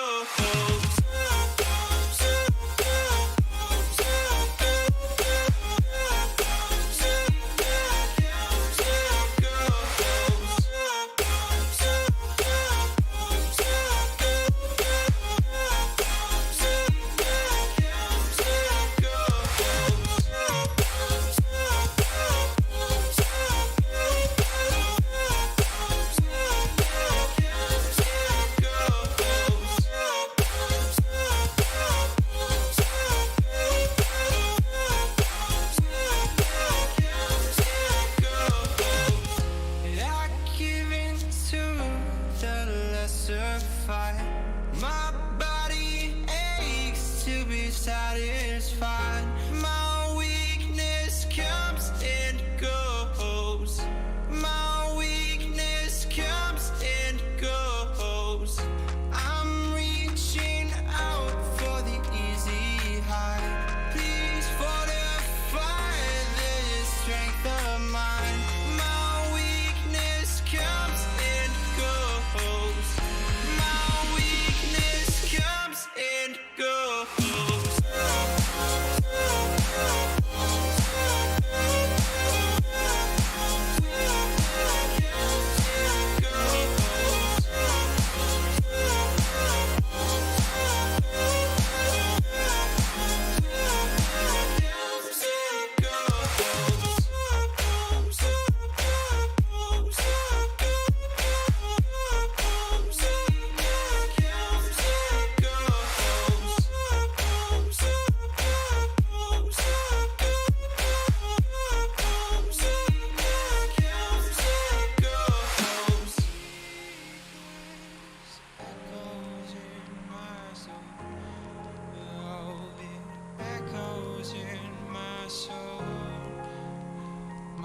Weakness comes and goes, it goes, it goes. My weakness echoes in my soul. Oh, it echoes in my soul. My weakness comes and goes, it goes, it goes.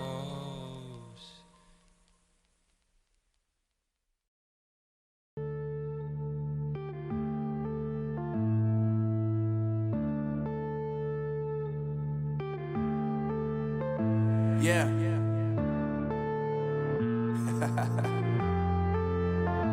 Unknown Brain. Marvin Devine. I'm saying bye to all the lies and all the times you cried, saying that I wasn't right, yet I was right by your side. You manipulator, playing games, your friends commentators, and I don't know what you say about our private conversations, but it's got them hating. Thanks to all the rumors you be claiming. It's cool, I'm done with you, so they can throw you a celebration. You gon' hate it when you see me with somebody living better. I'm trying to tell you that me just doing me gon' have you jealous. I know that I gotta stay away from all your games. Yeah, I know that I found somebody else to love me one day. You'll realize the grass ain't greener on the other side. No, you did me dirty for the last time, so now I gotta say goodbye.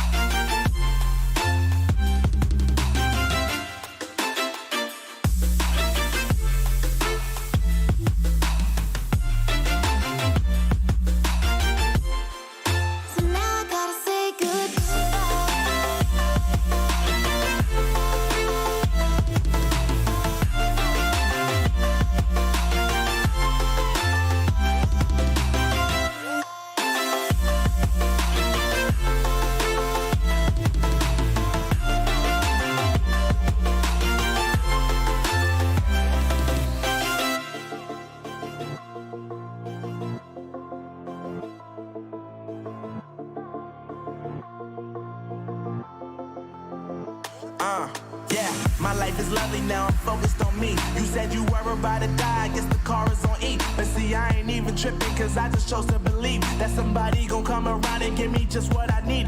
I don't wanna see you frowning, see you looking down and out. Coming to me crying, saying you miss having me around. Gave you chances and you blew it, you so easily influenced. All the times you told me beat it, now you gotta face the music, I'm saying. I know that I gotta stay away from all your games. Yeah, I know that I found somebody else to love me one day.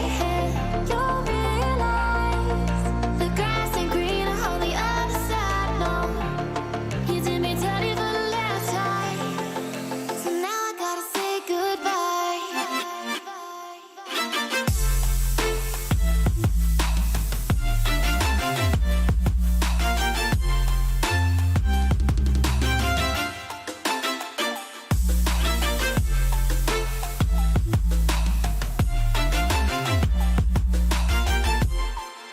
So now I gotta say